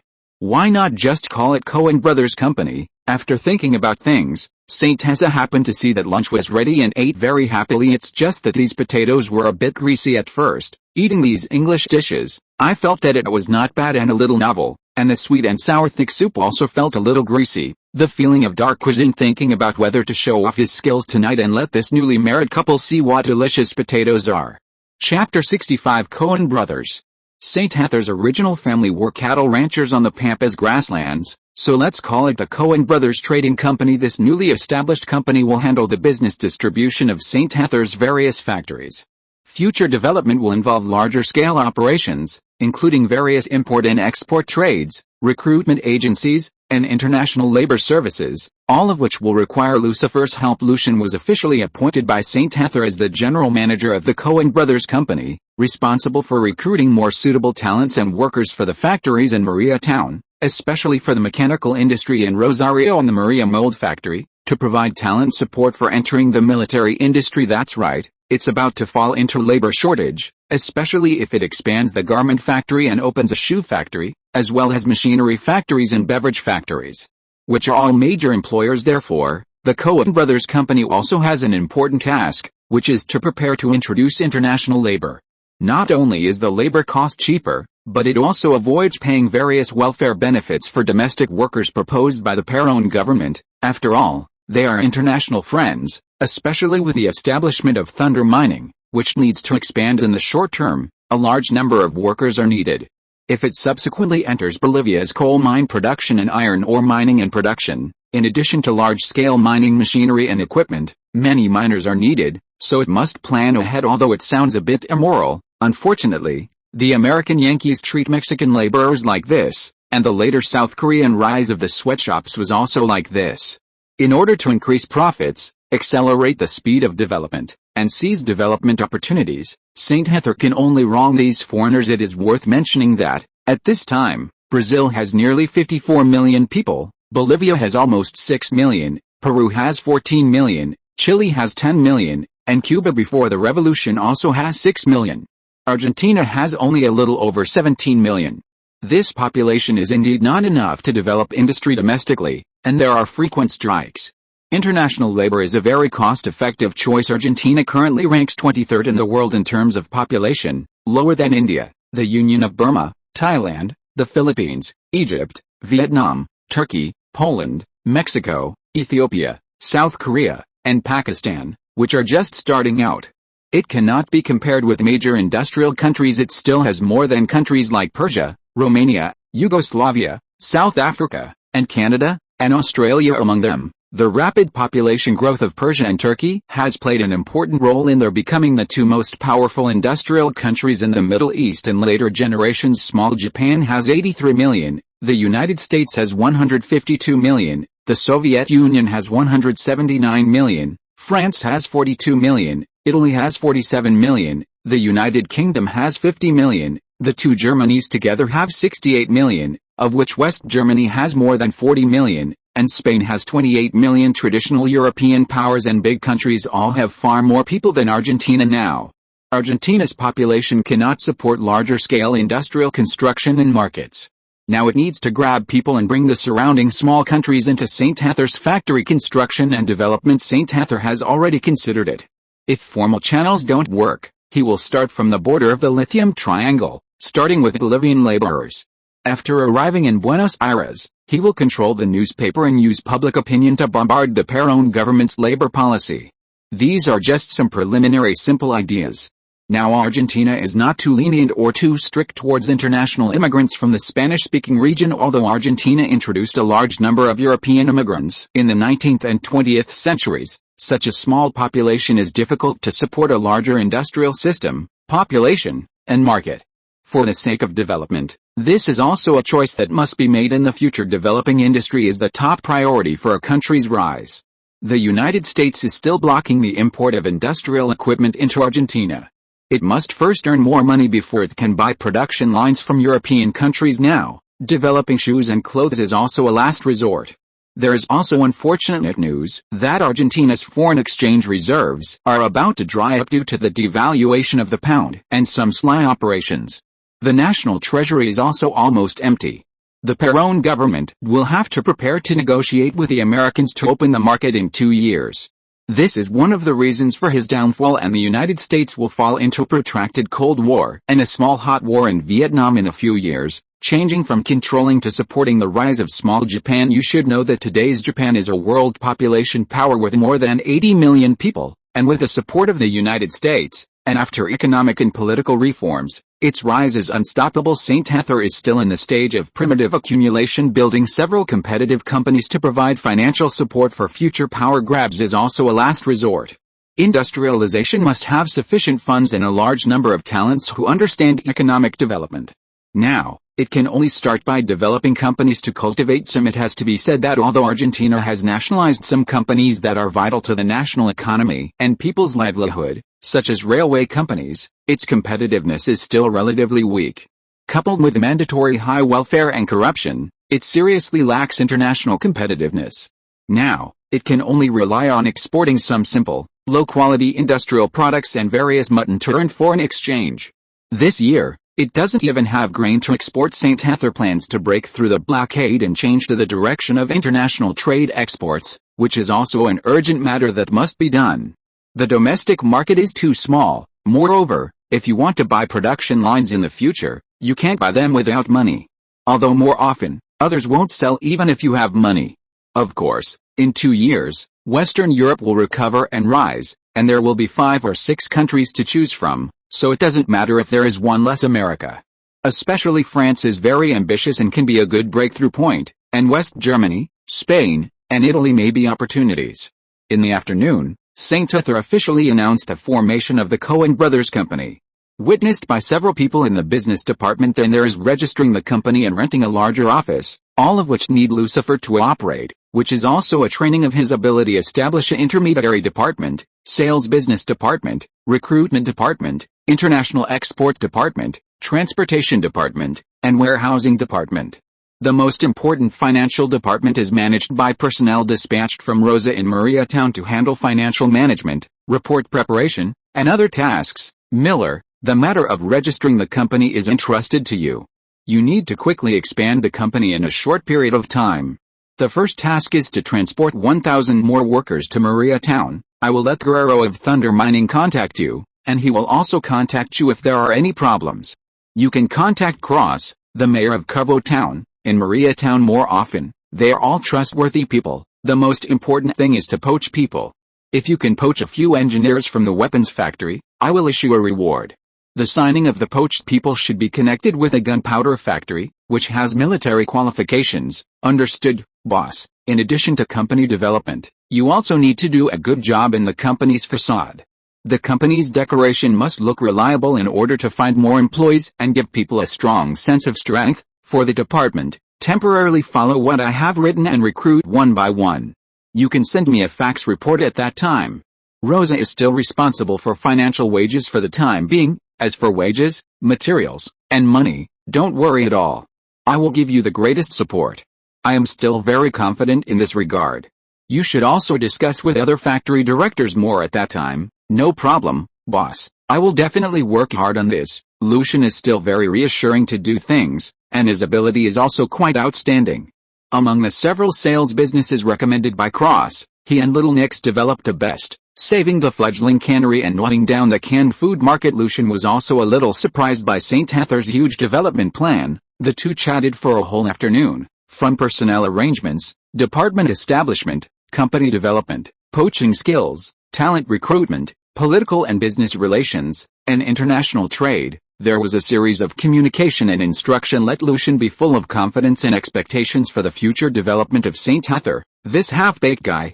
St. Arthur originally planned to go to the Guevara family to take a look, but he couldn't find them, so he just let it go because of the urgency of time. The development of the Cohen Brothers Company could not bypass the Rosario City Hall and these government departments and forces, especially the influence of the local family forces behind the scenes. Whether the development and growth will cause dissatisfaction among others, needs to be dealt with and resolved one by one. To St. Arthur's surprise, this problem was actually the easiest to solve. The reason is that Lucian actually has a huge advantage. His wife Bessie is actually from an old family in Rosario. Although it is a bit declining, it can be regarded as quite influential. This was only learned when the two chatted. I don't even know how they met in the first place, a poor boy and the apple of a long-established family's eye. I'll leave the socializing to Lucifer. I can just work behind the scenes. No wonder the kid Lucia is developing so smoothly in Rosario. Besides his outstanding abilities, another reason is that he found a good wife. But then again, Lucia does have a handsome face, only slightly inferior to my own. St. Arthur thought pleasantly. He took a serious look at Lucia for the first time. He had delicate features, and a pair of gold-rimmed glasses rested on his nose, making him look refined. He wore a simple white shirt, and had a good figure. His wheat-colored skin looked very healthy. He was listening attentively to St. Arthur impart knowledge, taking notes diligently in a notebook. Moreover, looking at his attitude towards Bessie, whether it's doing housework, cooking, or washing dishes, he enjoys it. It's not an act, and the happy expression when he's with Bessie really made St. Arthur feel like he was bombarded with dog food. The degree of their affection is said to be love at first sight, which is amazing. He's dedicated and handsome. If I were Bessie, I would definitely like this guy too. When I first met him, he seemed relatively calm and didn't talk much, but he had quite insightful opinions. He even received a recommendation from Klaus, the director of the Plary factory at the time, and became the first person he recognized. Although Little Nix being his nephew also played a part, Lucifer has always done well and is now the key distributor for several provinces near St. Fe. Besides St. Fe itself, as they talked, they returned to Lucifer's background. Lucia's father was a fisherman who made a living in the port of Blanca in Buenos Aires province, one of the largest seaports in Argentina. Once, he went out to sea to fish and encountered a tsunami and disappeared. As a result, His mother remarried and did not take Lucia with her to form a new family. At the age of 7, little Lucifer returned to his hometown of Oliveria and lived with his grandfather. As a result, his grandfather fell ill and passed away at the age of 9. He was taken to Cordoba by his grandmother to continue his studies because he had moved around to many places when he was young and didn't have a good foundation. He was already 19 years old when he finished the 5th year of middle school and didn't get a diploma. He worked as a worker in small workshops, a waiter in restaurants, a dishwasher in the back kitchen, and a porter at the docks, but lost his job many times when he was 20 years old. His grandmother passed away, and he was kicked out by his grandmother's family. Only then did he venture into society on his own. He finally came to St. Tyrus's factory to work as a worker and was discovered by Klaus to become a salesman, which was considered a real foothold. After listening to Lucifer's account, St. Tyrus couldn't help but sigh that this Lucia really did have a tragic life. It was too bumpy. He must be a very strong person at heart, and also a gentle person. The two completely opened their hearts and talked for a long time, learning a lot about each other. Lucia is also a person who loves to learn, and his eloquence is indeed very good, but he is not very willing to talk. He and Bessie studied together and spent difficult days. Bessie is a graduate of the University of La Plata. For her to marry this poor boy Lucia, the two can really be regarded as marrying for love. Lucia also said that Bessie's family was originally very opposed to this marriage and did not agree to their union, setting many obstacles for Lucia. Later, they finally relented after he bought a house and a car. They allowed their precious daughter to marry Lucia. Lucia is also a promising person who works very hard and has been rewarded. He also continued to study and take night classes with Bessie's support. The two truly supported each other, and their relationship became even deeper. Lucia is very grateful to his boss, St. Tyrus. He is quite generous with his sales commission for his subordinates, and Lucia's business has always been firmly in second place in the Plary factory. This is still because little Nix has St. Tyrus's support in Buenos Aires. It is quite inspiring. It is also because of St. Tyrus's generosity that Lucia is able to earn a super high salary of 30,000 pesos per month, which also allows him to save enough down payment funds in a short time. Bessie also contributed a lot in the process. The two chatted from 1 p.m. until 5 p.m., leaving work early. Lucia and St. Tyrus first went to the vegetable market to buy a bunch of fresh vegetables, meat, and some special seasonings. St. Tyrus plans to show off his skills today, make a few stir-fries, and let the couple see what the technology of the foodie country is. Bessie and Lucia also looked quite expectant, honestly waiting on the sofa for dinner to be served. St. Tyrus used all his strength and spent more than an hour making braised pork ribs, chicken stew with mushrooms, cola chicken wings, hot and sour shredded potatoes, 2 plates of local seasonal vegetables, and a pot of carrot, potato, and corn rib soup. The cola was taken by St. Tyrus from Lucia's house. It is produced by the Plary soda factory and is now a very popular soda among Argentinians, second only to the most popular orange-flavored soda, which has contributed a lot of profit to St. Tyrus. The hot and sour shredded potatoes are made with lemon juice and a local green pepper, with a slightly spicy flavor, sour and spicy, which is very suitable for pregnant women. Boss, I didn't expect you to be able to cook. It's really delicious. Just like my Miller, men who love to cook are especially charming. It's so delicious. Hey, Bessie, if you say that, your husband and I will be sad. Lucia rarely joked. It's nothing. I learned this from an old man from New China. What he makes is really delicious. Miller, you should get Bessie a bowl of soup. Ladies should drink more of this kind of soup. It can beautify and nourish the skin, St. Tyrus boasted, but it was actually just ordinary home-style soup. By the way, Miller, Bessie is preparing for pregnancy, so it's best not to eat too greasy food.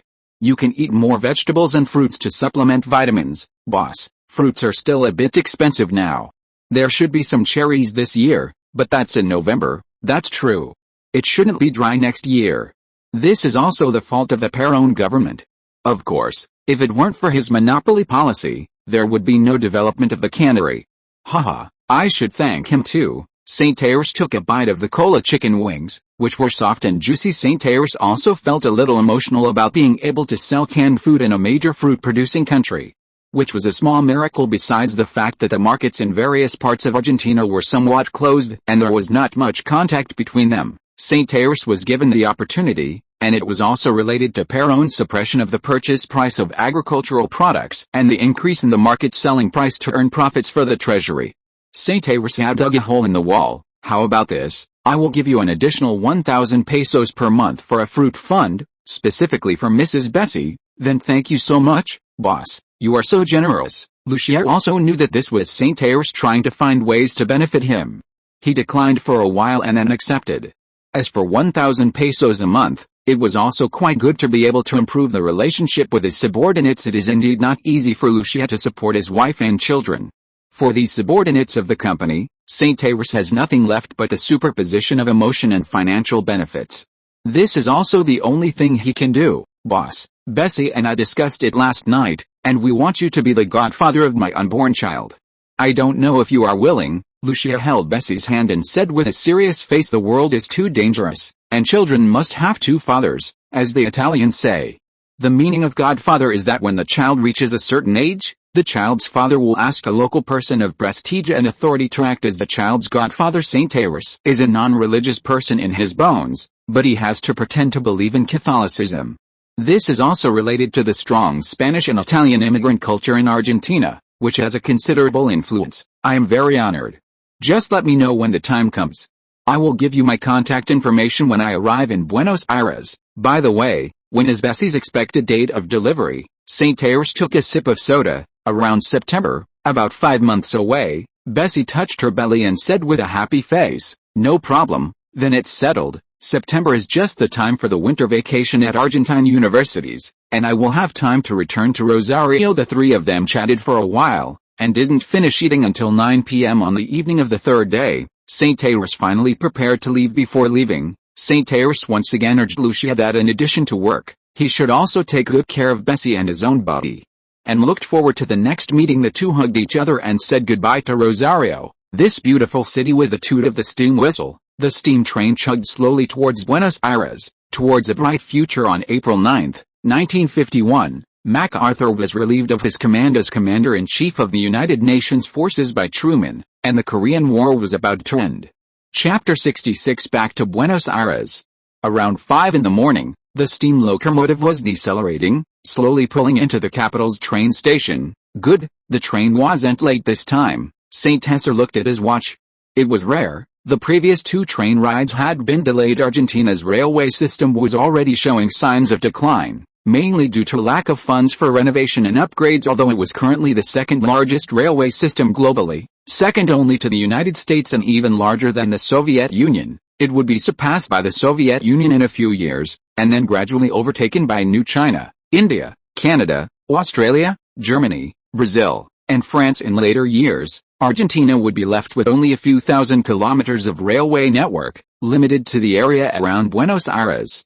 Currently, the country was still constructing railways from 34,000 kilometers in 1914 to a peak of over 50,000 kilometers in the 1980s, before suddenly declining. The reason was that Argentina's railways were privatized in later years, and most unprofitable lines were abandoned without hesitation, leaving only the profitable ones.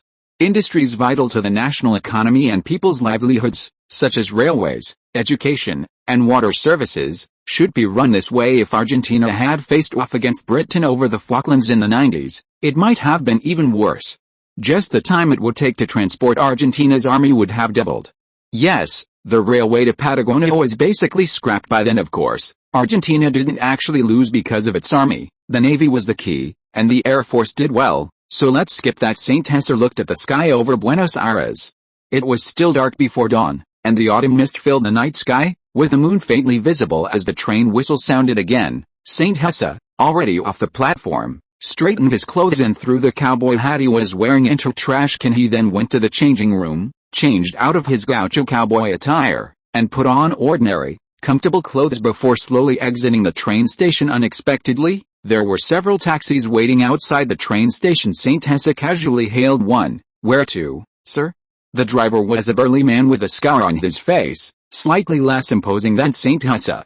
Saint Ayres didn't mind and got straight into the car. To the Beckham Hotel in the city, Saint Ayres said slowly.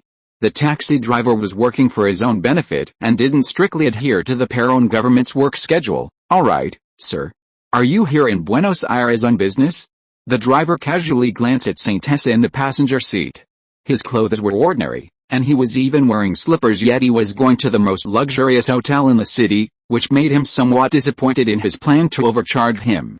He still couldn't cause trouble. Who knew if this was some young master from a wealthy family? Yes, I'm here to do a little business. Saint Tessa sat upright in the passenger seat, full of energy and not at all tired.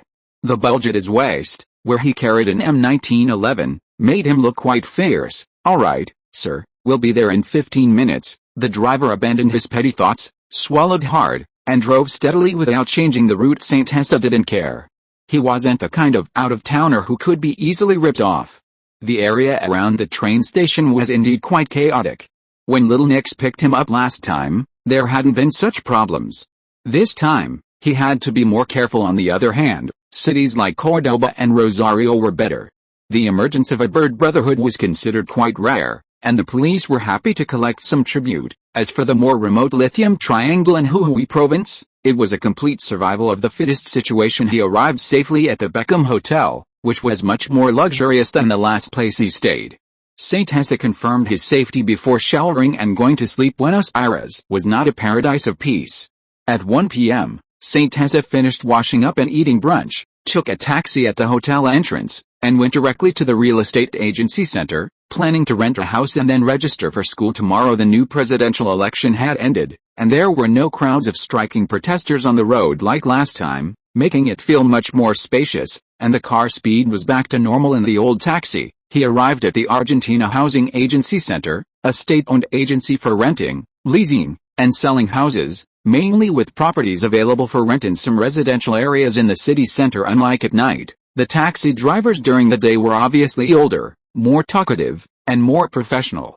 Occasionally chatting with Saint Tessa about strikes, strange stories in the city, and urban legends. Buenos Aires during the day was still quite good, with good security. The police were on duty, and the underground forces were also giving face, at least as it was still the capital in Argentina. University tuition was free, but accommodation and cafeterias were not provided. As the University of Buenos Aires was located in the city center, rent was quite expensive, and ordinary people couldn't afford the accommodation and living expenses. Now that his pockets were full, he planned to rent a house in the Academy district, where the university professors and some high-ranking government officials lived. A simple 3-bedroom apartment cost over 6,000 pesos per month, which was quite luxurious. There were also 2-bedroom apartments, costing only 4,000 pesos, but the space was relatively narrow and the lighting was average. Saint Tessa finally chose a 3-bedroom apartment with good lighting and a private balcony, hardwood floors, and space for a study, costing 7,200 pesos per month, enough to equal the monthly salary of a middle-class Argentine. Although the term middle class was completely different from what it would be in later years. The Academy district was only about 2 kilometers from the school, about a half-hour walk, which was quite convenient. Saint Tessa began some housework, and then ordered Little Nix to buy appliances, beds, tables, and other furniture from the appliance market, finally making it look like a home. He also went to the book market and bought several large boxes of books, needing to recharge his knowledge and study, especially the information about the newspaper. Several intelligence personnel transferred from the Falcon team also came to Buenos Aires and rented houses, providing Saint Tessa with information and intelligence support. He finally got the basic arrangements in place, and it was a completely new beginning in Buenos Aires, except for the large amount of money and Little Nix Trading Company. He was basically starting from scratch. Greater Buenos Aires was a large city with nearly 5 million people, exceeding a quarter of the national population, a true international metropolis. Nicknamed the Paris of South America, the University of Buenos Aires could be said to be a typical aristocratic school, founded in 1821, and the largest comprehensive university in Argentina this year. Universities in most Latin American countries were still the domain of a small minority of the population, and only with the expansion of enrollment did more commoner students enter. This was the reason Saint Tessa temporarily abandoned his development in the military. He lacked qualifications, background, and education. Although Commander Thompson valued him, before he passed the entrance exam for the University of Buenos Aires, Commander Thompson's view of him was at best that he was a somewhat clever person, rather than the kind of core member he would later introduce to his team's friends. Argentina was barely in a time of peace, and even if you wanted to carry out a military coup, you had to be able to gather a group of people in the army. As Saint Tessa was a staff officer in the City Guard and the National Guard, apart from his soldiers and some captains, he hadn't met too many officers.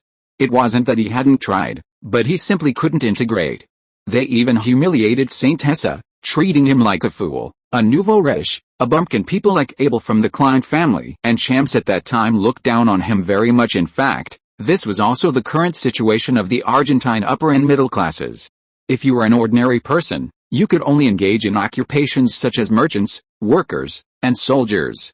Some upper-class occupations required either a university degree or great luck, like Lucifer meeting Bessie. Otherwise, it was impossible to enter that circle. It was a very solid class. Even if you want to run for president, you can't without a university degree. The army is the best you can do as a warrant officer. Besides people from your hometown, no one will follow you, but military academy or university graduates can generally become second lieutenants after 1 year of service. In Saint Tessa, warrant officers are even considered a reward for the common people. Injustices everywhere. Saint Tessa called coming to La Plata University "I come for peace," stirring up trouble.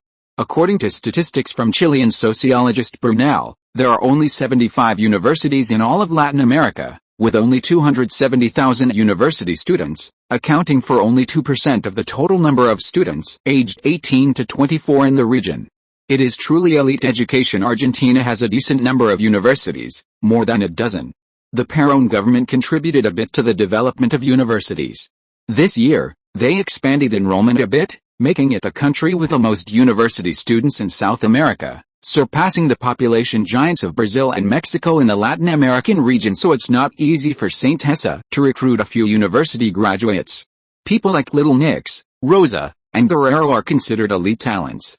Most others, like Sean from the Explosives Factory, is a genius who is self-taught, but he never went to university. Lucifer graduated from middle school. Cross didn't go to university in Germany either. Aragon is similar, a little better than elementary school.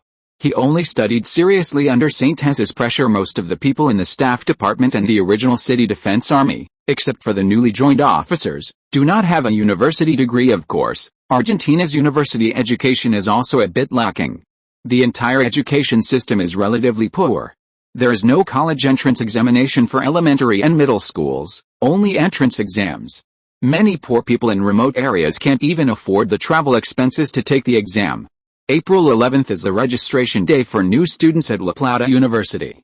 School starts for returning students on the 10th. Early this morning, after Saint Tessa had breakfast, he slowly walked to the gate of the Academy district and met up with Little Nix.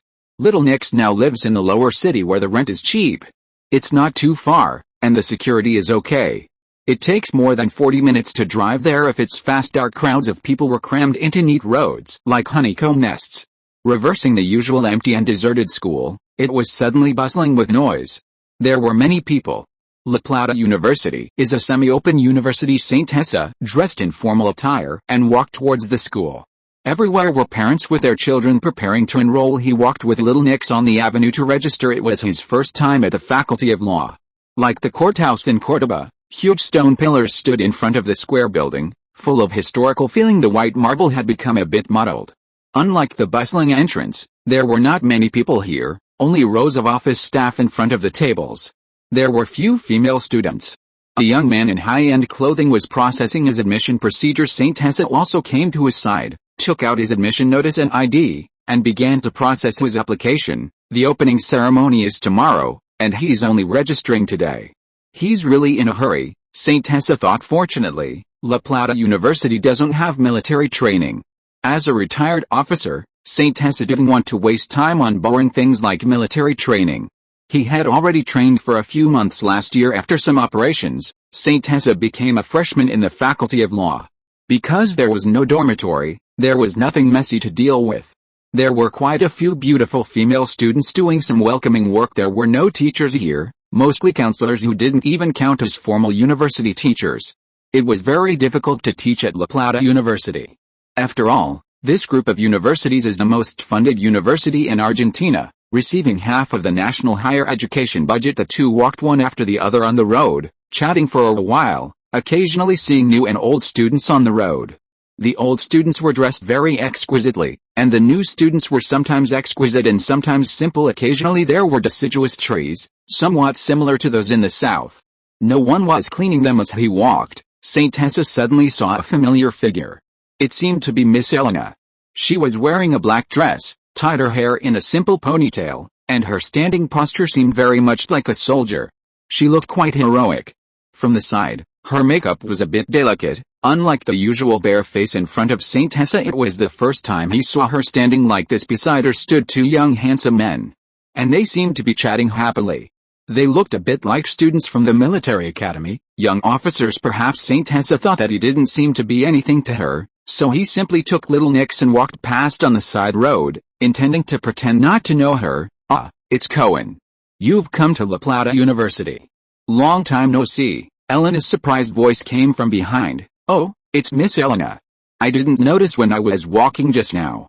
Today is the opening ceremony, so I came to attend," Saint Tessa said with a smile as he turned his head. Even little Nix next to him felt it was a bit fake. The boss seemed to know this beautiful Miss Elena, and he was quite interested in standing aside and watching little Nix like this kind of thing the most, especially the boss's gossip. You should know that the boss was quite self-disciplined when he came to La Plata City last time. Elena ran lightly to Saint Tessa, her charming face filled with a happy smile, and took Saint Tessa's hand, making him feel relaxed. Maybe it's a misunderstanding, Saint Tessa thought. His mood suddenly improved again. He still needed to cultivate more to reach the point where his emotions didn't show on his face. That was the journey to the top. "Cohen, this is my cousin Joseph Nick, and my university classmate and ex-boyfriend Louis Bill. They now work in the Ministry of Defense. This time, they came to La Plata University to find me. By the way, Cohen, I've passed my master's entrance exam." Saint Tessa breathed a sigh of relief after hearing this. No wonder this Louis Bill looked a bit unhappy with him. It turned out he was Elena's ex-boyfriend. "Congratulations, Elena. We're alumni now." "Hello, Saint Tessa Cohen. I'm Elena's neighbor." Saint Tessa then extended his hand to shake hands with the two of them. "Hello, Joseph Nick, Lieutenant." "Hello, Louis Bill, Captain." There was no heavy handshake as imagined. The three happily got to know each other. Damn, they were all higher rank than my original rank. "Shall we have dinner together later?" Saint Tessa said with a smile, looking very sincere, but the slight upturn of the corner of his mouth betrayed his inner thoughts. "I have things to do later. After all, I've already started working. I can't help myself." Sigh. "I really miss my student days." Nick seemed to be implying something. Saint Tessa pretended not to hear. "Me too. Later, I have to prepare for training and learning with superiors from the Ministry of Defense. I really envy you people who can still go to school. We can only go to the military camp with the big shots and barely maintain a living." Bill next to him also said a bit Versailles-like.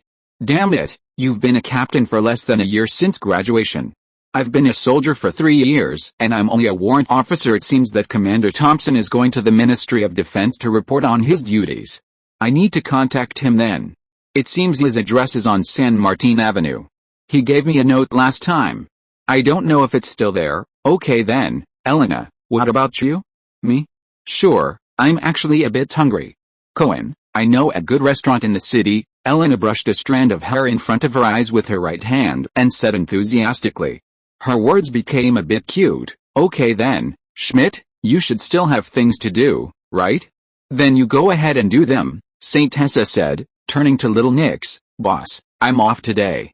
I do have things to do. I'll leave later." "Boss, you go eat first. Goodbye." Little Nix didn't react at first, but changed his words immediately after seeing Saint Tessa's expression. He was a little satisfied. "By the way, Schmidt, give me your car keys. I'm going to the restaurant with Elena later." Okay. Then he took out the car keys from his pocket and gave them to Saint Tessa. Everyone said goodbye. Saint Tessa and Elena went to the restaurant, talking and laughing, leaving little Nix dumbfounded. "Damn, the boss is going to pick up a girl and he took my car." Little Nix looked at the street with no taxis and was a little speechless. He could only walk and look around to see if there was a car back to the lower city. Chapter 67 Appointments and Commencement. Saint Etherton, driving little Nick's car and following Elena's directions, arrived at a restaurant not far from the city, named Orange Peel Restaurant. It was a niche restaurant with a slightly refreshing decorating style and a decent ambience. After looking at the menu, the prices weren't too expensive. Elena was really considerate of him. Although he wasn't short on money, he couldn't help but feel a little pleased inside the Orange Peel Restaurant. After the two had ordered their meals, Elena, propping her chin up with her hand, looked at the handsome and mature young man in front of her and said gently, "Cohen, compared to last time, you've gotten tanned again." Are you still running around the construction site every day? Not really. He looked about the same as the other men around. St. Hitherton glanced at the fashionable couples at the next table. He had previously mentioned that he was running a factory in Maria Town, saying that he was in charge of the new factory's construction at the time.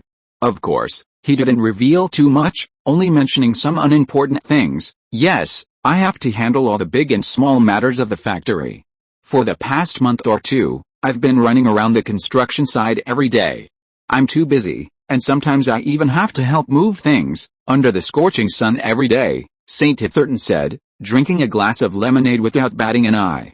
He felt that his skin was getting thicker and thicker. Actually, it was just during the recent training of the Maria Town militia that he was in the sun for about 7 or 8 days before handing it over to the newly formed Viper 2nd Team, which had returned from the Potassium Triangle under the command of Thunder Cross. Most of the time, he was driving around in a pickup truck every day, not getting too much sun. Sometimes, he would just stay in the big villa to handle finances and factory development matters. Elena bit her lip. Cohen, when I came back from Maria Town, this is where my grandfather lives.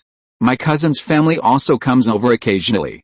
After taking the exam and being admitted, today happens to be my freshman registration day.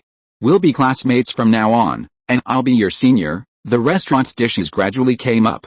They ordered Buai's signature ginger beer and some simple Italian dishes.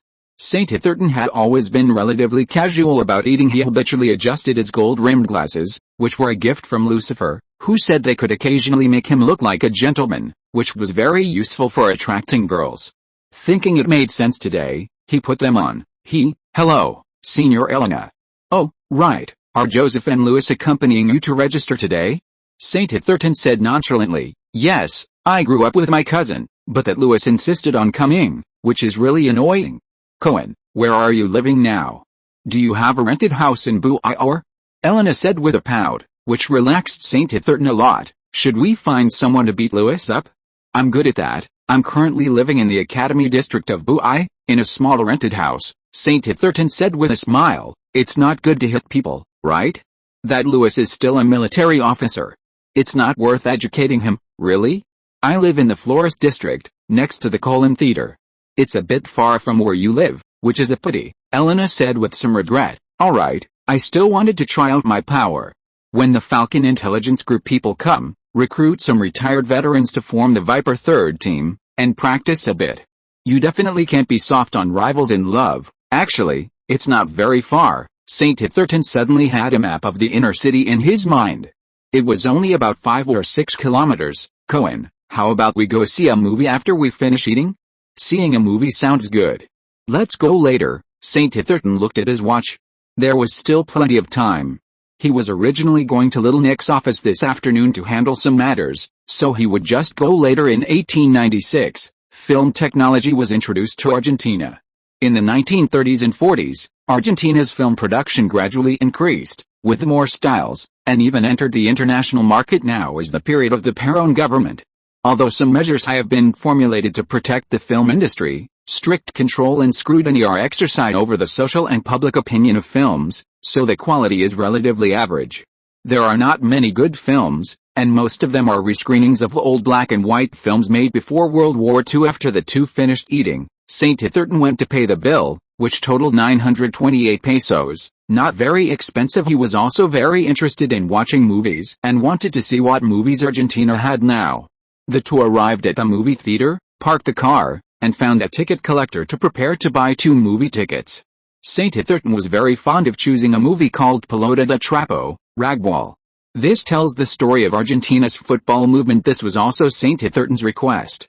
Elena originally wanted to choose the movie A Star is Born, but St. Hitherton thought the Ragball movie should be quite interesting, so he took the liberty of choosing it. Entering the movie theater, with its old-fashioned film projector, screen, and the sound of the film reel playing, there were no advertisements. Sitting in a somewhat uncomfortable chair, St. Hitherton happily watched the football movie made more than a decade ago, feeling very novel, completely unaware of the resentful look in the eyes of the girl next to him. Satisfied with watching the football movie, he took the car and drove Elena back.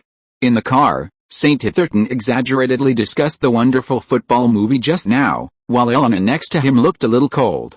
St. Hitherton thought she was a little uncomfortable and told her to drink more hot water when she got back. Watching Elena leave, Depressed, Saint Hitherton drove to the trading company and scolded Little Nix, who was a little confused. The boss must have failed his date. Little Nix comforted himself. The next morning was the opening ceremony of the University of Buai. Saint Hitherton, who had overslept in depression, took a taxi and hurried to the University of Buai. Fortunately, the ceremony hadn't started yet. Thinking about whether to buy a car to make things more convenient, Eleanor was a student at the institute, studying physics. Saint Hitherton, who wasn't very familiar with the campus layout, had to give up the idea of finding Eleanor for now and go to the opening ceremony first. He had to buy a car then, but it wasn't easy to buy a British car that he liked. There were very few new British cars being exported now, and many were old used cars. As an outstanding undergraduate freshman with excellent grades, Saint Hitherton sat in the second row.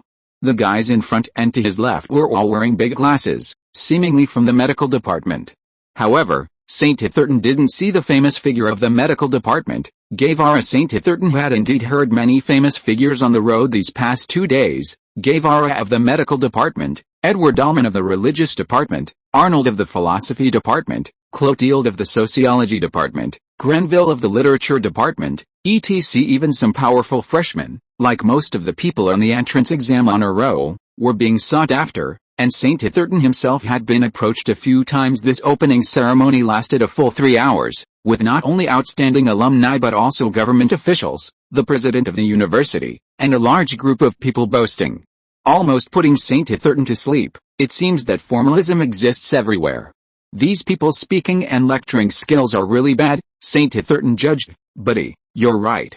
I'm Cicero from the engineering department, Cicero Rodriguez, from San Martin High School in the upper district of Buai. A classmate sitting to his right greeted him, almost startling him. Hello, I'm Saint Hitherton, from the law department, Saint Hitherton Cohen, from Lombardton High School in Cordoba. The two shook hands. Hey, yo, buddy, you have a strong grip. Awesome, you're not bad either. The two started rubbing their hands together, and in the end, Saint Hitherton won for some reason. Saint Hitherton suddenly thought of the hip-hop black singers of later generations. Do you want to grab a bite to eat together later? My treat. I'll introduce you to some of my buddies, Cicero said boldly, completely different from the mechanical giant he had imagined. Cicero was burly, not handsome, but looked very strong. Sure, no problem. By the way, buddy, have you trained before? Cicero had a knowing expression. No, I was just born with this physical quality, Saint Hitherton said in a Versailles tone. This was indeed the case. The original owner of the body did have very strong physical qualities, with great explosive power and good endurance, unlike Cicero, who was a big guy. This was probably the reason why Saint Hitherton's predecessor was able to become the captain. At least so far, even among the thousands of soldiers he had trained, none had such good physical qualities. Normally, if a person wants to have very strong strength, weight is very important. Like the heavyweight boxer Mike Tyson of later generations, it's possible to unleash very powerful strength. Maybe this is indeed Saint Hitherton's talent. Normally, a skinny person with abs isn't very strong. After all, the weight is there. Damn, that's awesome. You're really amazing, buddy, Cicero said, giving a thumbs up. He was a real trained fighter. During army testing, his punch could reach 370 kilograms.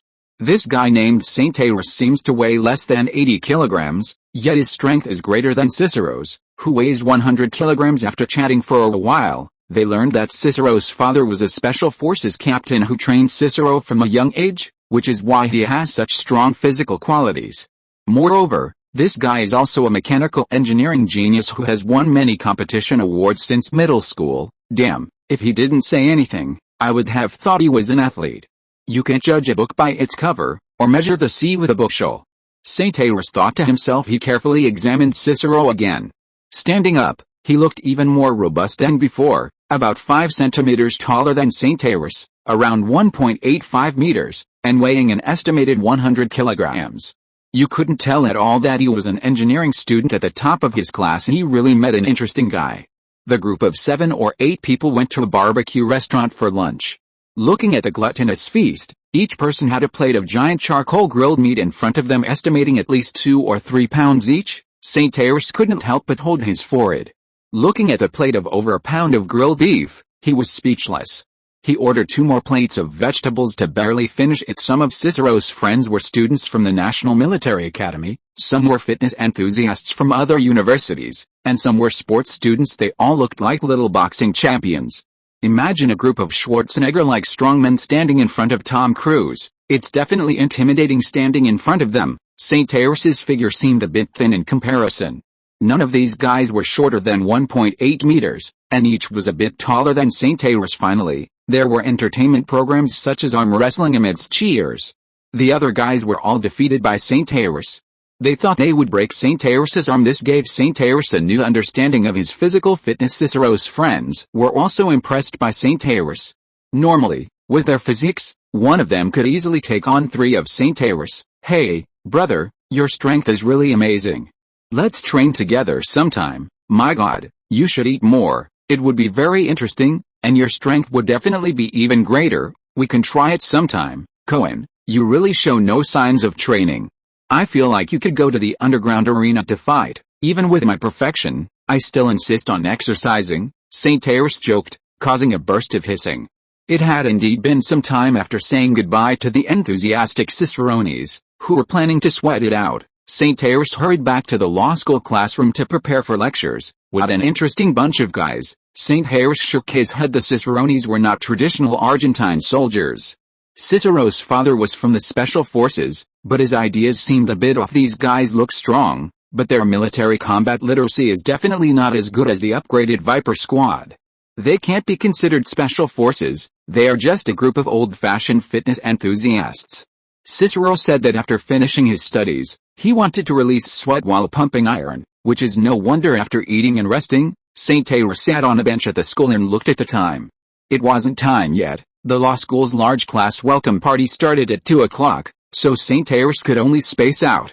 2 o'clock in the afternoon, the law school's large lecture hall, the head of the law department, the vice president of Buchan University, also, the well-known professor and teacher of the law department, Puchens Esposito, concurrently served on the Grand Judge Tribunal, was a member of the Perón government's think tank, and had a series of titles.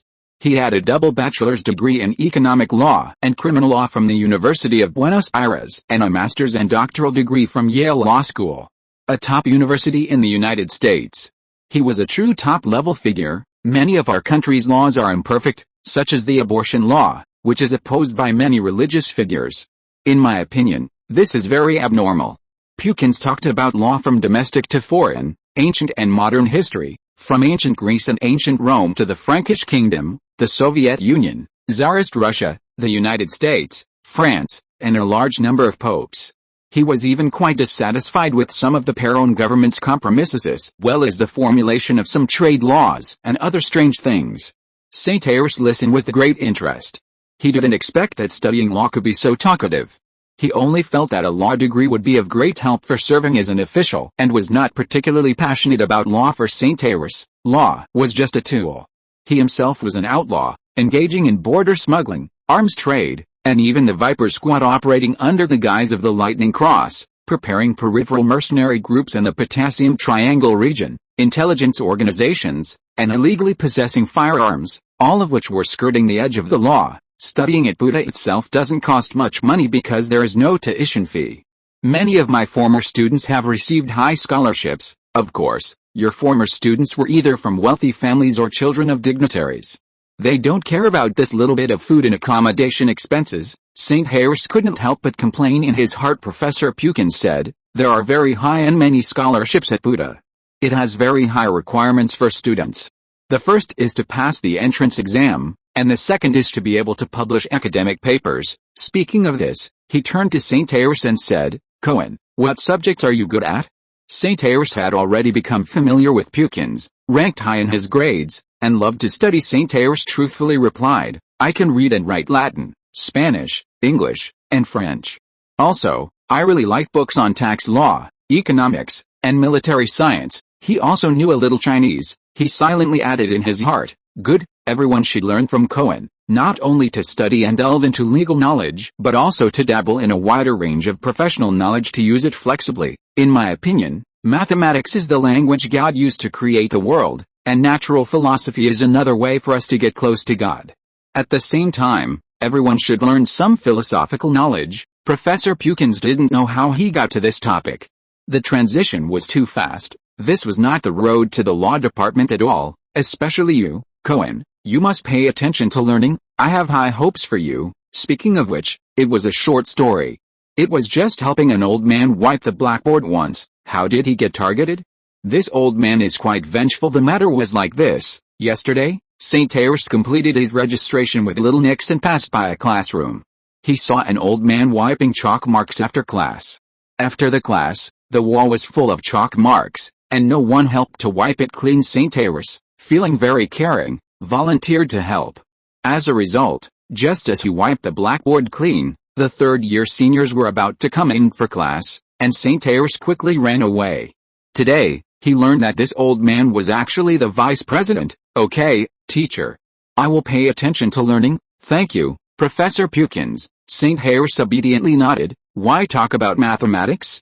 Everyone knows which countries are best at mathematics. Teacher, I know, it's Britain, the Soviet Union, and the United States. St. Ayres quickly raised his hand to answer. Cohen is right, but one is missing, and that is France. The French are also very strong in mathematics.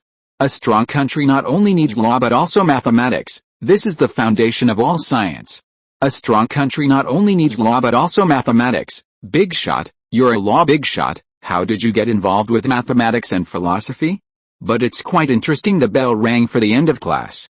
Pukins didn't panic, and the freshmen were about to leave in an orderly manner. Finally, let me say a few more words. Graduating from our school is still very simple. You just need to study hard, and you will generally graduate. If you need to study for a master's or doctoral degree at our school, you can directly enroll in master's and doctoral degrees, with one premise: your grades are in the top 50 of your class. A 50% graduate school recommendation rate is really good. There are not many undergraduates now.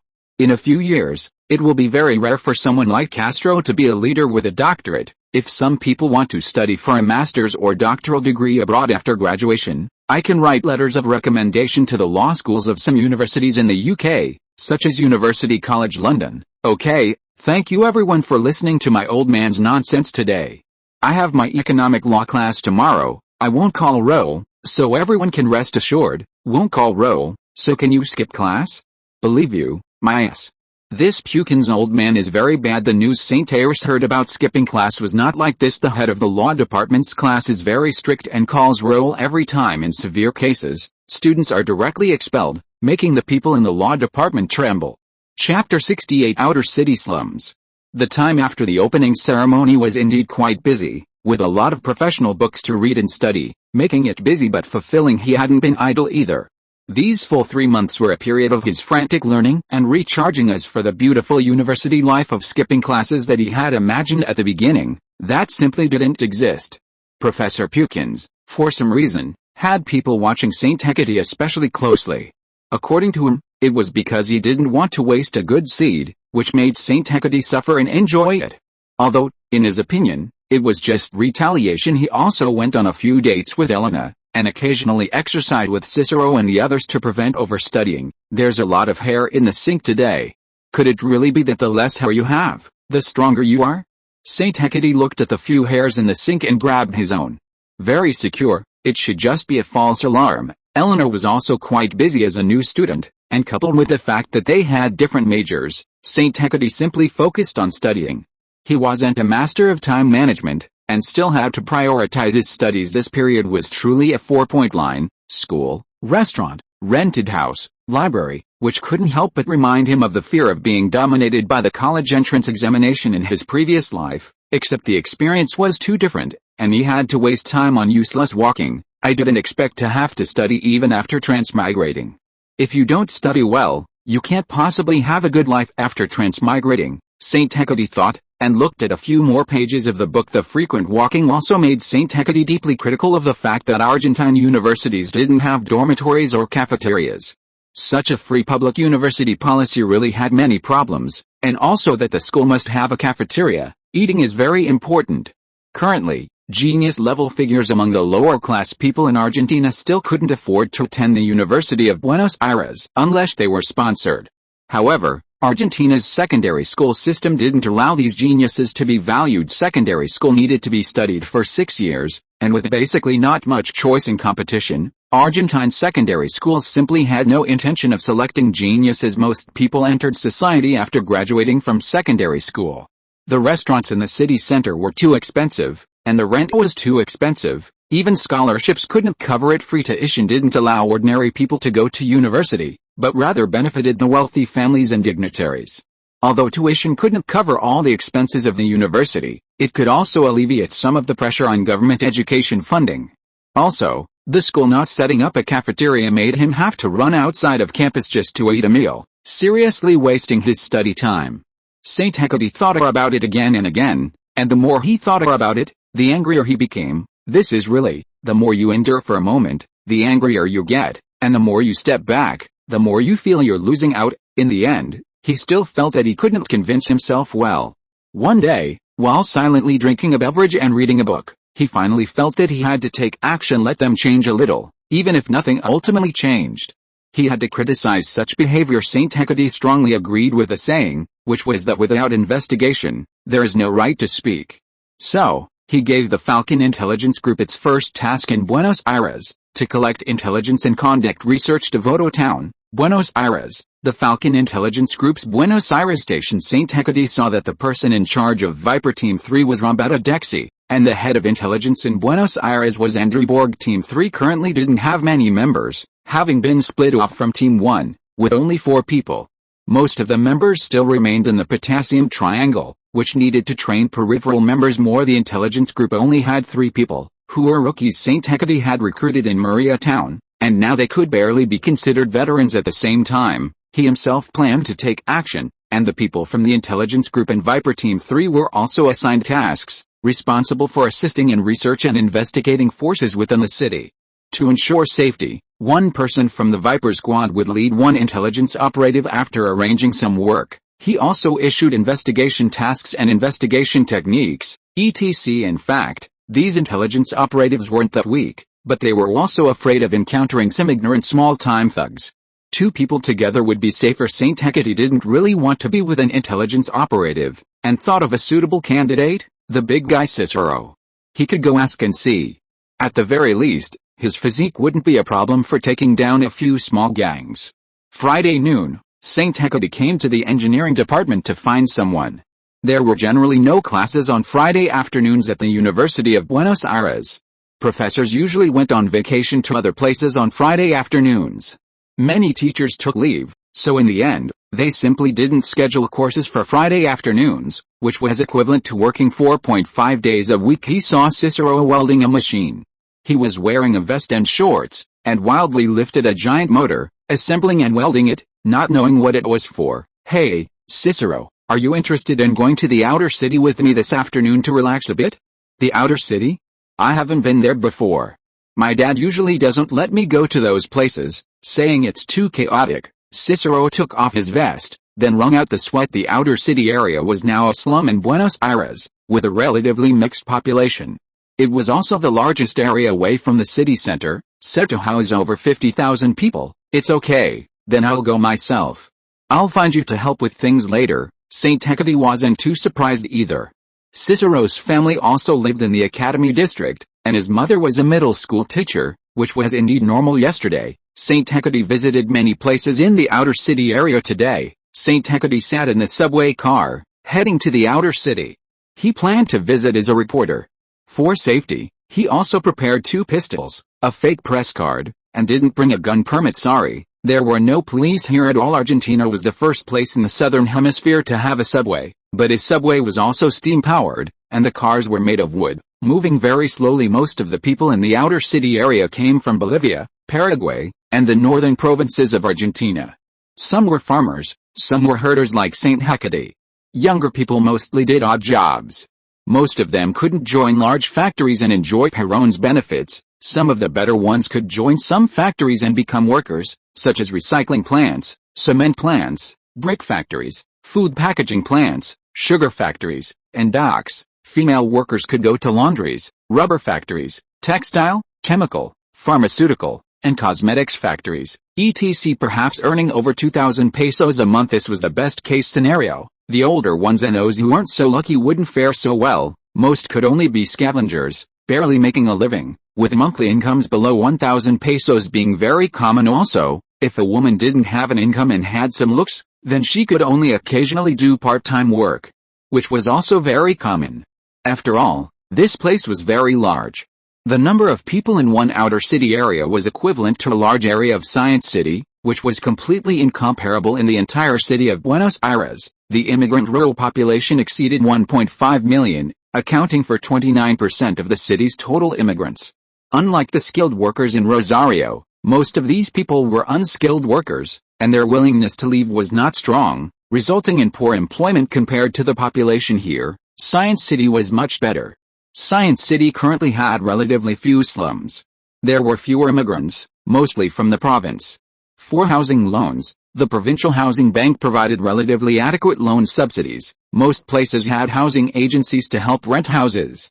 The family of Theo Brito, a neighbor from his predecessor, with a family of 7, could also afford to rent a house and eat in Science City. This was a condition that Buenos Aires didn't have. Science City and the surrounding areas had a large number of farms and ranches, as did Maria Town. The job situation was much better than in Buenos Aires. The outer city area was also a paradise for crime, but it was much better than the gang-ridden New Chicago area. That was the real place of crime, where gang firefights could kill many people every day. The black taxi gang that St. Hecate had seen came from the New Chicago area near Ramsgate in the outer city area. This was the Argentine version of the slum, although the current Perón government simply didn't acknowledge the existence of slums. It wasn't raining now, and dust filled the air. St. Hecate could only wear a mask. On rainy days, it was probably just muddy ground. He specifically found a 50-year-old man here named Yakra Akajoa to be his guide. His clothes were relatively clean, but he probably hadn't showered in a while, and the smell was a bit strong. He hired him at a high price of 150 pesos a day, and then the two sat in a relatively clean open space to talk. I come from the Caguasa department of Paraguay. I came here when I was 21. It seems like January 1925. It was still summer, but not too hot back then. Buenos Aires was truly prosperous. I found a job paying 1,000 pesos a month. In those days, 5 pesos could buy 2 pounds of bread. Unfortunately, it didn't last long. I clearly remember being laid off when I was 25, and I never found a formal job again. At that time, I had just gotten married, and a new president came to power. They dissolved many small factories, and I lost my job again. I could only make a living by scavenging. Later, my wife died of illness because I didn't have money for treatment. I miss her so much. We didn't have any children. Yukla's face looked somewhat sad. After Ma passed away, I couldn't afford to rent a house anymore, so I came to the train station. There are many homeless people like me here. Sometimes I can work as a porter at the dock, but my health is getting worse and worse. I can only make a living by scavenging. Fortunately, my house isn't made of wood. Can you give me a tour? No problem, Mr. Reporter. In this block, 7 or 8 families live together. More than half of the people don't have houses and can't access basic services like water, electricity, and gas. Yes, the water here is somewhat polluted and unclean, not like the tap water in the central city. San Jose came to a house. It was made of simple broken bricks and cement, and it was low, dark, and more than 2 meters high. This room was estimated to be 10 square meters. Newspapers were pasted on the walls, and the air was filled with a stale smell mixed with the smell of dead rats. The only furniture in the house was a small bed, a bench, and some useless garbage. After the tour, San Jose went to interview other people. After walking for a long time, San Jose saw a woman in her 20s, washing clothes. She seemed to be a laundry worker, with a pale and haggard face, her hands white from being soaked, and her body hunched over. "Madam, I'm from the Buenos Aires Metropolitan Daily. Can I interview you? I'm sorry, I don't have time. I can pay you 50 pesos per hour, no problem, Mr. Reporter. What do you want to ask? Can you tell me about your situation? My name is Mary. I'm a laundry worker here. I wash clothes 31 days a month. I'm 24 years old this year. I'm from the Chaco province. I married my husband, but he ran away. I have a son now. I can earn 1,500 pesos a month, which is enough for household expenses, but the bread is too expensive. Mary didn't stop washing clothes, coughed, and continued washing clothes, a happy smile suddenly appearing on her face. San Jose saw a skinny little boy who looked about 5 years old running in from outside, his face covered in dirt, his hair matted and covered in mud, and you could vaguely see lice jumping around. "Mom, I was lucky today and earned 20 pesos. After saying that, he stuffed a tattered bill into Mary's pocket, then cautiously looked at San Jose and Yukla, hugging Mary's leg, looking a little scared. "I'm sorry for the trouble. This is my son, little Robert. He's 9 years old this year. He occasionally goes scavenging with adults to earn some money to supplement the household income." The two asked and answered, chatting a lot. "Thank you, Ms. Mary. This is your payment." San Jose took out 100 pesos from his pocket and handed it to the woman. "Thank you, you are too generous, Mr. Reporter. This is already 2 days' income for our family." San Jose actually wanted to give more, but in the end, he didn't. He handed the bread in his pocket that he hadn't eaten to little Robert, opened his mouth but didn't say anything more, and hurriedly said goodbye to Mary and her son. After the interview, San Jose left the outer city and gave the hiring fee to Yukla. "Boss, thank you so much. If you need anything, you can come to my house and find me." In the following 2 weeks, San Jose also interviewed many excellent middle school students who didn't go to college.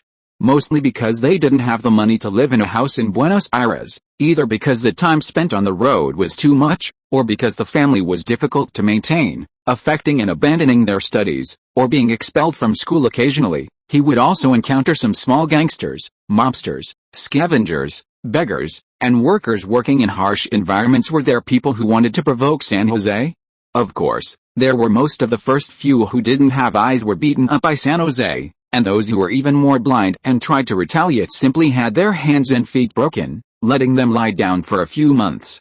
If there were really criminals with guns, San Jose would just shoot them down. So, throughout the outer city, a urban legend circulated. A person wearing a reporter's uniform was very unfriendly to gangsters and mobsters, but was nice to children and the elderly, affectionately calling him the Robin Hood of Buenos Aires. San Jose also saw school children kicking pig bladders, just like playing football.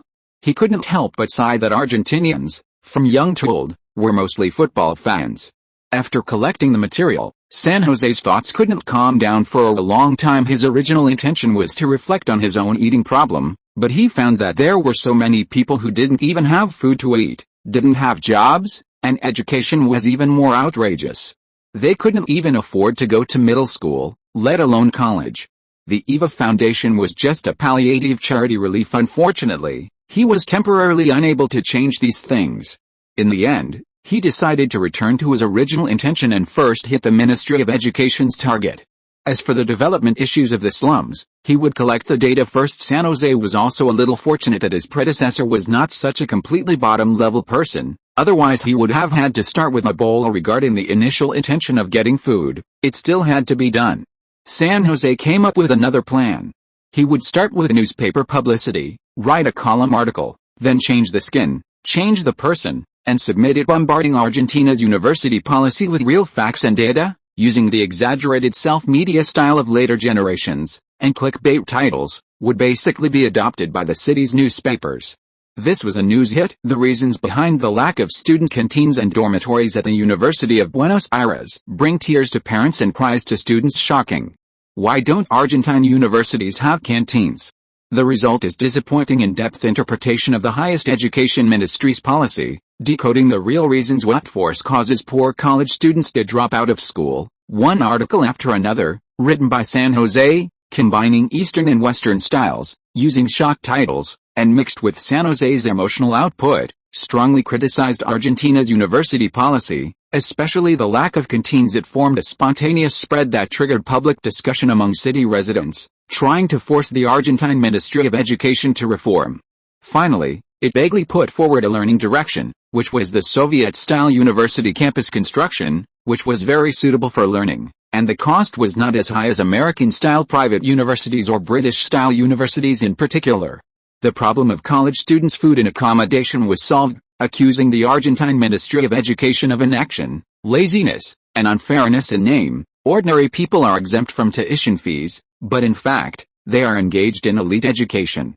In name, tuition fees are exempt, but textbook fees are not, and housing cannot be loaned. And the interest rate is frighteningly high. They expanded the enrollment of students, but rejected the real civilian geniuses. Attached were his interview information and a large amount of detailed information and data reports, which caused a sensation, and then was suppressed by the Perón government authorities, who summoned and warned the newspaper and San Jose. Although this publicity campaign failed, it also made San Jose truly see the power of public opinion, and it also caused some discussion in Buenos Aires. The managers of the University of Buenos Aires did discuss some things, which can be regarded as a kind of progress. This was a simple attempt by San Jose.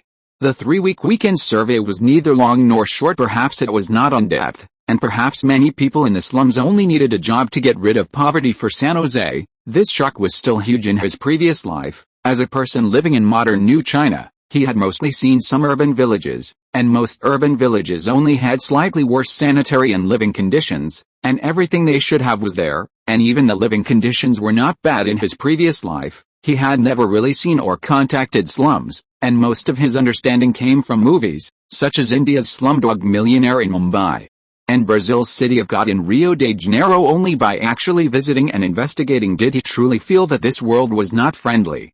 If you're listening to this novel on a channel other than Fanfic World, it means they downloaded and uploaded it without effort. We cordially invite you to visit our channel, Mundo Fanfic Novelis. There you'll find the original version of this story, and you can explore many other novels of various genres. We're waiting for you to immerse yourself in a world of incredible novels. Chapter 69: Daily Life and Industrial Development. The public opinion crisis caused by Saint Teresa's eating habits only lasted a few days in the city. The media was quickly silenced by the Eva Perón Foundation, and then turned around. The ailing Eva Perón spent a lot of money again to put out the fire for the Perón government, which aroused public sympathy. The Eva Perón Foundation was established in the name of Eva Perón and is an important supplement to Argentina's social welfare and assistance system. It was established in 1948. This foundation greatly contributed to Eva Perón's fame, not only domestically but also in European and American countries. It was also a great boost to President Perón's reputation. Although it could not solve the unemployment problem at all, it was sought after by many Argentines, but unfortunately, most people in the outer districts could not get assistance because many people still could not write letters every year. The Eva Perón Foundation provides a lot of social assistance. Eva Perón also leads a strange party called the Women's Party, which has also become Perón's political tool. The Ministry of Labor also issued an emergency notice and put on a show in the slums. Unfortunately, this time, like most of the Perón government's policies, it was a flash in the pan and difficult to maintain. Either it spent too much in the early stage and did not control the budget, and then it ran out of money and became a mess, or the execution was poor. The plan was well organized, but no one implemented it. Or the plan was good, the execution was good, but the money was taken away for corruption. To put it bluntly, the current Perón government relies on Perón's so-called personal charisma, but there is no strong government team. The Justicialist Party is just a tool for the ruling government in front of him. Perhaps this is also a drawback of representative democracy. In addition to conducting an investigation, Saint Teresa mostly spent his time studying and attending classes.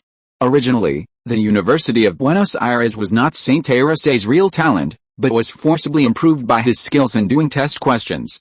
He had not received the Argentine education system. His predecessor could only be said to be a barely passing academic failure. He did not inherit much memory of studying.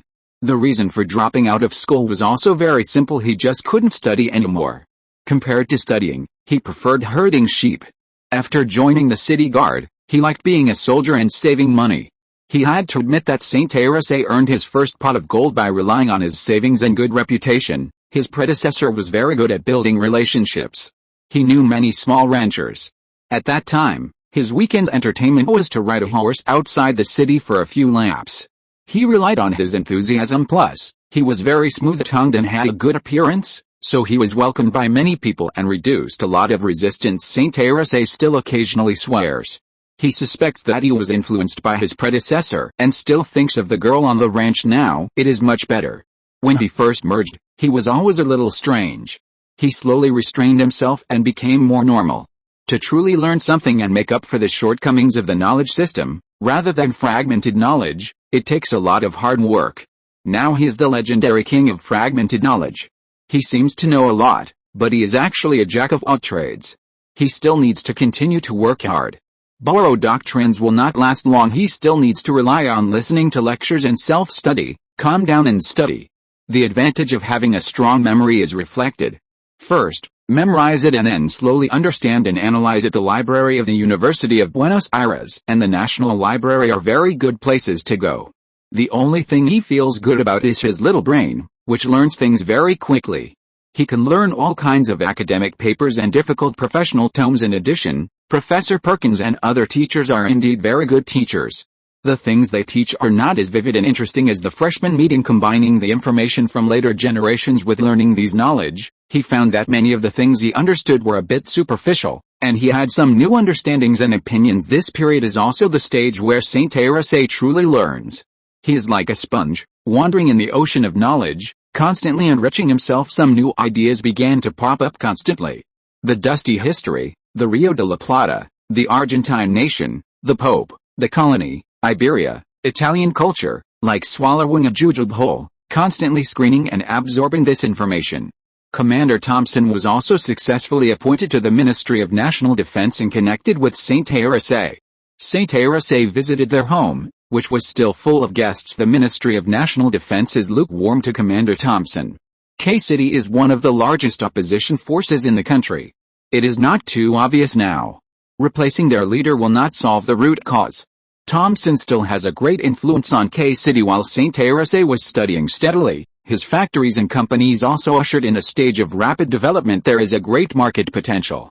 The trading company is also preparing to invite some Brazilian movie stars to promote the goods, so that Brazilians feel that drinking soda also tastes like a star. Some popular civilian newspapers in southern Brazil have also begun to advertise.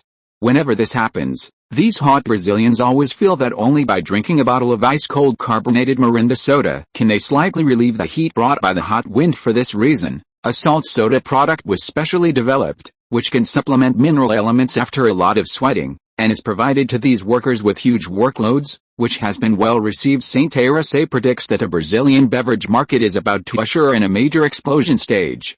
The local guarana soda is somewhat vigilant, and a lot of rays are waving to Saint Teresa. The domestic soda beverage market has shrunk by more than half due to the arrival of autumn. The establishment of the brewery has made up for the market gap, so that the monthly sales of the beverage factory have not fallen, but are still growing. At the same time, Saint Teresa also asked the Plary factory to cooperate with the biological food laboratory of K University to develop synthetic edible flavors, edible pigments, fruit syrups and other industrial products.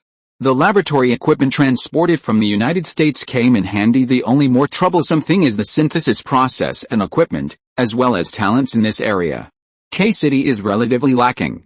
Fruit juice flavors are also more troublesome.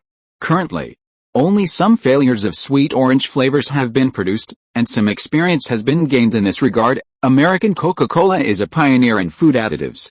The famous Coke syrup is an important representative of this type of beverage additive. In order to seek more profits, the current soda with fruit juice as raw material is not a long-term development plan. Soda beverages with higher profit food additives are the king. Flavor research and development is expected to greatly compress the cost of purchasing production equipment.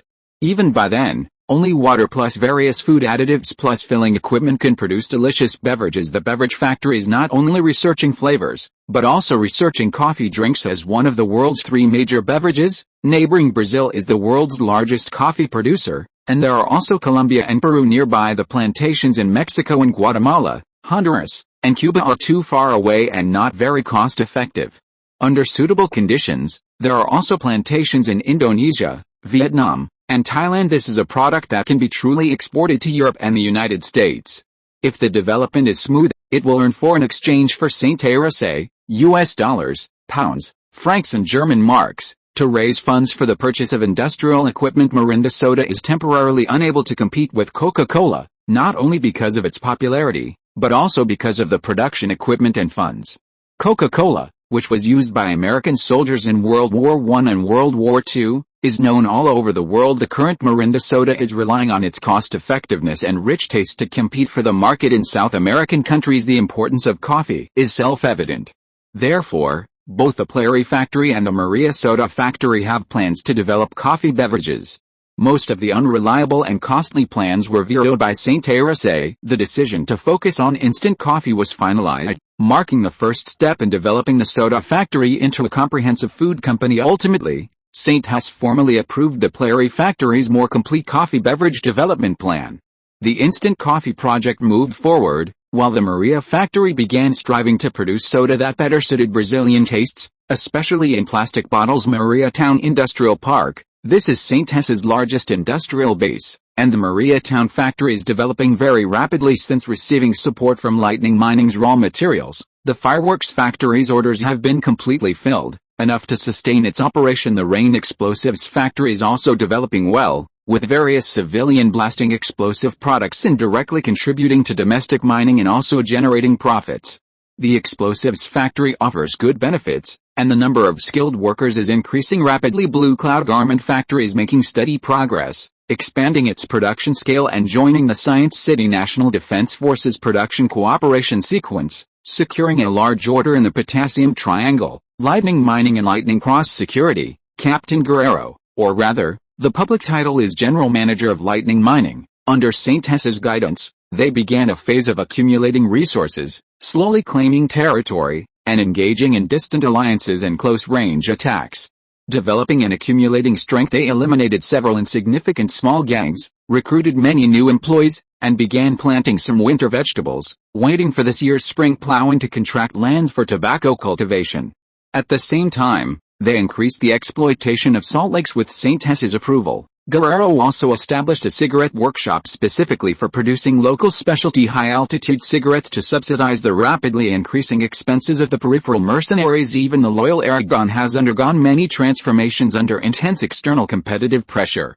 He originally disliked studying, and St. Huss used to force him, but he would slack off and be lazy. He even started reading books and newspapers.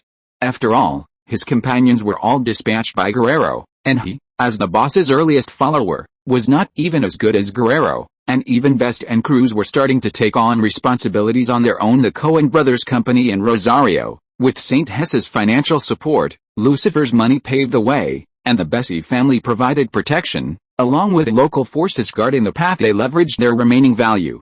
Although they were a declining old family, their network of relationships could not be underestimated. This allowed the Cohen Company to develop very rapidly. The intermediary department suddenly surpassed the business department to become the largest department. The remaining domestic soda market salespersons, except for Butch, have been transferred to the newly established Cohen Brothers Company for integration, leading to increasingly strong development. Due to the construction of a reservoir in Mariatown, the Maria River shipping terminal is temporarily unusable. The skilled workers recruited by Lucifer were transported to Mariatown in carloads to accelerate the town's development. He poached several skilled stamping die workers for the Maria Mold Factory, preparing to start a 1-to-1 fine imitation of revolvers and M1911 pistols, preparing for a wave of reverse engineering to produce counterfeit pistols using Rain Ordnance Factory's military production qualifications. The only relatively troublesome issue is the steel for the pistols. Argentina's annual steel production is now about the same as the United States' daily output. St. Huss had to import 5,000 tons of steel from Brazil to barely meet the needs. Brazil's steel industry is expanding very rapidly with the support of Vale Mining Company. The rapid development of Mariatown led to Mayor Cabo receiving commendations from his superiors during meetings. Coupled with the backing of the former military commander's faction behind the scenes, Mayor Cabo's career also experienced a second spring, and he even had the intention of running for mayor of Córdoba, gaining the support of many old connections. St. Huss donated a batch of campaign funds in return for his support. This made St. Huss feel a little headache and a little excited. Although Mayor Cabo's family used to be an old family, to be honest, their ability and strength were limited, and they had declined beyond recognition. Even if he could become mayor, it would probably just be a mascot. If he really left Mariatown, then he must support a mayor to interfere in the political situation of Mariatown. Since the establishment of the militia guard, St. Huss's power has no longer been underestimated. Most of the messy people have been secretly cleared by the intelligence team in Lightning Cross. St. Huss really wanted to say to Cavo, "You, Cavo, are really a talented person." The Cavo family's support for him is undeniable. Cavo has made some contributions to the development of the major factories in Mariatown so well. Since Cavo wants to do something, even though his ability is limited and he is a bit stubborn, he can't oppose him too much, lest he feel disappointed. However, if a new mayor is really brought in and is constantly at odds with the people of the St. Huss Committee, that would not be good. Would there still be any construction? The Plary factory is also developing again, and a new factory building has begun construction. The Plary factory's sales team has been cancelled and merged into the Cohen Brothers company, becoming a factory specializing in soda production and research and development. Although it has lost its original status, it can focus on production and output expansion. It was integrated into the Mariatown Chamber of Commerce Headquarters Committee for Coordinated Development. New land was obtained from Mariatown, Sequoia Capital from Wall Street in the United States. Sean also sent some good news, including the purchase of new equipment for the fertilizer plant, providing St. Huss with a lot of funds. The United States blockade, not selling equipment.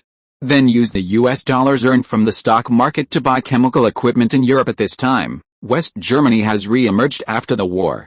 With the completion of the implementation of the Marshall Plan, Sean led a team by boat 2 months ago to London for St. Huss, transiting through the Ruhr area and going to Ludwigshafen, the second largest port on the Rhine in West Germany. This fertilizer plant equipment is provided by the German chemical giant BASF Group.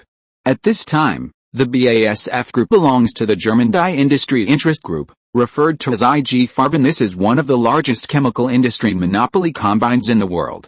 They are currently in a relatively chaotic period and have been ordered by the Americans to split up. The famous Bayer company also comes from this monopoly group. This IG Farben company was once a notorious supporter of the Third Reich. The first batch of synthetic ammonia equipment provided by BASF has been transported from Rio de Janeiro, Brazil to Puerto Blanca.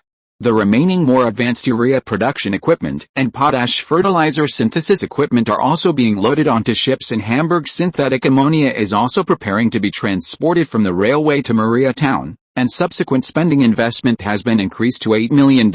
Again, mainly spent a lot of money to buy 2 second-hand 10,000-ton freighters. St. Huss's fleet has also grown a lot, preparing to make some more money for the development of international import and export trade, especially with the upcoming French-Vietnamese War. If we can establish a good relationship with the French and help them transport supplies, the bigger the fight. It is also conducive to subsequent trade with France. Moreover, a Vietnam battlefield that can make France and the United States bleed more is more in line with Argentina's interests.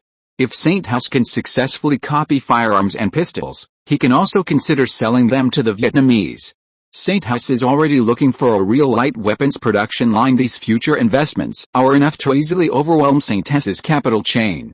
This is also the biggest gamble St. Huss is currently undertaking.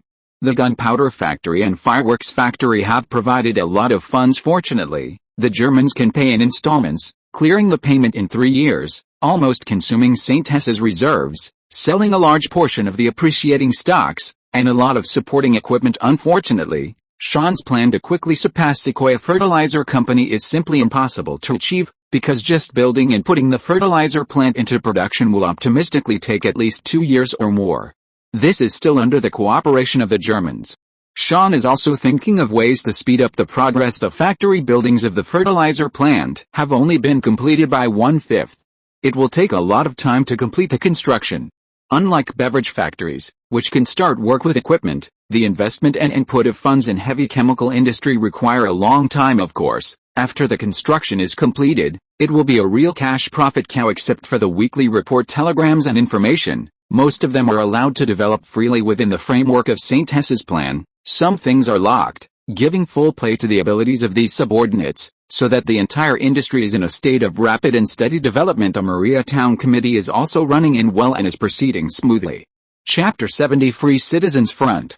St. Huss's newspaper remarks were not successful and attracted the attention of some interested people. This gave him some fame. For better or worse, some tabloid newspapers wanted him to be an investigative columnist. Some fraudulent companies invited him to make advertisements to deceive people. Some small political parties even invited him to join as Minister of Propaganda. Some underground casinos wanted to threaten him to do advertising. Some gang bosses wanted him to be a lackey to raise funds. Some movie stars wanted him to help hype them up. There were also student groups who wanted him to run errands without pay. There were also churches who wanted him to be a priest. Because his bragging skills were good, some labor unions also wanted to invite him to be a mouthpiece to gain greater benefits for the labor movement. Many people were also dissatisfied with him, believing that he hated the country too much and did not see how much effort Perón had made for this country. He recovered the Argentine railway and nationalized the railway, although it was purchased from Britain with beef and gold reserves worth 2.5 billion pesos. Fortunately, most of Perón's supporters did not know his address. Otherwise St. Hurst suspected that he would be torn apart by their enthusiasm. Some people also studied several of his hit articles and imitated several new ones, which also achieved good publicity results. Most of the people who invited him to join were politely rejected by St. Hurst. If they were too difficult to deal with, he would find someone from the Falcon group to beat them up and intimidate them a few times, and they would immediately be honest. The only thing he was relatively interested in were these political parties. There were dozens of political parties of all sizes in Argentina, with members ranging from a few hundred to hundreds of thousands. He was somewhat interested in joining a political party, which was also a path he would inevitably have to take in the future. Not daring to make a decision on his own, he planned to formally visit Professor Pukins and Commander Thompson to consult their opinions. He changed into formal clothes and went to Commander Thompson's house. First on the way, he encountered a strike again. Damn it, there are strikes every day. The country is going to be ruined by you. The commander's house was not as luxurious as the villa in K-City. Overall, it seemed relatively simple. To be honest, it seemed very deserted, completely different from the bustling scene in K-City. Commander, I'm really sorry. I recently started school and I'm busy with my studies. Plus, I went to investigate the slums of Boo City, so I haven't come to see you. St. Hurst still maintained a low profile and a humble attitude. It's good that you have the thought. Thompson took a sip of tea, looked at him calmly, still looked hale and hearty. His signature mustache was also shaved off, and he wore a white shirt, without the feeling of being snubbed at all. Understanding and view of our motherland, let me think about it. Suddenly, he was a little stunned. His view and understanding of Argentina. Commander, I'll say whatever comes to my mind. I don't know what specific views I have. The word motherland is a bit heavy for me. Okay, you continue. Thompson also suddenly listened to him seriously. To be honest, in the first 19 years of my life, I really never seriously thought about this issue. St. Hurst paused for a moment and said truthfully, Commander, you know, I am a gaucho and my family is not wealthy. Starting at the age of 12, my family members passed away one after another, and there are no other relatives anymore. Now I am the only one left in my family. That was the first time I felt the loneliness and emptiness of life, and I didn't know what the meaning of living was anymore. From the age of 3 to the first 16 years of my life, I thought that all the meaning of my life was to herd cattle, sheep, and horses on the pampas grasslands, then get married, have children, grow old, and finally return to the arms of the Lord, free and unrestrained. Every day was like this, and I felt very happy. At that time, I didn't like to study, and I also had a group of very good friends. We galloped together on the grasslands. In the year when my last family member passed away, I dropped out of school because I didn't like to study and I didn't have any living expenses. In this year of 17, my life completely changed. Normally, our gaucho tribes marry very early. It is normal to marry at 16 or 17, but I lost all my relatives. Most of the people who used to follow me have also married one after another, but I didn't, because I lost my source of income at the same time as I lost my family. The cattle and sheep in my family were taken to pay off debts. I sold my favorite horse. Sometimes I would resent the injustice of fate. Many girls used to like me, but I didn't dare to agree to them because I felt that I couldn't give them happiness. At the same time, I didn't like working for others. I preferred to live for myself. Some people asked me to be a live-in son-in-law, and I firmly refused. Some people asked me to work on other people's large farms, but I didn't like it. I hated the feeling of working for others. The moment St. Hurst said these words from his heart, he felt that his soul was much lighter. The original owner had never confided these things to anyone. In St. Hurst's memory, the original owner was almost always smiling and very outgoing to everyone, until one day, my best friend Aragon. He always had a shaved head and was 1 year younger than me. He had been following me since he was a child. He was also unwilling to get married so early, so we joined the Córdoba City Guard together. There were 7 or 8 other people who joined the army at the same time as us. I felt that my life was completely changed at that time. I received my salary for the first time. I didn't like working for others, but working for the motherland made me very willing at that time. I experienced some things that made me completely understand the importance of a house. I desperately saved money for a house. I did some wrong things and I was sorry for some people. They contributed a lot to my wallet, of course. I still love the grasslands so much. I also met many farmers during my holidays. Later, the feelings gradually faded. I also met a girl, but it ended without a result, St. Hurst said with regret. He has advantages, but he is not perfect and is swayed by emotions. Well, most love affairs in youth will not give results. Just let it go. Obviously, the commander also had some feelings of regret. He was also a person with stories when he was young. Later, I was pushed to the position of captain, which did not win the respect of others. Later, I experienced some humiliating things. Those insults still affect me to this day. Under the influence of one person, I started to save money in a different way. I was actually very talented plus some luck. I earned a small goal. Actually, I don't like money. I'm not interested in money. After I earned the money to buy a house, I found that money is not omnipotent. If it weren't for the commander's love, I would never have been able to develop to the extent I am today. Sainthurst changed the subject and thanked the commander again, saying that luck was making money, but it was better to say that the greatest luck was the commander. Without his protection, he would have been taken down by others long ago, so I started to study hard. At that time, the education problem had become a stumbling block for promotion, and withdrawing from the army had become a helpless choice. The experience of relearning was painful, but fortunately, I was lucky enough to be admitted to the best university in the country. I think it is. Sainthurst was talking endlessly and rambling on, continuing to babble. Okay, Cohen, I think you should know your problem. If you need my support in the future, tell me in advance and I will seriously consider it. The statistical report from the intelligence team showed that Sainthurst's wealth was growing at an alarming rate. He was also very surprised by Sainthurst's speed of development. This guy was amazingly lucky and his layout was also well done. He knew how to take advantage of the situation and avoided the industries of the three major families. Other emerging families couldn't beat him, and the small moves he made were easily eliminated. Even the deputy director of the police department was dismissed.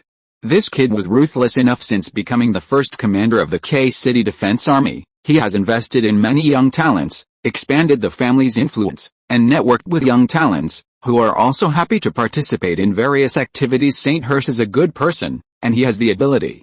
This is his most worthwhile investment, that he still remembers him when he is down. Amazing business acumen, excellent learning ability, humility and politeness, occasional rudeness is very agreeable, and communication skills are also good.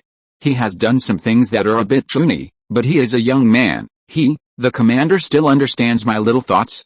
Commander, if there is anything I can help with, please tell me at any time, and I will launch an attack for you at any time. Sainthurst's nonsense was not to brag.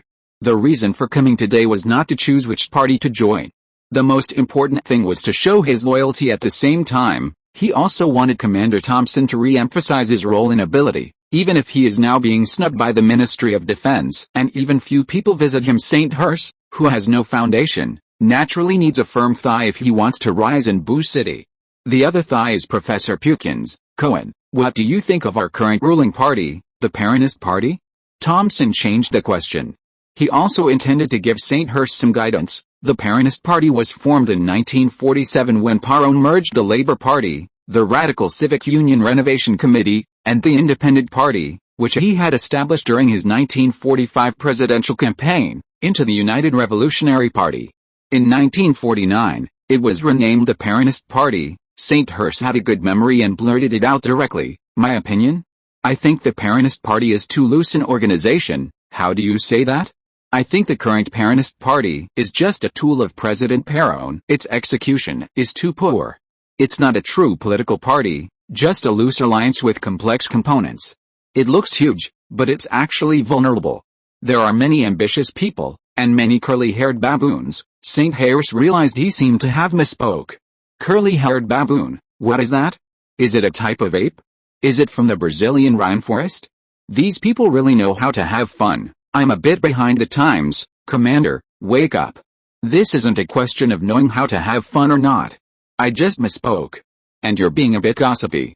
No, could it be that he's heard those rumors about Africans? They really know how to have fun. Sainthurst suddenly thought of a terrible disease. Actually, it's just those kinds of belong fanatics with curly hair and ordinary intelligence. They fanatically support all the policies belong issues. Sainthurst quickly changed his wording, adding, "Oh, I see. I understand. You're good at naming things, ha ha ha. These brainless people do look a bit like curly-haired baboons." Many of his policies are also problematic. For example, he relies too heavily on the power of the workers. After coming to power by relying on the workers, he can't shift gears in time and still tries to use the unions to coerce the people and the government. This will inevitably lead to his downfall. Data shows that after the nationalization of Argentina's railways, there were layoffs, and within 2 years, over 100 strikes were launched, forcing them to abandon the layoffs and raise wages. This has led to serious consequences, which is continued exploitation by the unions. They strike at every turn. To continue gaining support, he has to satisfy their appetites again. Playing like this will inevitably lead to collapse. Also, the drought of the past 2 years and the devaluation of the pound have led to foreign exchange losses. The country's main exports are mostly agricultural products, which has led to the national treasury's finances now being on the verge of danger. This was not alarmist. I didn't expect you to have such an understanding of these things. It's a pity I haven't done much research. Little Thompson shook his head. St. Ayres spoke very frankly. His attitude towards the United States is also very problematic, but I won't elaborate on that. Some people think that foreign moons are brighter.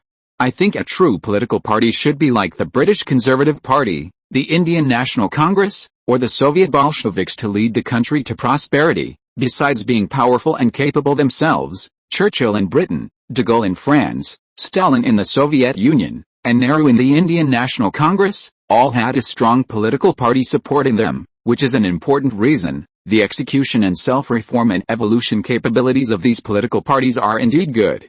Except for the later rigid Bolsheviks, most of them can fight back and forth and constantly cultivate and select more outstanding leaders to lead the country's development. As for the Americans, their political parties are wrapped up in capital. The country's strength is strong enough that no matter which political party is chosen, it's pretty much the same.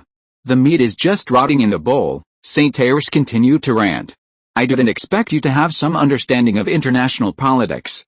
Not bad. This was recognition from the commander. Thank you, Commander.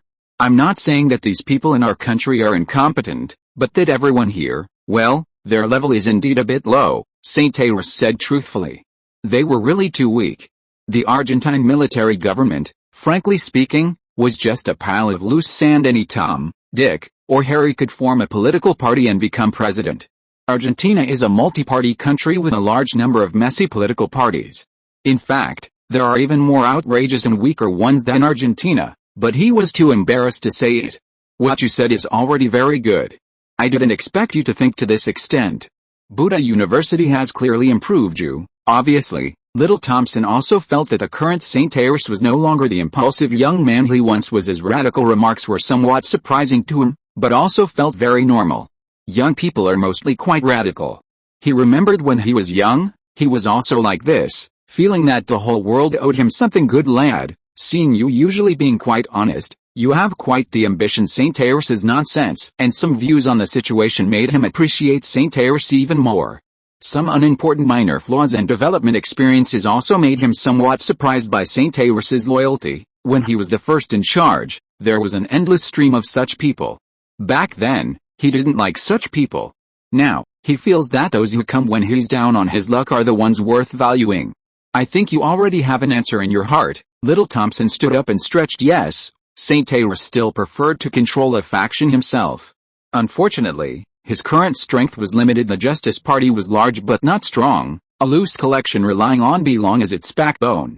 It would be overthrown in a few years. He certainly couldn't join the Kuomintang in 1949. As for its rise, that was later. The Radical Civic Union was the second largest party and also the opposition party, with some strength. Unfortunately, he lacked seniority.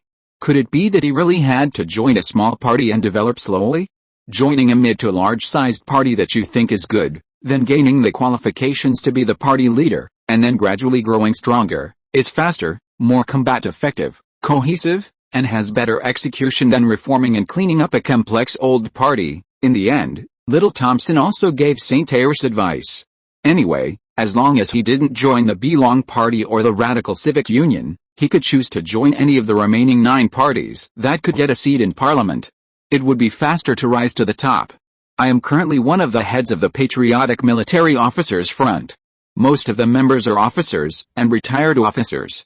We have 13 seats in Parliament. Okay, Commander, I will seriously consider it. Coming out of the commander's house, St. Ayres finally breathed a sigh of relief. The commander's oppressiveness was still great, but this was necessary. As for the last sentence, it wasn't exactly an invitation, just a last option he should ask Professor Perkins along the way to see his opinion. Teacher, what political party do you think is suitable for a poor student like me to join? Recently, many party leaders have invited me to join. I have a bit of a dilemma. Why not join the Blue Social League? But the Blue League is mostly old men, with a minimum of a bachelor's degree. It seems you still have a high school diploma, so it's not very suitable for you. You can have me recommend you to join in 3 years. St. Harris couldn't help but roll his eyes. What a show-off. Haha, just kidding. There's a party called the Free Civic Front that you can consider. My son is the vice chairman of that small party. You can try it out. St. Harris's eyes lit up. Having someone to guide him was definitely a good thing. This was exactly what he came for. It was better than being completely clueless. The commander's party was too militarized, and he wasn't an officer now. It wouldn't be good to be restricted. He had also contacted some people from this Free Civic Front. Of course, I wouldn't mind if you wanted to join the Blue League in 3 years. It's best not to join the Belong Justice Party. Our school is starting to be very dissatisfied with them too. They're making a mess all day long. Yes, today I ran into a strike on the road. I asked them, and they said they didn't want to go to work today, so they came to strike for fun. The church is also starting to be somewhat dissatisfied with the Justice Party. The largest church party is called the Extremely Christian Democratic Party. They are all a group of people with good eloquence, but I don't recommend you join them. Professor Perkins had a relatively deep understanding of many political parties and analyzed them for St. Harris one by one. He was most interested in the Free Civic Front. The Free Civic Front was a medium-sized party with only 2 seats in parliament and about 20 or 30,000 members. It was the 9th largest party in Argentina, mostly composed of freelancers, small industrialists, and businessmen. It advocated national interests, industrialization, a limited welfare system, increasing employment rates, opposing military dictatorship, normal tax rates, and so on. St. Harris could still accept these ideas. Some were too radical and unsuitable, like crazy people who wanted to challenge everything. Some advocated opposing the Americans, but the problem was that they didn't have the strength. They were just messing around and bragging. Some advocated being dogs for the Americans, but your size is so big, and your influence in South America is not bad. You're not Koreans. Even if you want to be their dogs, they wouldn't trust you. They'd rather you be divided into several small countries, and the Argentinians would oppose you. The Free Civic Front, although far behind the Radical Civic Union, the Belong Justice Party, and the Socialist Party, was indeed a pretty good choice. Of course, he still needed to consider which one to join specifically. The Free Civic Front had already made it onto his target list. If he could take the opportunity to sell himself for a good price, that would be worthwhile too. They offered him the position of Propaganda Commissioner, responsible for the mouthpiece of propaganda, which was something St. Harris was good at. After saying goodbye to Professor Perkins, St. Harris also asked the opinions of several other teachers. Most of them were similar. These people had almost all joined political parties, large and small. There were members of the Social Workers' Party, the Liberal Party, the Democratic Party, the Social Democratic Party, the Argentine People's Party, and the Socialist Party, as well as some strange papist parties. In the past few days, St. Harris had also been communicating with these party recruiters, who invited him to join these parties, giving St. Harris some new ideas about Argentina's political landscape. Chapter 71. Counterfeiting weapons is difficult. If St. Hesse is always under the protection of Commander Thompson, he will not be able to achieve greater growth. Therefore, after considering the opinions of Commander Thompson and Professor Perkins, which political party to join in order to strengthen himself and attract more people is also a very serious question, and his real purpose is to improve his relationship with the 2 big shots. For this purpose, after all, asking elders for life experience and showing humility, most of them will be happy to give you pointers, which will invisibly bring you closer. Most people like those who are humble, polite, and willing to listen to the guidance of their elders. St. Hesse also had a lot of casual and heartfelt conversations with the 2 big shots, establishing many personas. Hello, who is this? St. Hesse suppressed his voice, not letting his waking anger affect his emotions. Boss, this is Sean Tart from the explosives factory. I have bad news to report to you. You need to be mentally prepared. St. Hesse's ears were ringing. Mental preparation? Things were a bit serious. Could it be that old brother Cavo had passed away? Or had the explosives factory taken off? Did someone pass away, Sean? That's not it. It's another matter. Oh no, not a person's matter, or rather, no one passed away. Every day, you don't sleep at noon. What are you up to?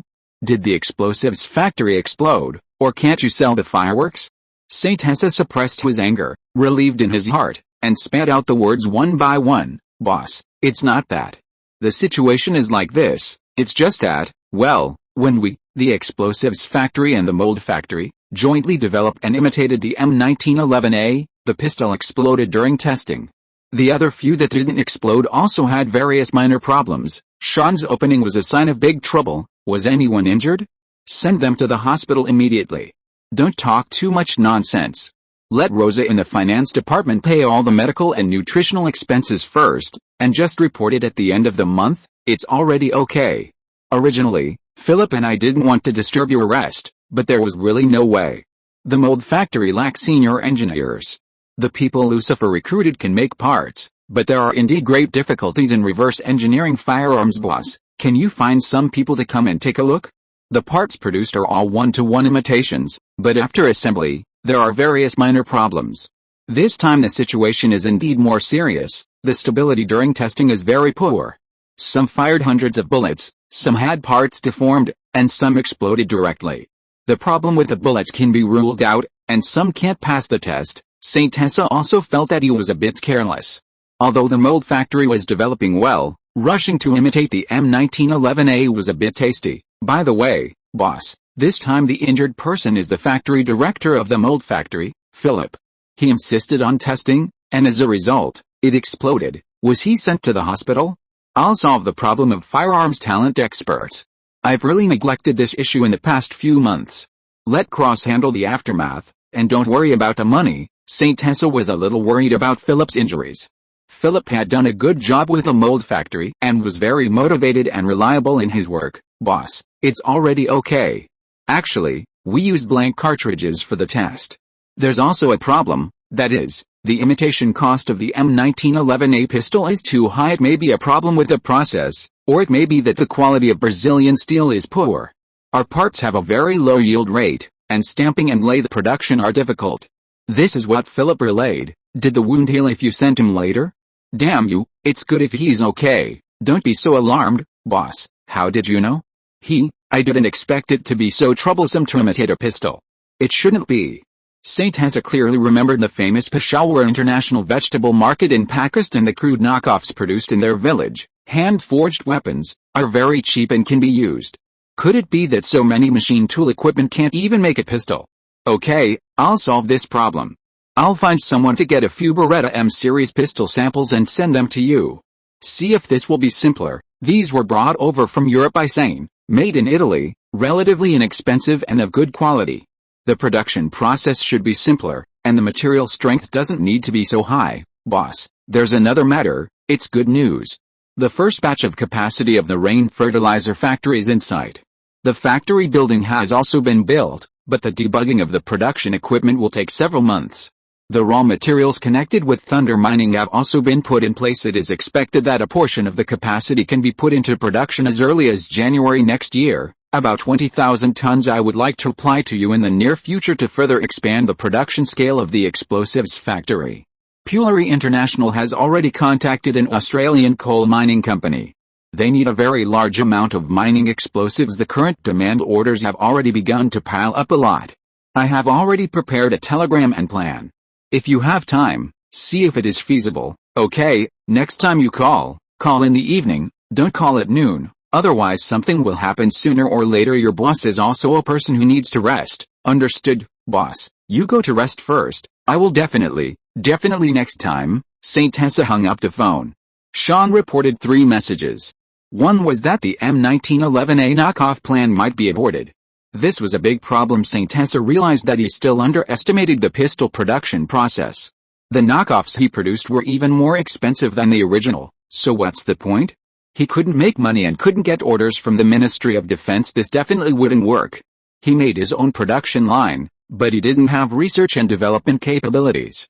Even if it was a precise imitation, reverse engineering, it still required technical expertise.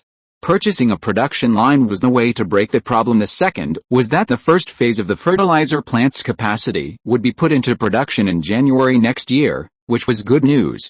Saint Hessa himself could solve the sales of fertilizer. It was estimated that the surrounding areas of K City and Maria would be sold out, and then there was the expansion of the explosives factory's capacity, which was good news, but it meant spending money again. By the way, in my impression, Australia not only has coal mines, but also high-grade iron ore. It seems that I need to investigate the current situation of iron ore in Australia when I have time. It seems that it won't be mined until the 1960s in my memory. Australia is not an iron ore exporting country now. If I can invest or establish an iron ore company, the iron ore source for the steel plant will be no problem in the future, and maybe I can make a fortune after all. Vale is Brazilian, and the infrastructure in Bolivia, which has iron ore, is poor, and the mining investment is not cost-effective. It takes too long now. I don't have the strength to occupy the Bolivian iron ore. Bolivia now has a lot of guerrillas and indigenous tribes, and getting caught in it is a bottomless pit. Thunder Mining hasn't even gained a foothold in the Potassium Triangle, and it's too early to develop Bolivian iron ore and coal mines. The upfront investment alone can't be sustained. I'm not in the mood to continue taking a nap, and I plan to go to the engineering department to see if there are any weapons development talents in Boo City. Maria Mold Factory. Sean, who hung up the boss's phone, turned to look at the 10-person team drawn from the mold factory and the explosives factory. Most of them were small processing experts, as well as crews, the person in charge of the Thunder Cross Maria branch. Now the atmosphere in the entire factory is very depressing, and everyone's mood is very heavy. Philip's physical condition was not as optimistic as Sean said. Bandages wrapped around his right hand and were fixed with splints. His left hand was burned by explosives and was a bit dark.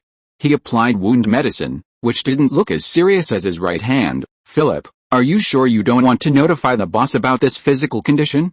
Hey, it's not that I'm talking about you, just use blank cartridges for testing. Why do you have to test it yourself? Sean couldn't help but sigh. In the past 3 or 4 months, the two had a lot of contact and became good friends. This is the first time our mold factory has developed firearms, and it is also the boss's first important task. I can't let down the boss's hope. It is right for me to do dangerous things, otherwise the boss will give me so much salary, and every day I just produce these covers and iron mouth rings and other small things, which have no technical content at all. Philip was also producing high-precision products for the first time, and he was indeed a bit overwhelmed. The trial-produced pistol has reached the final stage. It has been tested for 7 rounds in the past few days. Looking at the results of the test reaction, the entire design performance results of the gun have come out. It was originally possible to basically finalize the design. This is the prototype gun, but there are too many problems, which led to a big problem, and there is no professional solution. I'm a bit sorry for the boss. It's clear that everything is right, but the performance and safety are far from good, and the bullets used are all the same. The general manager of the production department, Lottie, was also a bit worried, with a worried look on his face. Is the craftsmanship of this pistol too complicated, leading to metal fatigue, or is it a problem with our craftsmanship? Is there a problem with stamping? We made a full 7 versions, but each one has minor problems.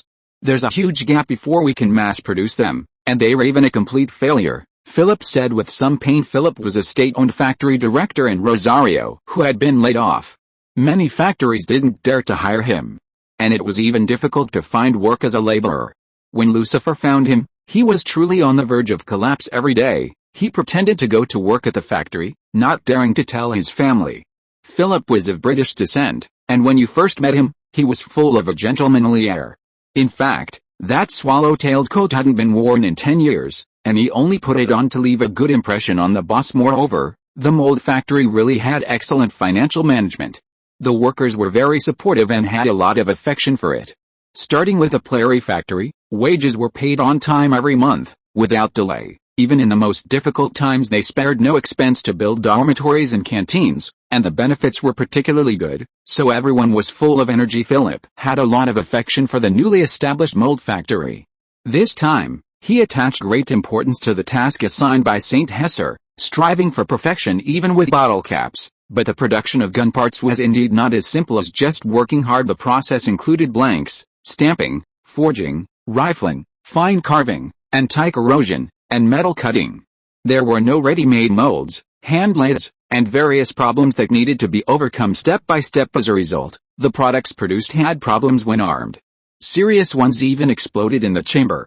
It wasn't simply a technical problem. The scrap rate of parts was too high, resulting in each one being more expensive to produce than importing from the United States, and the performance wasn't great either. They couldn't even find out where the problem was. The problem may be in these steels, or it may be a problem with the processing. We are just mold workers and cannot solve the assembly problems that occur after a one-to-one replication. Philip had actually tried several times, but it was indeed beyond his ability. We can only wait for the boss's news. It would be best to find an engineer or technical expert to check where the problem lies. Philip's eyes were bloodshot. He had already stayed up for several days. His hand was injured and dislocated in an explosion. It wasn't a major problem, but he estimated that his right hand would be useless for a month or two, and he could only eat with his left hand. In fact, it would be best to have the original production line. Our factory's development capabilities are too poor, and we can't fully understand this decades-old product after all. These machine tools are okay for producing small parts, but for large-scale cutting and processing, we need more powerful lathes. Our factory doesn't have the support of the entire country's talent, and there are many small problems. Cultivating talent and developing weapons is not a task that can be accomplished overnight. The Maria Mold factory doesn't even have a second-hand production line. It's a bit of a stretch to rely on these to produce light weapons. St. Hesser is indeed a little too impatient. Budgeon University, Engineering Department. St. Hesser watched Cicero and his teacher, who seemed to be working on a fresh little gadget, which seemed to be an engine. Cicero, what are you guys working on? Cohen, this is a Japanese-made motorcycle internal combustion engine. My teacher and I plan to conduct surveying and mapping to see if there is a chance to replicate one. This is my final assignment. That's amazing. By the way, Cicero, would you like to have dinner together tonight? I have something I want to ask you and would like to ask you for a favor. You're too kind. Too kind. We're all pretty free. Why don't we go eat barbecue tonight, without drinking? No problem, you guys go ahead and get busy. St. Hesser couldn't pin his hopes on Cicero to solve the problem. It just so happened that the intelligence team didn't have any tasks recently, so he asked them to inquire whether there were any mechanical manufacturing experts in Budgeon, preferably weapons experts. Lucifer's side did have difficulties. If he poached people again, he would be targeted. Now, he had searched Rosario for all the free skilled workers, offending many people and almost getting shot on the back. Argentina only has a few light weapons factories. Many of them produce weapons by importing parts from abroad. All the gun technology experts are treasures, and they rarely flow out. Budgeon does have a few military factories, but unfortunately, they haven't found out the location yet, so it's not easy to find someone to do things. Everything is difficult at the beginning. After all, this isn't making canned food, nor is it producing soda and beer, or clothing textile factories. It has technical content. They can't even buy production line equipment, and even steel materials have to be imported. There are many difficulties, but they must be done. If it really doesn't work, they will have to consider buying a production line in Europe. Italy, Czech Republic, Sweden, Austria, these countries all have light weapons production lines. It's just that I don't know if they will sell it. After all, I am not the Argentine government. The introduction of weapons production lines is mostly a matter between countries.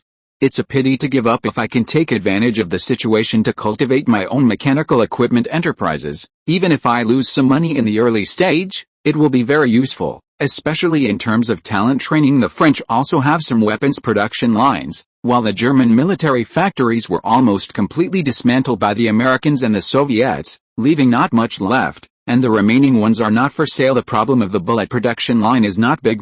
The 9mm bullet is the future standard caliber of NATO. If we can get a bullet production line, we can at least eat a bite of the international market. Of course, the production of bullets also has very high requirements for metal smelting technology. 6 o'clock in the afternoon, Masrilla barbecue restaurant. Cicero, with his teacher and some senior brothers, slowly arrived late. There were a total of 5 people. St. Hesser hurriedly greeted everyone to sit down. The waiter had just brought up the dishes, including corn chowder, steamed corn flour, alpaca sashimi, charcoal grilled beef, beef-filled empanadas, and sausage sandwiches, all classic Argentine delicacies. St. Hesser took a sip of the chowder and ate a piece of cake. Cohen, this is my professional teacher, Professor Williams Mackey. Hello, Professor Williams. I am very honored to meet you, Cicero introduced his senior brothers who were also mechanical experts, Tom Parker, Louis Dampus, Martin Bugle. Everyone was a happy host and guest, chatting for a long time, including the automobile industry, and St. Husser got to the point. Professor, I want to ask, are there any kind of mechanical experts in Buchan who are relatively free? Preferably those who understand some weapons production? Oh? What is your purpose? The old professor put down the barbecue in his hand, raised his eyebrows, and found that things were not simple. I am helping a factory called Rain Military Gun Factory to find a mechanical expert. We are preparing to produce a pistol for the Ministry of Defense that has a problem. All the parts are the same, but it just can't be assembled well.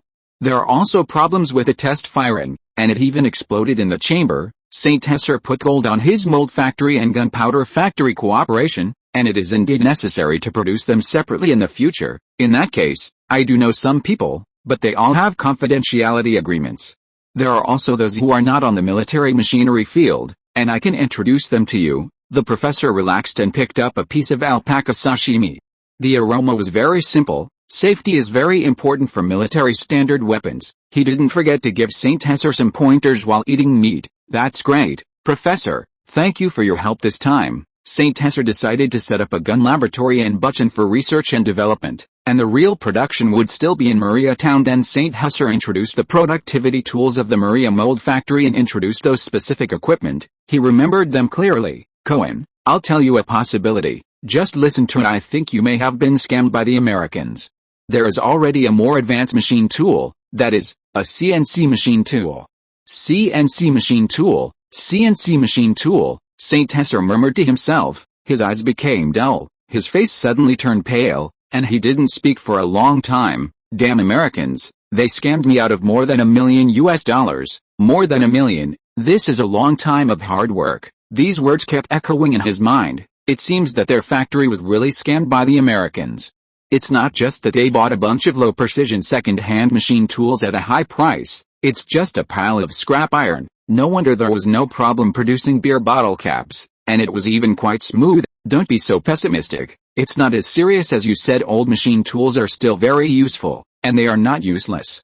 They can still produce some small things, but for guns, even a little bit of precision can cause big problems. And then there's the steel you mentioned. It is best to use higher performance ones. With the participation and assistance of MIT, CNC machine tools were successfully developed in 1949. They officially made the first prototype of a vacuum-tubed CNC machine tool, successfully solving the automation problem of processing complex parts in small batches of multiple varieties. He also paid close attention to the new machine tools internationally, and even wanted to buy one to try, but the Ministry of Education did not approve it. In the end, our motherland is too backward and has too little knowledge. Damn Americans, St. Hesser said with gritted teeth. Chapter 72 Margaret Manor. After muttering a few words, St. Hesser hurriedly started communicating with these engineering bigwigs again. The mistake was already irreversible, so now the goal was to build a good relationship with the bigwigs. After all, Professor Williams only proposed a possibility, and St. Hesser did not expect the emergence of CNC machine tools in his memory. CNC machine tools shouldn't have appeared so early. His concept was that computers in the 1950s and 1960s were as big as several buildings. They were military goods developed by the Americans for the Cold War, especially the space race with the Soviet Union, which made the development of various new technologies particularly fast. It may be feasible to switch them around at that time. Lambda has no problem guarding a potassium triangle. Aragon will also be transferred over at that time. I haven't seen him for a long time and I miss him a bit. I wonder if he's 10. This machine tool matter can't be blamed on Sane either. Sane was originally just a stockbroker in Argentina and really doesn't understand equipment after all. St. Hesser just arranged for him to buy some stocks and go to the factory to talk about buying equipment. It's normal to be fooled. This is still the fault of a lack of talent. The American team also needs to be expanded. CNC machine tools are the processing mother machines of the manufacturing industry and an important foundation of the national economy. There is no doubt about this.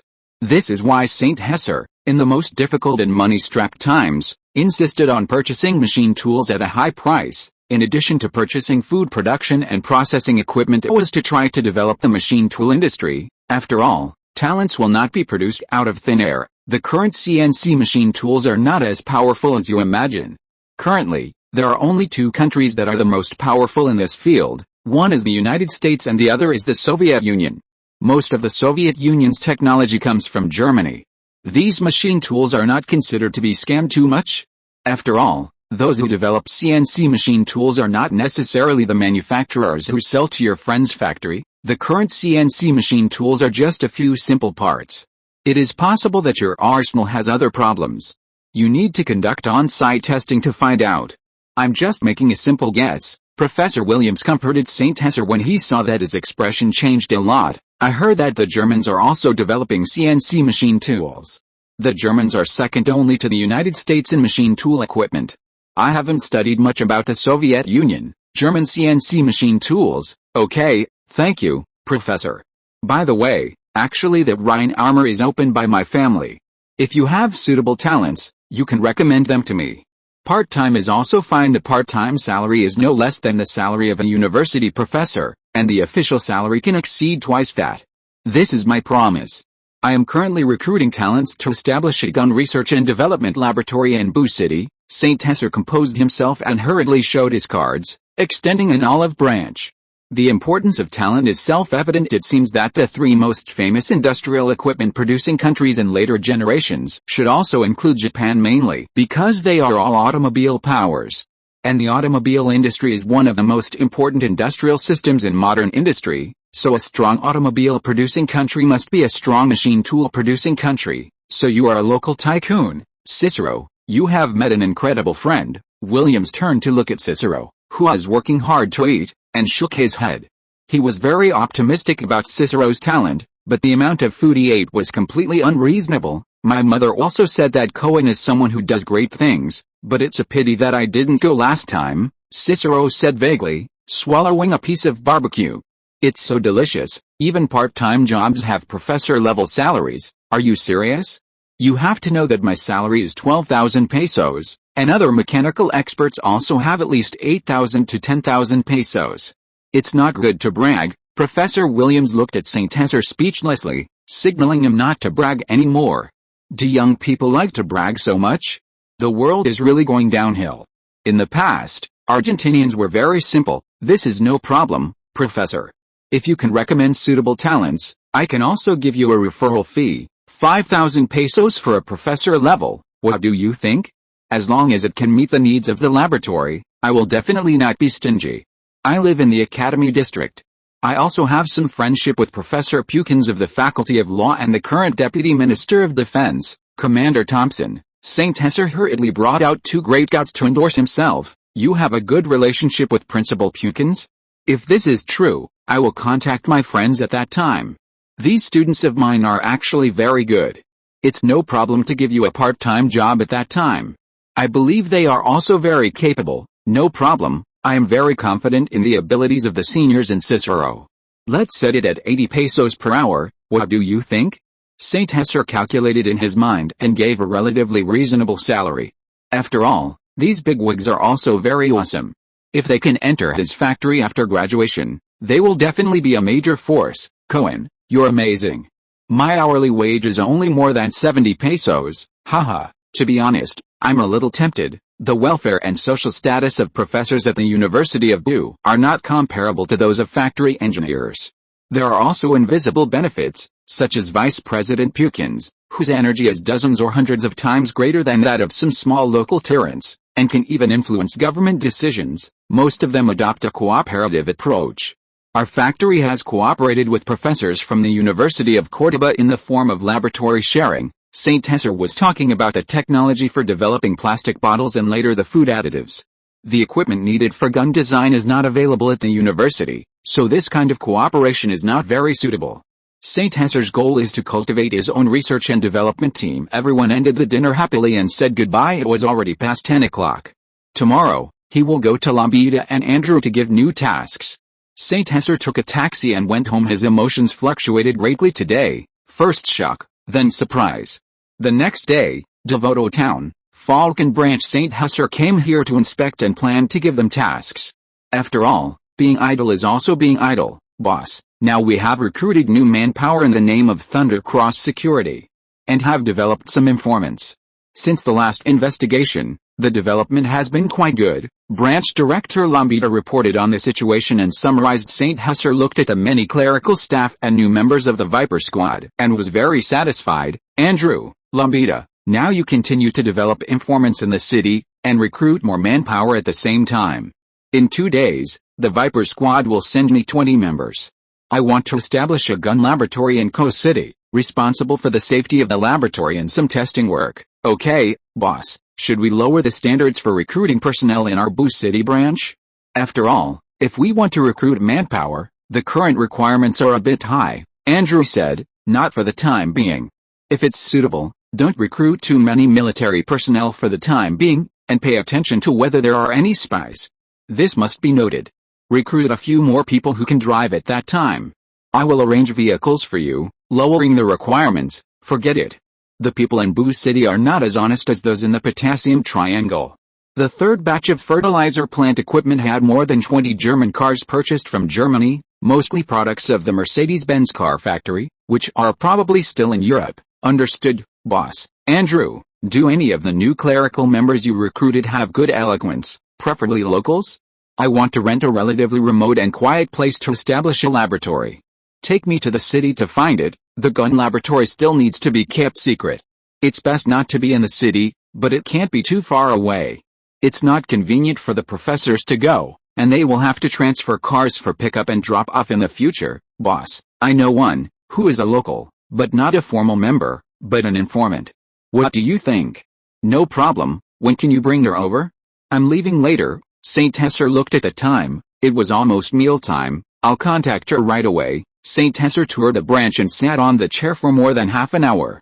Andrew brought back a person, seemingly a woman. Boss, this is Natalie Habert, 19 years old this year, from Chaco province, born on a farm, with a clean background. She came here at the age of 11 and is very familiar with Boo City. She used to work as a female worker.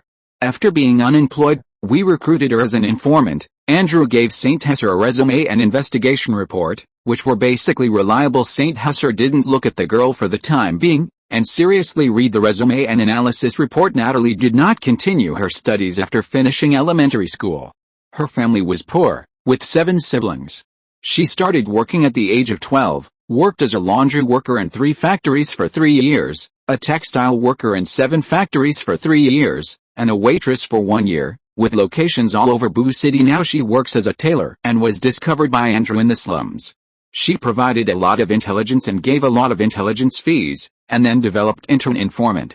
She is very familiar with the vicinity of Boo City. Hello, Natalie, I am St. Hesser Cohen, the boss of Thunder Cross. Hello, boss, are we going to look for a suitable house now?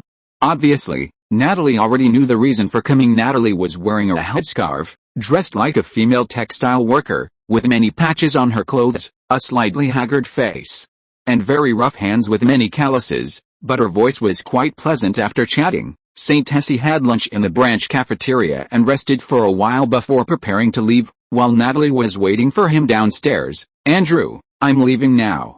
Pay attention to safety at the branch. St. Hessie was still a little worried about the Butual branch, which only had dozens of people, and considered whether to transfer people from the Potassium Triangle and Maria Town, but felt it wasn't a good idea, as it would waste so many talents in Butual. After all, those 2 places also needed people. Okay, boss, I've arranged a car for you. Thank you for your hard work, Andrew. He left the branch with Natalie and drove off. Butual was still very large. Boss, based on your requirements, I think only private manors are suitable.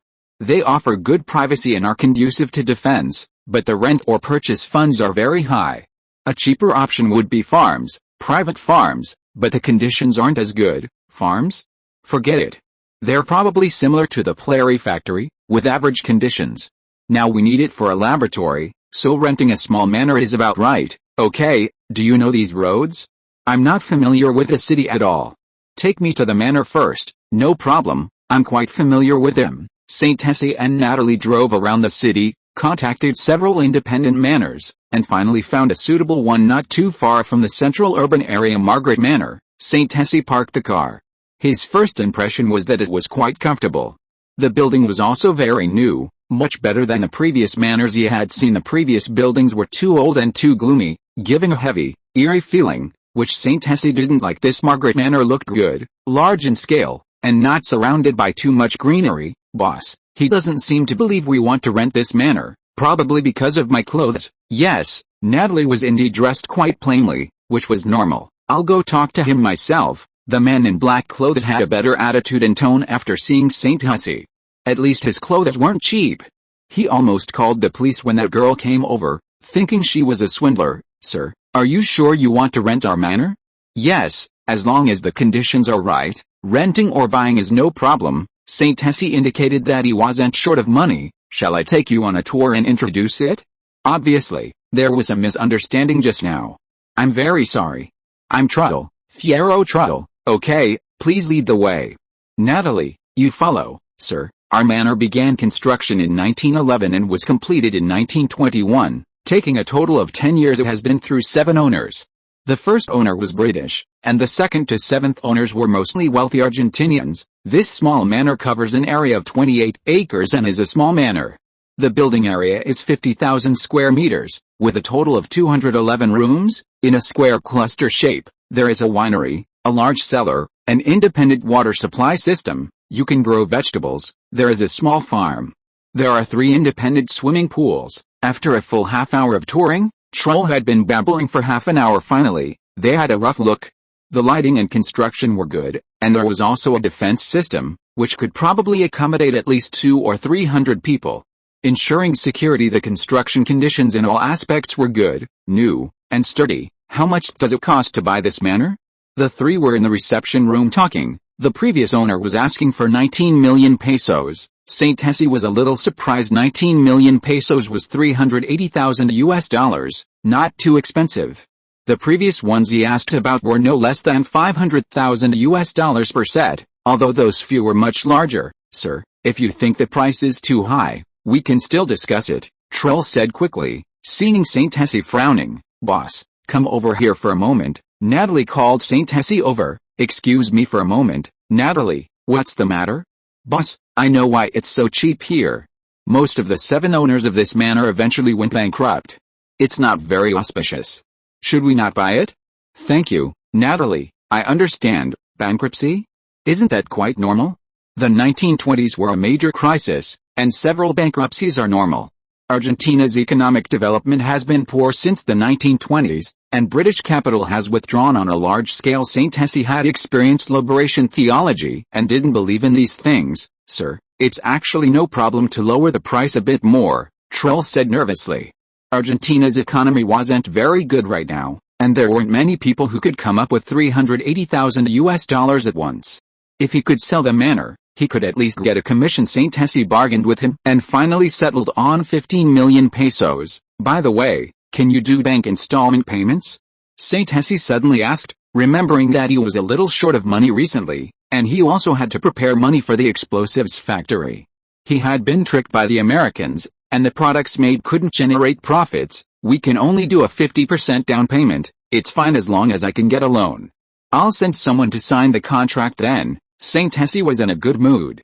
Saving some money was good, and the feeling of will was great, but currency devaluation was too fast. After signing a letter of intent and paying the deposit, it was already 3 or 4 in the afternoon. Saint Hesse drove away from Margaret Manor with Natalie, intending to tear down the broken sign and replace it with a rain gun laboratory sign. Boss, why did you still buy it? Natalie was a little anxious. Why did this boss seem a little stupid? I bought it, so I bought it. It's okay. I'm very experienced with these theologies. I know a few priests with boundless magic powers. Saint Hesse planned to tease Natalie. Boss, priests are all fake. How can you believe these things? You've already paid the deposit. If you don't buy it, you'll have to pay compensation.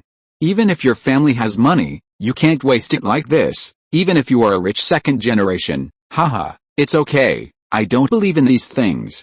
Don't worry, these problems aren't big. Someone actually said he was a rich second generation. Saint Hesse couldn't help but stroke his chin, afraid that he wouldn't be able to hold back. Okay, I was just joking with you. This manner will be very useful. Natalie, haven't you eaten yet? I'll take you out for a meal. His tone also carried a bit of apology. Saint Hesse also felt that it wasn't good to deceive a little girl. Natalie didn't seem to have eaten lunch, which was also his negligence. The cafeteria was only for internal staff, and informants weren't included. Did it eat lunch, boss? Or should I go back and eat? Natalie's eyes lit up when she heard about eating, then dimmed again. Normally, to save money, she ate 2 meals a day, breakfast and lunch. The branch didn't have any restaurants nearby, and she only made extra food for St. Hussey. It's okay. You helped a lot today. It's a company expense. Is there anything you want to go to? Okay, really? I want to go to the Orange Peel restaurant. Natalie looked eager to try. Since it was a company expense, she wouldn't be polite. He was stunned when he heard the word orange peel. It seemed like Eleanor hadn't come to him for a long time. Haha, then let's go there. Let's go now. St. Tessie suddenly felt a little upset, but still said with a smile, Boss, can I go home and change my clothes? I want to change out of this outfit. Natalie twisted the edge of her clothes, blushing, as if she was shy. How about this? I'll take you to the store to pick out 2 outfits. Your house is too far away, and the car can't drive in. You've made a great contribution to the company today, and it's also a company expense. Really? Boss, you're too good. You're really the best boss in the world. Okay, let's go. Stop flattering me. St. Tessie drove to a regular women's clothing store, also afraid that Natalie would be embarrassed to ask, and she really didn't need 2 expensive clothes. Boss, can I really pick out 2 outfits? Yes, you've asked several times.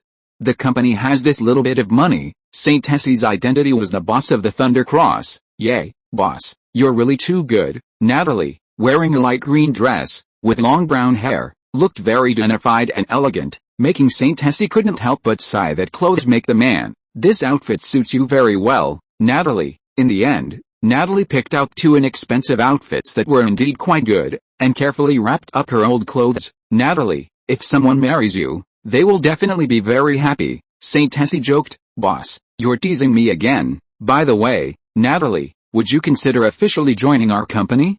I think your business skills are good. Natalie's personality was indeed very good, and she was also very kind. Andrew had also investigated her. Really? Boss, all the factories and small workshops I've worked in have gone bankrupt. I also have some problems with the tailors I hire. Yes, no problem. I'll talk to Andrew about it then. Chapter 73 Wren Mechanical Research Institute opened. St. Tessa and Natalie arrived at the Orange Peel restaurant together. Without encountering any melodramatic situations, the Orange Peel restaurant still had a great ambience, with couples everywhere displaying their affection. Natalie, who had changed into a simple light green dress, didn't have particularly exquisite features, but when put together, she looked very pleasing without the covering of a scarf. Her auburn hair was simply tied up. The only flaw was her shoes, but it didn't detract much from her appearance. Her delicate neck also lacked some ornamentation. Natalie herself was also quite petite, giving her a delicate and charming appearance. The receptionist at the restaurant couldn't help but be impressed by what a handsome couple they made initially. St. Tessa was afraid of suddenly seeing Elena and causing some dramatic scene. He always felt a bit like he was doing something wrong. Even though Eleanor wasn't even his girlfriend at the moment, he didn't even know what kind of relationship they had. It turned out he was overthinking it. The restaurant was very busy on the weekend, and he didn't see Eleanor's figure. St. Tessa found that he got along very naturally with Natalie. Natalie thought that her boss was just a bit silly and naive, like a simple-minded son of a wealthy landowner. St. Tessa was happy to be misunderstood that way. He brought out the same story he had told the commander, removing the beginning and end, making it sound very pitiful.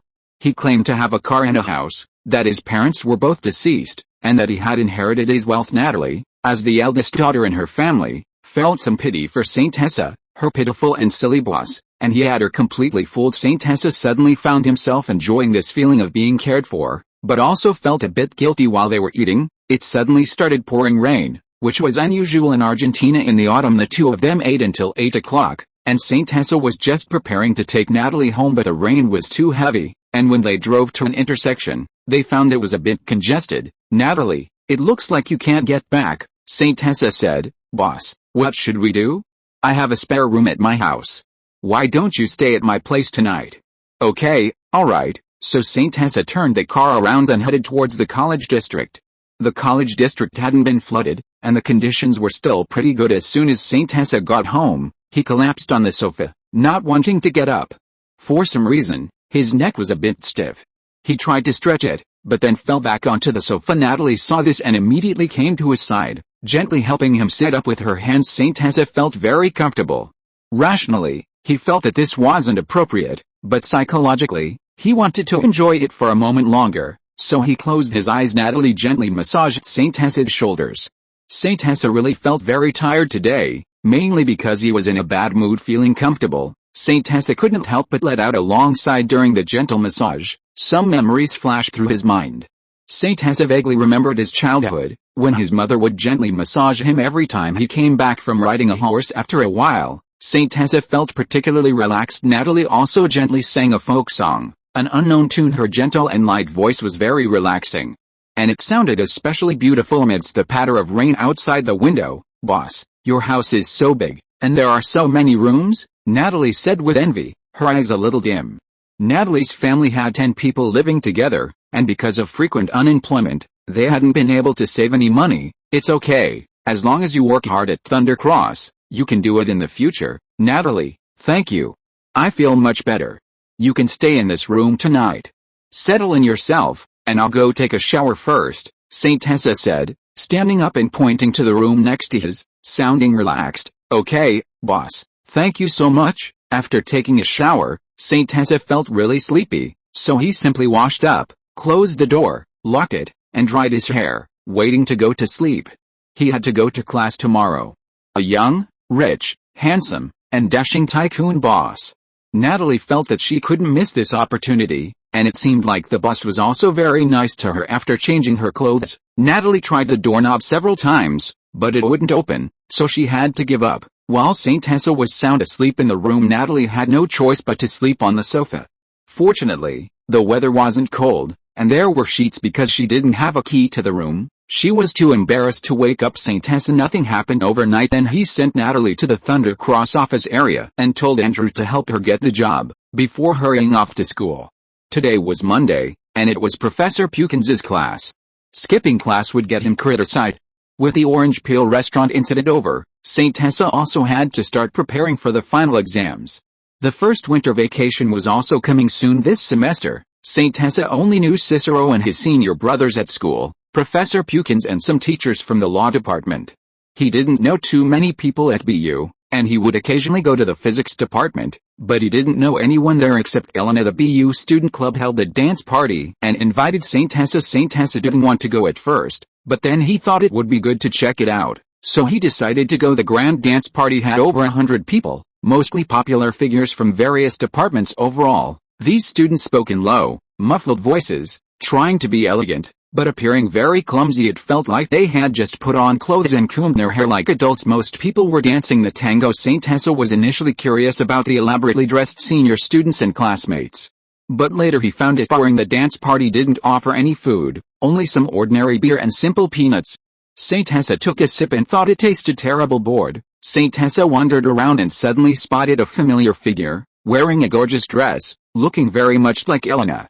He looked closer, and it really was her. Saint Tessa went around behind Elena and covered her eyes with both hands. "Elena, long time no see. Guess who I am?" Saint Tessa said, suppressing his voice. "Cohen, you haven't come to see me in a long time," Elena said cheerfully. "Lena, I'll chat with Cohen for a while. You go find your dance partner," Elena said. "Okay, Elena." Saint Tessa and Elena danced a passionate Latin tango together, with wild movements. Fortunately, Saint Tessa didn't break his back, almost sending him to an early grave. "Argentinians are very passionate about dancing and strikes, but they're not so good at working," Saint Tessa said, holding Elena's hand, teasingly. "That's indeed our old Argentine tradition." The two of them exchanged a knowing smile. This kind of passionate tango dance party wasn't very suitable for Saint Tessa.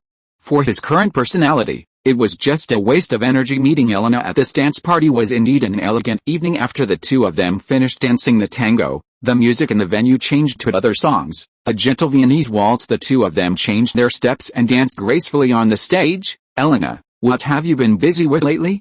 Saint Tessa took the initiative to speak again. "For the past few months, I've mainly been attending classes and doing experiments. Our physics department has been helping a national agency committee with some physics experiments, purifying a substance. It's quite troublesome. We lack large computer equipment." "Oh? What kind of substance is it?" "You wouldn't understand even if I told you. It's something we got from the United States, and it's confidential." "Okay, Saint Tessa gave up asking about it. The confidentiality system was just a sieve. He would have the intelligence team take a look at it later. What was so powerful about it? He then started talking about what he had been doing for the past few months, making Elena smile happily. Cohen, didn't you send a girl home today? Elena looked at Saint Tessa and asked, interrupting his boasting. Huh? Girl, what girl? Saint Tessa replied with a blank look. It's a girl wearing a light purple dress. A friend of mine saw her coming out of your house a few days ago. Saint Tessa's heart suddenly turned cold, remembering Natalie. Oh, you mean Natasha, an employee of Thunder Cross. Wasn't there a heavy rain the day before yesterday? I just happened to be finishing up some business at a manor and treated her to a meal. I swear, absolutely nothing happened between us. I believe you, Mr. Cohen. You are a true gentleman. Elena couldn't help but giggle. They had known each other for almost 7 or 8 months. I'm telling the truth, Elena. She's our informant, and now she's a formal clerk. Okay, I believe you. Elena kissed Saint Tessa on the cheek. Elena, why don't you be my girlfriend? Saint Tessa said, gathering his courage. Not now. I don't think it's a good idea. Okay, Saint Tessa said, his voice a little dejected. Why don't you give me a bouquet of flowers, and maybe I'll agree. Really? I'll get it right away. Saint Tessa took a rose from a vase next to him and knelt on one knee. Elena, I would like to ask you to be my girlfriend. I agree. Another Saturday, at the Thunder Cross branch. Boss, we have already arranged the laboratory. Andrew reported next to him after a week of arrangements. The property rights had been transferred to St. Hurst and personnel had been arranged to move in and take over the defenses. The former Margaret Manor officially changed hands and became St. Hurst's first manor. Okay, let's go take a look together. Andrew was responsible for driving and came to the former Margaret Manor. The original Margaret Manor signboard had long been removed and replaced with a sign of the Rain Mechanical Research Institute. The entire manor had also been completely renovated. The weeds were trimmed cleanly and some walls were repainted and reinforced originally. St. Hurst wanted to hang the sign of the Rain Arms Laboratory, but Cicero happened to be there at the time and told him that the name was not good. The scope of firearms was too small, petty, and most of the engineering department were also better at mechanical research, so it was better to call it a mechanical laboratory. It's best to have something more grand. In the future, not only firearms but also mechanical research, engines, internal combustion engine machine tools, etc. will be developed. This is where the engineering department excels. St. Hurst thought it made sense and wanted to rack his brains to come up with a new name, a more domineering one, but the laboratory name wouldn't work either. So he finally gave up and directly registered the name Rain Mechanical Research Institute. Now, a separate building in the manor has been designated as a firearms experiment research area, responsible for the trial production and testing of pistols, starting with imitation. For the time being it is specifically used for researching firearms, and a batch of machine tools and finished parts were sent from Maria Town, along with several skilled workers. Philip still had to arrange matters at the factory and did not come along, which St. Hurst felt was a bit of a pity. 20 members of the Thunder Cross Viper Squad were also arranged to be responsible for security work. 20 people didn't seem like many. St. Hurst estimated that at least 100 or 200 people should be arranged, preferably in the name of the military, otherwise it would be too troublesome to get gun licenses one by one. St. Hurst saw the people working in the laboratory. In addition to the mechanical workers transferred from Maria Town, there were also several part-time professors, including Cicero and Professor Dunn, Mr. St. Hurst, I think I've found where the problem is in producing firearms. The speaker was Professor Don Cody, a true expert in firearms research, a bit old, a semi-retired old professor, introduced by Cicero's teacher. It is said that Professor Don's son is not very promising, so he was persuaded to come out of retirement. He is now a part-time director of the Rain Research Institute. Full-time is still not possible. Professor Dunn, if there's anything you need me to cooperate with, I will definitely fully cooperate. This Professor Dunn only took 2 days to get all the parts right and figure them out, and found the problem. I think we can mass-produce these firearms in a week, Professor Dunn said confidently. Although Argentina doesn't have much experience in original firearms, they have done imitations, and with formal authorization, the specific situation has been detected, right? I'm looking forward to the live ammunition test next week. St. Hurst nodded with satisfaction. We can purchase M1911A bullets from the Buenos Aires Light Weapons Factory. Producing bullets is indeed a troublesome thing. I actually recommend producing pistols with lower costs and performance, not weaker than the M1911A, but in that case, We must establish a 9mm bullet production line. I personally believe that small caliber bullets will be the future development direction. Unexpectedly, bullet production is also troublesome. Small caliber bullet firearms are indeed the future direction. The old professor is indeed an experienced person. Firearms research and development is a true systematic project. True standard firearms cannot be compared to those imitated handmade firearms. To put it bluntly, they are just iron rods. It's easy to have malfunctions and explosions, and there's a possibility of accidentally injuring your own people. This involves a long period of massive calculations and experiments before it can be successfully developed. If you start, it's best to start with imitation. Small caliber bullets are the future direction. As expected of a true expert, he always hits the nail on the head. St. Hurst originally thought that villages could manually produce some firearms, etc. He didn't expect that the gap in between is probably 100 times the industrial level of Toglio, the M1911A of the Buchan Light Weapons Factory. Let me tell you, the imitations they produce have almost the same problems as our factory. It was the Americans who gave them guidance and provided formal authorization. That's how they imitated this pistol. Even so, the cost of the imitated pistol is almost close to the American wholesale price, which is very uneconomical. I originally heard some American guidance before I could quickly know what problems exist in the pistols produced by our factory, which are almost exactly the same. Also, bullet production is not easy. If you start from scratch, it will take too much time. I suggest looking for bullet production lines from Italy, France, or Switzerland, even if they are second-hand.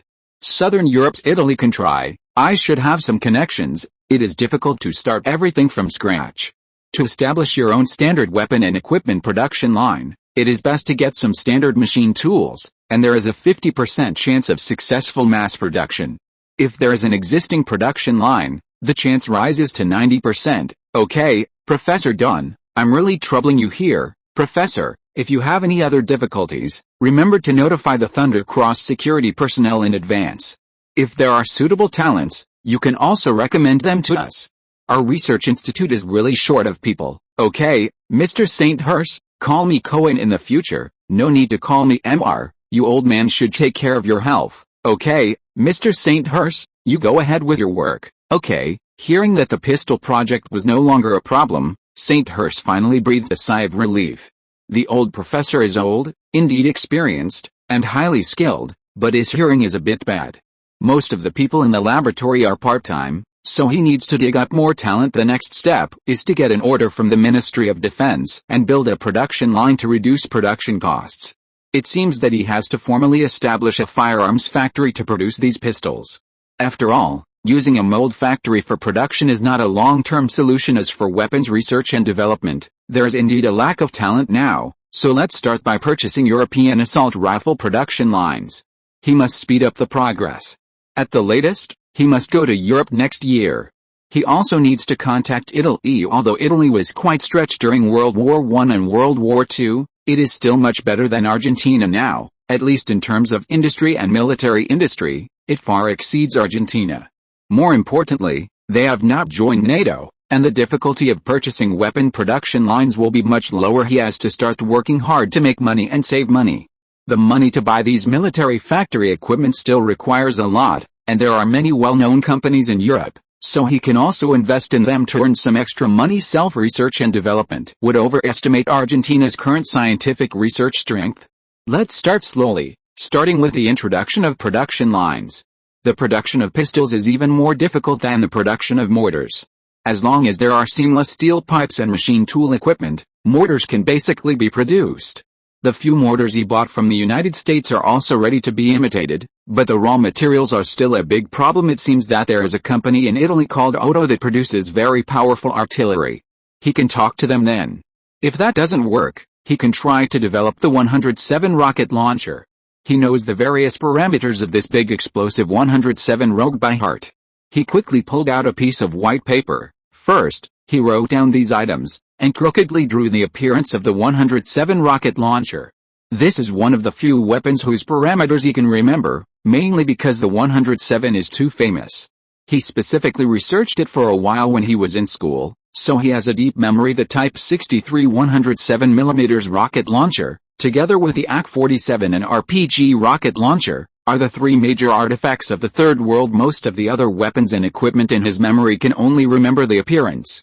If he can introduce a production line from Italy, he can follow up with research and development. Otto Company is the real manufacturer of Italian artillery, although Lally actually used French artillery. The Rosario Domingo Weapons Factory has already trial produced and assembled a batch of domestically produced M1911A.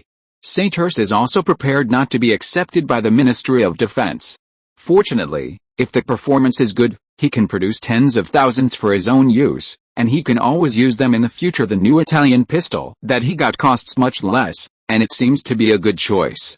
He also let Professor Dunn and the workers in the mold factory start drawing, stamping, cutting and grinding step by step steel plus plastic. The cost is much lower than American goods, and it uses 9mm bullets. The cost of brass alone is much lower. The small caliber does not affect the power of the bullets. It is necessary to prepare for both possibilities, imitating cheap and durable Italian goods, and expensive and well-performing heavy American pistols. Chapter 74. Acquire a newspaper. After finishing the initial work of the Mechanical Research Institute, Saint Tessa breathed a sigh of relief and arranged a date with Elena. She had become busy again. The number of courses at the end of the term had also decreased a lot. Although the teachers all said that the final exam was not important, Saint Tessa, who was attending university for the second time, would not believe these teachers' nonsense. Even if there was a 1% chance, he would still do it perfectly. Of course, after carefully consulting several senior students, he found that they were indeed not lying, so Saint Tessa didn't care anymore. He began his final design and review work. Saint Tessa planned to do something big, buy a small newspaper, and then make it bigger, to experience the feeling of being a media mogul. This was also part of the intelligence gathering. As the saying goes, the greatest hiding is in plain sight.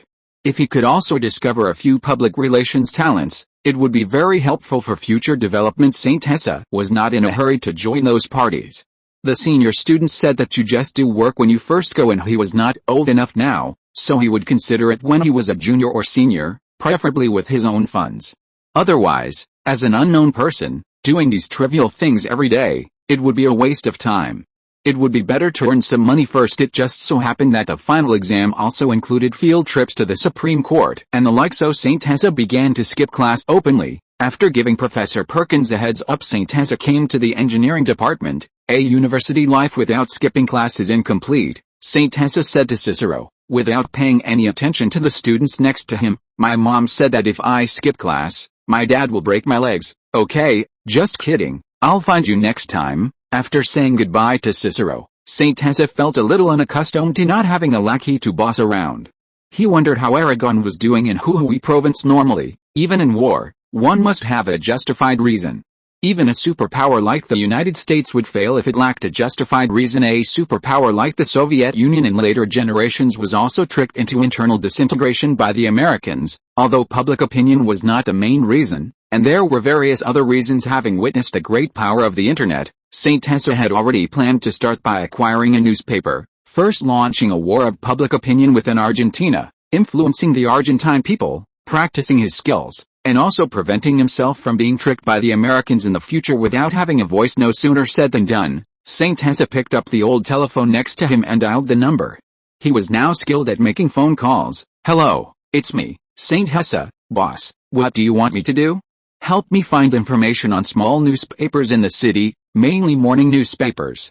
I'm planning to buy one, to see if anyone is willing to sell. Okay, boss, it should be completed by the morning of the day after tomorrow. Andrew cautiously gave a time. Okay. After hanging up the phone, Saint Tessa looked at his watch. It was only 1 p.m. He could read a book for a while, and go to the school in the afternoon to have a look. Andrew was good at developing informants for intelligence gathering. Obviously, the news within the city had been collected well. He was already very strong.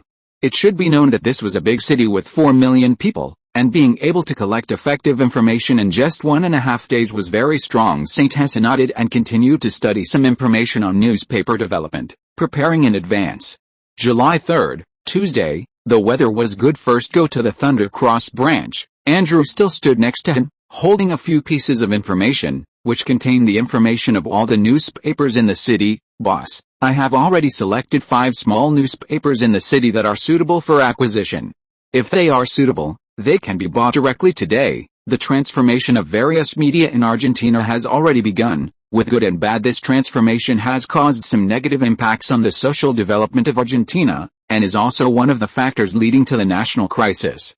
After all, the Americans can spend a lot of money to fool many Argentines, boss. Our country's Associated Press was established in April 1945. This is our Argentine official institution, which is also responsible for the management of newspapers, and also publishes news itself. In the past 2 years, the Perón government has relaxed news control, so it is a good opportunity for us. This has led to the establishment of many small newspapers, with great competitive pressure, and many bankruptcies. Originally, Perón forcibly passed the new Argentine law without going through Congress, which suffered some backlash, so he had to relax some controls. The information I found shows that our country publishes at least 240 kinds of newspapers and 1,160 kinds of periodicals, with an average of 180 copies of newspapers per 1,000 people. Radio stations were established earlier, with about 110 radio stations nationwide, and 527 radios per 1,000 people. This is the information that can be collected on the surface. I didn't expect Argentina's media industry to be quite developed. When I was in K-City, the experience was not obvious. I only read a dozen or so fixed newspapers. Boss, is it necessary to acquire a few radio stations? There are quite a few radio stations that are going bankrupt now, Andrew reminded St. Hessa. Obviously he had put in a lot of effort. There is no need for the time being. Let's get the newspaper up and running first. As long as the newspaper can generate enough sales, we can start buying radio stations. Buying a radio station is indeed something that can be done. But now that the newspaper has not been established, it is not easy to get a radio station. It is better to do things one by one and develop steadily first. Are there any competitors for newspapers now? Which are the largest newspapers? Competitive product analysis is very important. If it is not done well, it will not be known who to fight at that time, boss. The newspapers with the largest circulation in our Argentina now are the National Newspaper and Clarín. These are the two largest newspapers besides the National News Agency. The sales of other newspapers are indeed relatively small, and there are no specific sales statistics. By the way, boss, after some data analysis shows that some articles in Clarín may have negative comments, and have some connections with some Córdoba military. Although they are neutral on the surface, they may have some opinions on Perón in secret. Andrew said an important piece of information. Oh? Córdoba? That's interesting. Things are getting more and more interesting. It seems that public opinion has already begun to break through the Perón government from the inside. It's really interesting. What is the name of the founder of Clarín? What is his background? Founded by Ernestina Herrera de Noble, its influence in our Buenos Aires province is very amazing. According to his own admission, he is a traditional liberal and conservative person. The weekly sales are about 60,000 copies, and other newspapers are about 40,000 copies. The monthly sales are about 300,000 copies, and the total number of views is 1.4 million people a month, Andrew reported. Okay, awesome. It is unbelievable that no one is behind him to be able to do this so big in more than 5 years. It is already close to catching up with the data at the national newspaper under President Perón's nose. I haven't found out too much contact between him and anyone. Does the boss want to find someone to stare at him? There is no need. Let's develop our own strength first. Andrew, go with me later. Let's start by looking at Magellan Daily and La Plata newspaper, and then go to Paraguay Daily, Atlantic Evening News, and New Argentina Daily in the afternoon. Okay, boss. St. Ayres did not read the newspapers issued by these small tabloids. He now only needed a shell, then buy it and transform it according to his own ideas. It would be even better if there were a few suitable talents to execute it. The city's newspaper offices were not scattered, mostly located in the main urban area, where dozens of newspaper offices, large and small, were distributed. After looking around, he excluded the Paraguay Daily and La Plata News. They really had nothing but the name of a newspaper. The Paraguay Daily had only 4 people including the boss, and the La Plata News was even more outrageous with only 3 people. They were reporters, editors, and distributors, but it was unknown how capable they were. Although the Magellan Daily had a scale of 10 people and established 3 or 4 departments, St. Ayres simply gave up directly. Being a reporter and news also required physical work. The La Plata Daily had more than a dozen people, but they all looked too passionate and the asking price was too high. So he felt it was not cost-effective and gave up. The New Argentina Daily was located near the Academy area. Unexpectedly, it was nearby. At first glance, It had a scale of more than 20 people, which was good. The first impression was okay, although the rented place was a bit broken. Andrew went to find the newspaper owner. St. Ayres looked at it and found it quite satisfactory. There were 4 or 5 small rooms, as well as its own printing press, editorial department, business department, advertising department, and printing department. A young man walked over side by side with Andrew. "Rupert, this is my boss, Mr. St. Ayres." "Hello, Mr. St. Ayres, I am Rupert Abraham, the current owner of the New Argentina Daily." "Hello, at what price do you plan to transfer your newspaper?" St. Ayres didn't want to waste time and went straight to the point. Oh, okay, I plan to sell it for 4 million pesos. Of course, our equipment purchase price has cost at least. It's hard to say the funds. Do you need me to briefly introduce our newspaper? 4 million pesos is $80,000, which is acceptable and does not exceed the budget. The main reason is that the newspaper has a relatively complete staff and does not need to poach people from other newspapers. Yes, please give a brief introduction. Our newspaper currently has a total of 21 people, including 2 reporters, 6 editors, 4 in the printing department, 3 in the advertising department, 2 in the business department, and 4 in the administrative department. Last month's circulation was 8,000 copies, with a price of 45 pesos per copy. At most, the circulation exceeded 15,000 copies. Last month's advertising revenue was 80,000 pesos. Good heavens, this is still a daily newspaper, with a daily sales of less than 300 copies. It is obviously losing money badly, not counting labor costs and rental costs. No wonder it is being sold. The monthly loss is estimated to be at least 100,000 pesos. In fact, the valuable thing is these equipment. The personnel are not very valuable, but they are very necessary. It's a bit too expensive. Your monthly loss is at least 100,000 pesos. I'm essentially losing a lot as soon as I buy it. At least other newspapers can still make some money. St. Ayres shook his head, preparing to bargain. Mr. St. Ayres, it's really not expensive. You should know that no newspaper in the city with more than 20 people is below 4 million pesos. This Rupert was also a poor man. After his father died, he took over the newspaper. His mother was also sick. As a result, his level was not very good, and it fell from its peak. The circulation this month was actually less than 4,000, and some employees had already left. In order to treat his mother, he decided to sell the newspaper. Although I am sorry for your mother's illness, your asking price is indeed unreasonable. 3.2 million pesos is my bottom line. St. Ayres issued an ultimatum. If this guy was unwilling to sell, he planned to go to the next Atlantic Daily to take a look.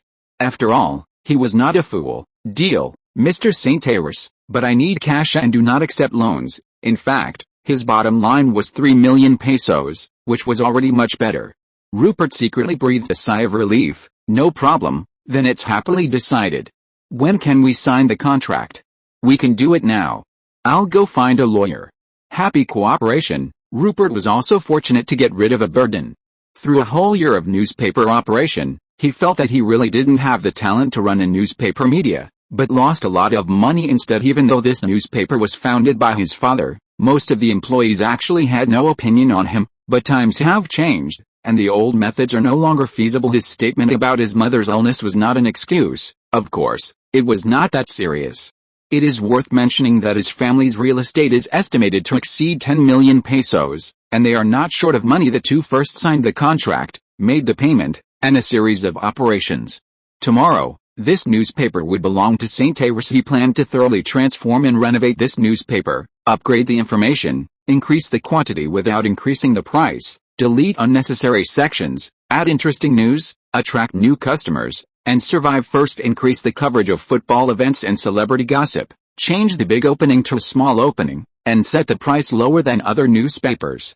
Finally, the goal is to achieve the lowest price in the country. The ultimate plan is to acquire a paper mill and a printing factory in the city, specializing in the printing of the New Argentina Daily. He felt that since there was no problem with the content, to strive for a larger circulation, the price must be affordable so that everyone can afford it. Let's start with the newspaper pricing first. His goal is to eventually reach a price of 10 pesos per newspaper, lower than the 30-50 pesos of other small newspapers. The most powerful Herald is also 20 pesos per copy, and The Nation is 30 pesos, which gives St. Ayres room to maneuver for the subsequent price war. St. Tyrus has stored enough funds. The first step is to start with adapting the content, first removing the unwelcome content from the newspaper and replacing it with news that everyone likes to see. For example, Argentine football is already very popular, so football event coverage is indispensable, as well as Argentine movie stars who are also very popular, and introductions to foreign tourism establish an important foundation, improve the content, and first increase sales. When St. Tyrus was signing the contract to hand over the newspaper, most of the newspaper employees were already a little uneasy, fearing that the newspaper would lay off employees and lose their jobs. After all, if a small newspaper really can't survive, it's normal to go bankrupt and lay off employees. The New Argentina Daily has been losing money for several months in a row, and many employees have left. Even if the Argentine government forces high salaries, if you really can't do it, the boss will go bankrupt, and you can't do anything about it. Therefore, the first thing to do after completing the acquisition is to stabilize the morale of the troops. Fortunately, there are not many people in the New Argentina Daily. The last thing Rupert did in the newspaper was to have all the newspaper employees enter the small conference room for a meeting. He clapped his hands, causing everyone's eyes to be cast on him. "Hello everyone, this is your new boss from now on, St. Tyrus Cohen." Chapter 75. The newspaper began to develop, seeking first subscription. Rupert finished speaking and bid farewell to everyone, immediately turning and leaving the newspaper office without hesitation. St. Hesser, with a stern face, then gestured with both hands to quiet everyone. After all, St. Hesser had been a soldier, giving people a sense of oppression, his expression very serious. The conference room also quieted down, and everyone's mood was low, with a sense of panic and helplessness spreading throughout the room. "Hello everyone, I am your future boss, St. Hesser Cohen. I am very happy to meet you all. I hope everyone will work hard for me in the future," shining and generating heat. The opening remarks were quite arrogant, leaving everyone somewhat stunned. "Boss, you really are a capitalist." Everyone's emotions began to turn somewhat angry. Someone wanted to raise their hand and curse him. "You are the boss, but you can't insult my personality." Then, seeing that everyone was no longer listless, St. Hesser seized the opportunity and continued, "The first thing I want everyone to know is that I am very rich. So, rest assured about the issue of unpaid wages from the previous administration. Today, they will be paid in full. At the same time, I have prepared enough funds to maintain the operation of our newspaper. Everyone will receive a bonus next month." St. Hesser's second sentence was a bit silly, but very effective, allowing everyone's mood to relax. The person who had just raised their hand put it down. "So, the boss is rich. Working for the boss means getting money and bonuses. Then, it's fine. From now on, the newspaper is my home." The second thing I want everyone to understand is that we are now on the same boat. Everyone is an old newspaper person. If the newspaper really goes bankrupt, I believe everyone will really be unemployed.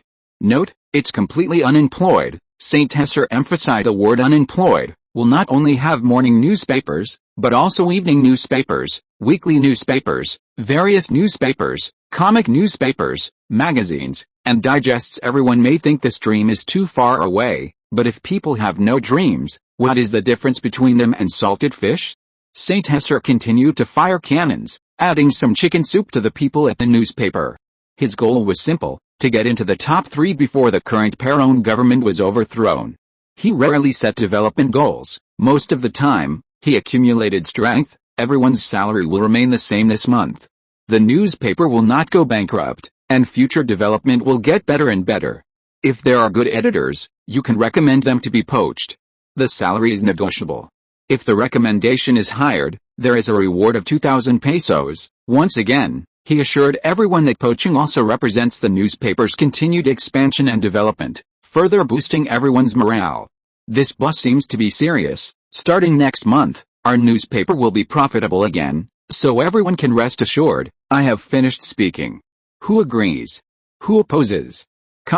Okay, since no one objects, if everyone understands, the finance department is now responsible for issuing the owed wages. Andrew, go get a box of cash. Show me tomorrow's daily newspaper first. Everyone, work hard tonight and work overtime. St. Hesser's series of reliable remarks basically stabilized everyone's emotions, leaving the people at the meeting speechless. The panic had been dispelled by St. Hesser's brainless remarks, and the chicken soup also allowed them to work with more passion. At least, their jobs were saved, and the boss seemed to be quite rich. Alright, the boss is silly and rich, come quickly. To be honest, although St. Hesser's words were very simple, he really gave money. St. Hesser immediately began to arrange today's tasks. The speed had to be fast. Tomorrow's daily newspaper was about to start. In fact, the New Argentina Daily also had many old customers, and there were also old advertising clients, but the sales were poor now, leading to many disappointments, a vicious circle.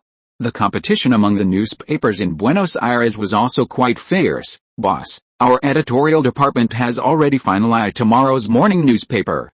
It will start printing at 10 p.m. tonight and be distributed to various outlets at 4 a.m. tomorrow. Will it be too late? Rodriguez, the head of the editorial department, said worriedly. The new boss was messing around as soon as he came up. It's only 5 p.m. now, so it's still in time. Today, give everyone who works overtime 3 times their salary. Everyone, please work overtime. Finance department, take note, 3 times the daily salary. St. Hesser looked at the clock on the wall again. A burst of cheers erupted from the crowd in the conference room, and their emotions began to be mobilized. Boss, this is today's original newspaper. St. Hesser picked up the newspaper and looked at it, frowning, very dissatisfied. Ordinary people simply wouldn't like to read it. Are you responsible for compiling today's edition? Yes, boss, I am the head of the editorial department. Are there any previously published newspapers? Bring them all to me and let me take a look. More than 10 minutes later, St. Hesser roughly went through 2 or 3 months' worth of newspapers. Almost all the news was exaggerated, empty, formulaic, and full of nonsense. The events were also not new, and not interesting at all. Occasionally, there were bright spots in the reports, but very few in 2 words. It was awkward. Prepare to relay out today's newspaper immediately. Take me to the editorial room. Everyone else, return to your posts and follow the arrangements, St. Hesser said immediately. Bring out the original version of today's newspaper again, boss. I'll get it done right away. Remove the news from these 2 pages first, and then use these 2 articles, along with this picture. St. Hesser once again optimized some of the articles from just now, writing in many anecdotes, especially some football knowledge and overseas news. He had been prepared for this, taking out the articles and photos he had prepared yesterday, which came in handy. Yes, boss. The editor briefly went over the articles provided by St. Hesser, immediately revoked the front page file, and then relayed it out. The 3rd page, change it to these words, in the form of a serialized novel. Mr. and Mrs. Dursley, of number 4, Privet Drive, were proud to say that they were perfectly normal. Thank you very much. The head of the editorial department couldn't help but read it all in one breath, and then found that the most exciting part was cut off. Boss, is that it? Yes, that's right. Leave some suspense. Can you let me see it in advance? I can give up my overtime pay. It seems that excellent novels are excellent everywhere. I haven't compiled the rest yet. You should work hard. As long as the newspaper sells well, you will be the first to see it. You should work harder in the future, and I'll give you a raise. Okay, I will continue to work hard. The advertisements on the 4th page, change the advertising slogans for me. Change it like this, change it like this, change it like this. In order to make advertisers more willing to advertise in the New Argentina Daily and increase future advertising fees, they had to give them a taste of the sweetness first, using some brainwashing advertising slogans for the products, which were humorous and interesting. I believe it will sell the products even better. By the way, boss, is the news you gave in the 1st edition just now true? Did the Americans really bow their heads? It can't be fake news, right? News needs to be rigorous, the editor couldn't help but say. He had just been attracted by the story and realized that the news was big news, absolutely true headline news. St. Hesser nodded seriously. Anyway, it was just a matter of these few days, so it was good to do it in advance while the people in the editorial department were working hard. St. Hesser went to the printing department to understand the situation. The printing department is on the night shift and has just arrived, said the person in charge of the printing department. Give me a brief introduction to the machine, boss. This machine uses lead-type technology. After arranging the large format, it is proofed on a traditional letterpress printer, using a transparent film paper to print the ink, then coating the ink with a special toner, and then taking the film to the plate making and printing on the machine. We mainly operate manually, which is very simple.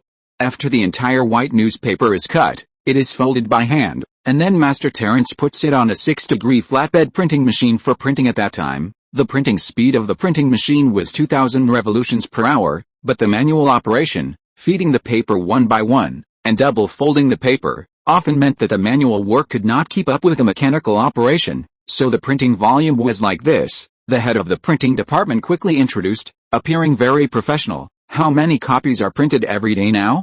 Not much, only 200 copies a day. Okay, I understand. Right now, there aren't any typesetting software like computers.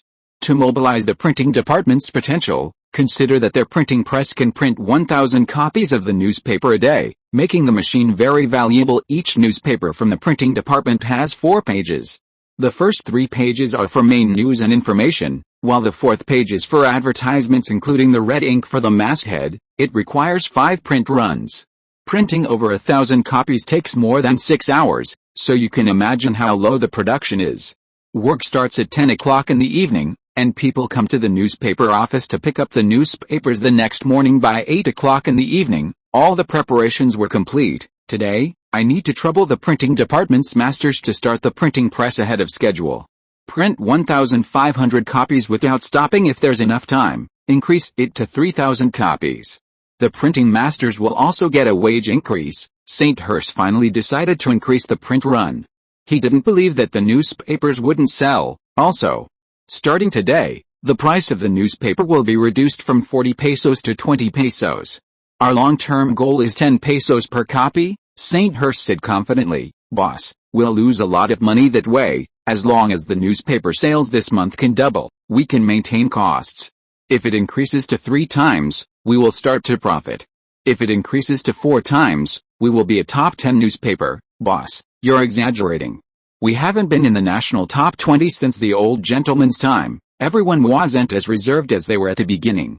Not to mention, the news that St. Hurst made up was very realistic and interesting. Then St. Hurst arranged the newspaper distribution, delivery tasks, and other matters.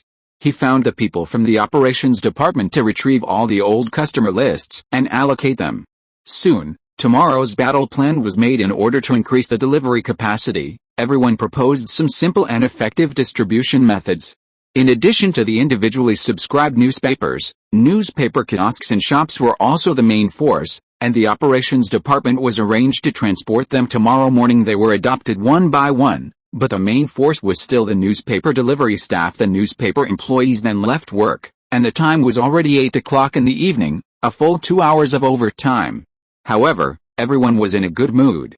In order to ensure the safety of the employees leaving the company, St. Hurst also specially sent a Viper Squad security guard to escort them. St. Hurst breathed a sigh of relief after finishing everything. This day was also St. Hurst's first time staying up all night, and he was a little nervous about the situation of the first newspaper after taking over the newspaper office. After all, he didn't know how the sales would be. The next day, at 4 o'clock in the morning, the freshly printed 1,500 copies of New Argentine Daily were picked up by 4 part-time newspaper delivery boys. These part-time newspaper delivery boys generally came from the slums, usually between the ages of 16 to 18. They used bicycles provided by the newspaper to deliver newspapers. Most of them were middle school students, subsidizing their families and earning some pocket money. The more newspapers they delivered, the more wages they could get. Recently, the delivery volume of the New Argentina newspaper office has been decreasing, and they were already preparing to resign and jump to another newspaper office. Old Cole, I didn't see it wrong, did I? Did you deliver the wrong thing today? There are so many newspapers, a full 10 times more than yesterday? Little Letter, a part-time newspaper delivery boy, rubbed his eyes, suspecting that he hadn't woken up yet. You didn't see it wrong. Deliver according to this list. You can also find someone to deliver it. If you do a good job today, there will be a bonus. You can also take a copy to read today. This is an extra benefit. It's super interesting, ha ha ha. By the way, the boss is providing a free breakfast today. Take it yourself, he said, pointing to some packaged food next to him. By the way, let me tell you a piece of news. We have a new boss. I still have 1,700 copies here, which will be printed soon. These are for everyone, not for people who subscribe to the newspaper. Cole was an old employee who joined when the newspaper was founded and had a deep affection for the newspaper office. He quickly went back to watch the machine and send paper. The new boss must be crazy, but it's okay as long as he pays. Little Letter's sleepiness disappeared instantly. Munching on the slightly cold pancake and milk. A tenfold increase in workload means that the salary can be increased tenfold compared to yesterday. And there is also a bonus, which is settled daily. What should I buy with the money later? The 4 newspaper delivery boys, who had finished eating quickly, began to distribute the tasks. In the past, they could not reach the maximum delivery capacity. Fortunately, everyone was very familiar with the city and had unique newspaper delivery skills dividing the work and cooperating. Each person was responsible for 400 copies, and Little Letter was responsible for the extra 100 copies. Fortunately, the school had already started its winter vacation a few days ago, otherwise they would definitely not be able to finish delivering before they went to school at 9 o'clock, and the speed had to be fast. The newspapers packed in the bicycle basket and on the luggage rack weighed about 15 kilograms, which was also a huge challenge to physical strength, and they definitely couldn't deliver them all at once, so they had to go back and forth several times. Fortunately, most of them were very concentrated. One newspaper after another was quickly delivered to the mailboxes of old customers. St. Hurst gave all the old customers who had subscribed to the New Argentine Daily a free copy, which was also a way he could think of, calling it activating old customers. At 12 o'clock in the middle of the night, St. Hurst was still thinking about how to continue to develop and expand the New Argentina newspaper office, and his mind was wandering. It seems that gossip is also good. St. Hurst plans to be a literary plagiarist, like famous novels such as Harry Potter and Game of Thrones, as well as excellent new China Western novels such as Best Friend Master and Pan Long to be serialized. However, he only remembers the general story outline, and his memory is not particularly deep, so he can only rely on re-editing. He also plans to transform these novels and make them more in line with the spiritual needs of Argentines, integrating some Argentine spirit. Perhaps it can secretly improve the mental outlook of Argentines. After all, to be honest, Argentines are indeed a bit lazy, and the core of resistance and struggle is relatively scarce. Sometimes when he's bored with studying, he recalls those online novels in his brain, relieves the novels, and writes them down in his brain, which is now coming in handy. Serializing stories is a big killer. In the future, the 3rd page will be used to serialize stories. Although these stories are classic, they are not written for the public after all, or, like The Count of Monte Cristo, The Red and the Black, and Wuthering Heights, although they are understandable and very enjoyable, most Argentines will not read them. If there are excellent online articles like those of later generations, it will be different. Popular and easy to understand works are indispensable. This is also what the predecessors of the time travelers often do, and St. Hurst can just copy it directly. It is necessary to believe that the whole world will like that kind of striving upward. 30 years east of the river, 30 years west of the river, don't bully the young and poor feeling, which has also been proven by later generations. St. Hurst himself is the kind of rich in experience. He is quite addicted to that kind of feeling. Very charming. Today's Argentina has also entered a pre-industrial society, and the spiritual field is monopolized by the church, which is also very empty, so it will be used and manipulated by many people. Most of the newspapers currently published are also very boring. If you can give more vaccinations and integrate the fate of some later countries into the novel, creating a certain influence, perhaps it will promote some Argentines to think about what kind of future Argentina needs. St. Hurst plans to use his own way to impact these messy things. This is a big killer, but it's just an idea of his. It's definitely not easy to implement, and it's quite troublesome at the same time. In order to expand the influence of the newspaper, St. Hurst formulated the newspaper's support for submitted novels, formulated bonuses, and various aspects of support for serialized novels. After all, relying on the limited number of books that he remembers deeply, it will be gone after he finishes them. In the future, he still has to rely on the power of the Argentine people to continue to develop. Another thing is chicken soup articles, which are also an indispensable seasoning. The market is very large, which has also been proven by later generations. St. Hurst has been too influenced by chicken soup articles, so an article like "If You Bloom, the Breeze Will Come" was freshly baked.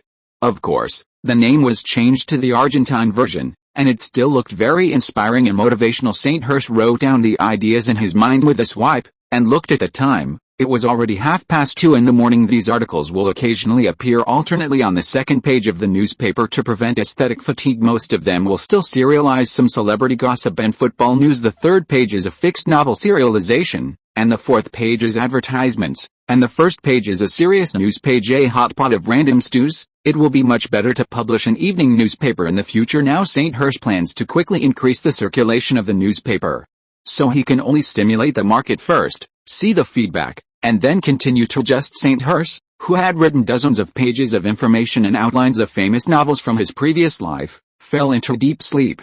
End of this chapter. Thank you very much for reaching the end.